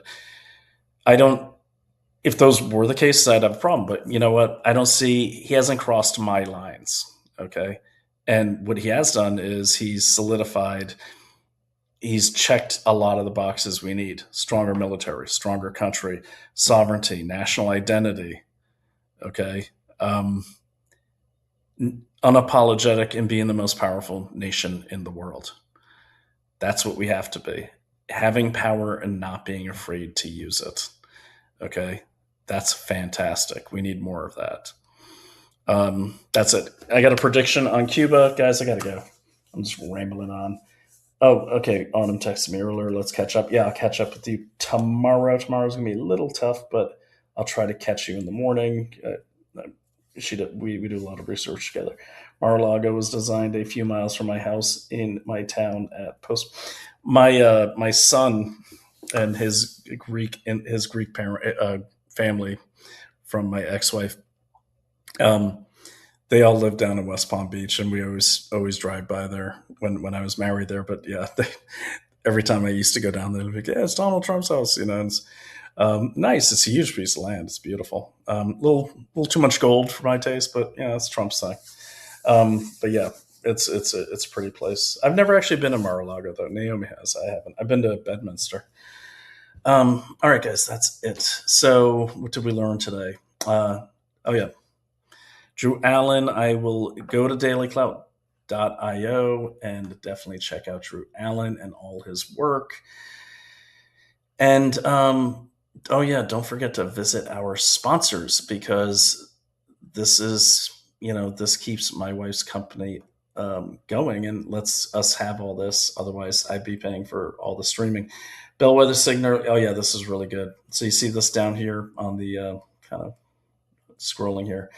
So one of our sponsors is American Alternative Assets. Go to cloutgold.com. They have this really good report, the bellwether signs of the economy. I will say this, and I say this every single podcast: learn gold. What I love about these gold companies is, first of all, get gold, but get silver. Silver right now is flying, and it's a little more affordable than gold. Gold is over $5,000 an ounce. It's had a 720 some odd % gain in like 5 years. It's insane. This is a really good company. We've done the due diligence on this, me and my buddy Dallas Ludlam over at consumerdiligence.org. These guys are good. They check out. We actually invest with them. Go to cloutgold.com, American Alternative Assets, cloutgold.com. Get your free guides. They're not going to spam you.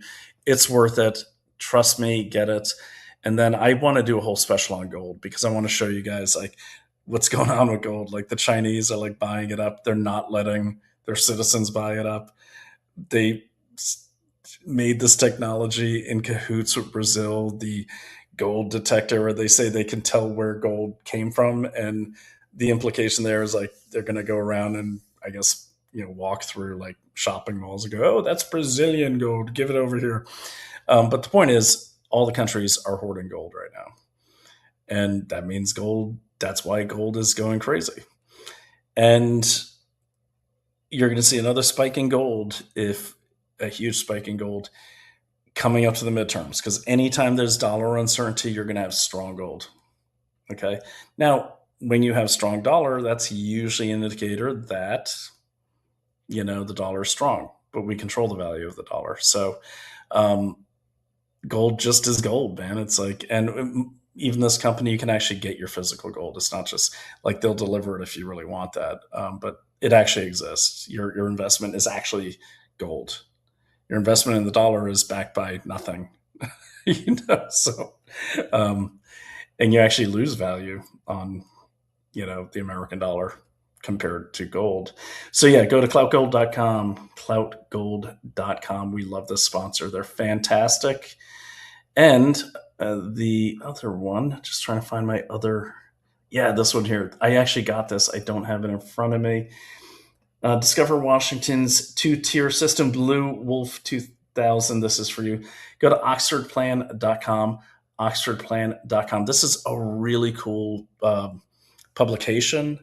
I believe it's free. Go there, mention this show, mention DailyClout, but definitely mention this show. The oxfordplan.com. It's so cool. Like, especially all you deep staters out there. I guess we all should be. You don't want to miss this. So go to oxfordplan.com and there is a code thing there. Just type in DailyClout. That's fine. Or if there's a comment section, just say the best investigator in the world. His name is Brian O'Shea. Recommended this at 1 a.m. because that's how excited he was about it. Love the Oxford Plan. Check it out. oxfordplan.com. Cannot go wrong. If you have leads for me, that's my email address. Spam away, my friends. But if you spam me, I will never talk to you again. Send me good leads. If you have a lead, do me a favor. Just say in the subject line, investigate everything, lead, subject. Or just say side notes from the show, lead on Cuba. Okay, or lead on whatever else we talk about. Do not send me leads that say, I think you should investigate Bill Gates. I think he's bad. Seriously, I will block you. Or don't say, I think you should investigate the deep state. Remember my analogy about Private Joe Snuffy and, he's not going to go kill the deep state. But if you say to me, hey, there's this business in my town. I've started some research, wanted to bring you in on it if you have time. I can't seem to find answers to these questions. Those are the best. That's kind of how me and Autumn got connected there. And, some of the best people I work with, they always come to me and they say, hey, I started this. I got you here's all my sources. They're already doing the investigation. That's the point. I'm not here to just do things you might be curious about. I'm not going to do that. But if you show a vested interest, like you've already started an investigation, like, our new Hawaiian friend, Donnie, who's going to infiltrate the queer Marxist groups, right, Donnie? Aloha, have a great night. Yeah, so there's that. Let me see. Hi. Oh, yeah, okay, so not your fault, but let me just address this one. Hi, has Naomi made a statement reference Bannon from a loyal follower? You know what? She has. I can't tell what your name is. What is this? It's a bunch of stars and stuff. Okay, so she has, quite a while ago, many times. So as this is a show for people who want to investigate things, go find it. pretty easy to find. I'll give you a little hint. Probably the first one was BuzzFeed. Okay. And so everyone else is wondering about, has she made a statement reference Bannon from a loyal follower? Well, here's the thing. Naomi, like me, she doesn't, I know what you're saying. I thought you were talking about Epstein connections, and everyone in New York who's a famous author or something has some crossover. We used to go to a lot of events hosted by or managed by someone named Peggy Siegel. So there's some crossover there. But the statement to what? I mean, that's the thing. Like he did a doc. I mean, first of all, why would she? Why would she? I've read some of the stuff. I don't advise Naomi on doing anything, but Naomi's been at this for a long time. I do know that. Why would she? She's Steve Bannon's our friend. She's been on his show a lot. He's done great work for this country. Why would she make a statement? No, I hate to call you out, but that's just, why would she do that? Like, statement saying what? She's not his friend anymore?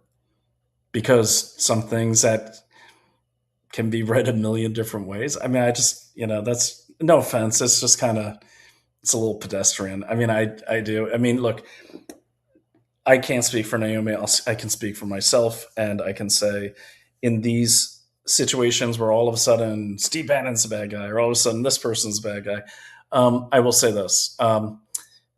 Dan Bongino has something called the Dan Bongino rule. We tend to abide by it, not under his namesake, but where, let's see where this goes. Okay. Because I did notice that the people pushing it the most are the never Trumpers on our side, and the Bulwark, New York Times, everyone just pushing this thing. And the funniest thing I noticed, Star, Moon, Sun, whatever your name is, not to be rude, I don't see a name there. There's a bunch of MAGA people today, on X, saying, how dare he say something about Pope Francis? I'm like, Pope Francis? Are you kidding me? Pope Francis? He's a communist. We all said bad things about Pope Francis. Guy's a usurper. I doubt he's even Catholic, real Catholic in his soul. I hate Pope Francis. There, I said it. Seriously, Pope Francis, MAGA people defending Pope Francis, those MAGA people are fake MAGA people, guarantee it. Anyways, that's all I got. I got nothing to say. Star, Moon, Star, X, Moon thing. Has she made a statement? Yeah. She's not a follower of Bannon. She's a regular guest. And, there we go. That's right. That's right, Donnie. Get some. I do not like, no, I totally, he's a total usurper, total communist, intruder. He's the water in the cracks of the Catholic wall man there to break it apart when he was there. And the new guy's just as bad. He's a total Chinese puppet. These, since Pope John Paul, I'm still Catholic, but man, they make it really tough to stay Catholic. I'm not going to lie to you. But I don't follow priests or popes. I follow God. So, all right, we should end it there. So again, Star Moon, if you're going to come on here, you got to have a real name. I don't know. I don't even know what this is. What is that? Are you Prince? You got a symbol? I don't know what that is. But no. Is she going to make a statement out? Of course not. That's ridiculous. I totally like Steve Bannon. I have nothing bad to say about Steve Bannon. I don't care what a bunch of other nonsense is. I need to see everything. I need to see full context. And right now, I ain't seeing it. All right. I don't want to get into the Bannon thing. I just heard about it today because that's how closely I pay attention to stuff that starts on X. So that's all I got. In the spirit of Poppy here, I was going to try to push. Did I make it to 5 hours? We're going to have 6 more minutes because I'm almost at. Okay, this is weird. Wow. There's so many people on here the later it gets. I can't be that interesting. I cannot be that interesting, but I appreciate it. I really do. And if you are on Rumble, feel free to go help me out there. Not really help me out, but like the super chats where you can donate money to the show. Please do, so I could get a new computer that won't break down next time, or I can get some really cool things and or get Autumn some really cool things and send her out in the field, or send some of you out in the field. What I'd like to do is use the super chats, those little donations, to get like a locker of like gear, like spy gear, and then, you know, kind of send it out to people that do a really good investigation. So they keep going. So like you write like a really good report, I use it for a show. Boom, I'll send you like a hidden camera or something. I think that'd be cool. That's what I really want to use it for. So if you're on Rumble, get yourself, super chats are always appreciated. This is one of my newest ones, by the way. Just got that the other day. This one is cool too because it is a hybrid. These are all cheap, like Chinese things. I always make sure that I get the non-Wi-Fi ones. I like those better. But you can pop this one open, and it has, I don't want to pop it open now and rip it, but it has a lapel one. Pretty cheap. It was like $20, but man, the picture is fantastic. I've got a ton of these things. If you ever need recommendations, I'm happy to recommend. Just seeing what I got here. Gonna make it to the 5-hour mark. Let me see. That is about all I have, everyone. So remember, check out Drew Allen. You can't miss him. Blue Wolf says, take care. Yeah, Hanta Crush, she's awesome. She's like, let's go. Yeah, that's so. And please try to get on Rumble and watch this show next time. That way, I don't have to toggle between Rumble and StreamYard and all these other ones. Just get on Rumble. And let me share the show with you right now. Yeah, please, Donnie, get on Rumble so we can all be in the same place. I think it'd be a lot more fun. Okay, because we're using Rumble Studio, so the normal chats don't all come through the StreamYard for some reason. I don't know how to get it. But just put the show link up, and I'm going to put it up in the banner so you can all get it. Add banner. And all right, so that is the show link. But if you just go to Rumble, type in, that's a really long title. Oh yeah, so yeah, you'll just see Taking Western Civilization with guests. But yeah, you want Drew Allen, he's awesome. Check out his stuff and all the shows. I love my wife's show. And every now and then we do a show together. So that's it. All right, guys, look, investigate everything. Star, moon, whatever you are, you can keep us posted. We'll find out. And by the way, guys, I don't know half the stuff Naomi's doing half the time. So when someone asks me, "Has she made a statement about this?" I don't know. She once did a forward on a book. I didn't even know she had done the forward until I was listening to it on audiobooks. It's like forward by Naomi Wolf. We're very close. We stay joined at the hip as much as we can, but we never cross-pollinate our work, ever. Unless we do a show together, but like she does the stuff mainly with health, like vaccines and everything, atmosphere, whatever she's investigating. I'm always investigating geopolitics. I'm the one that taught her most of the stuff she knows about China and communism, like aggressive communism. We have total separate lanes. So I don't know half the stuff. Like, for instance, people reach out to me and say, hey, can you and Naomi come speak at this thing? And I'll say, well, I can, but here's her agent's number. So that's the thing. So like I can recommend her to people, but that's her. She is her business. I mean, she's her corporation. You see what I mean? So like, I don't speak for Naomi ever. Okay. Only say that she's awesome and I love her, but that's it. So when it comes to what she's doing, you just got to follow her and figure it out. All right, guys, I don't want you to think I'm being rude, so I'm going to go and really enjoyed this. Really enjoyed these. Super. And if you guys like these crazy long streams like this, I find them to be great. I like where the conversations go, and we never really know where it's going to go. So that is a lot of fun. Now I'll keep you posted. Got a couple cool things happening here. I'm on Rumble. Oh, you are on Rumble. How come I can't see you on Rumble? Huh. Okay, well, I will investigate that because I'm not seeing. Oh, there you are. Okay, yeah, I see you. Okay, gotcha. All right, gotcha. Aloha. Good. And now I see you. Okay. All right. And I will say this, anti-corruption, Blue Wolf and Donnie Girl and Cousin Ernie, I think I'm going to send you guys something. So reach out to Brian at dailyclout.io and I don't know, find some cool spy thing or a book or something to send you. But you guys have been pretty loyal followers. Donnie, you're new. So you're going to have to wait a couple weeks, but the other ones definitely, and you're definitely getting on the VIP list because you provided me new intel and that will always win you points with me. So definitely welcome to the army of investigators, the People's CIA, if you will. And thank you everyone for joining me on Investigate Everything. Now I got to shut a million things off and say goodnight, but I enjoyed having you and thanks. Really enjoyed this tonight. It was great to have Drew Allen on. Please support him, follow him. He is the Minister Millennial of Truth. You can find him easy and everyone have a great night. Okay. And take care of yourselves. Be safe, fight, and don't suffer fools. Let me think. Do I have any other words of wisdom? Okay, good. I just hit the 5-hour mark so I can wrap it up now. But investigate everything.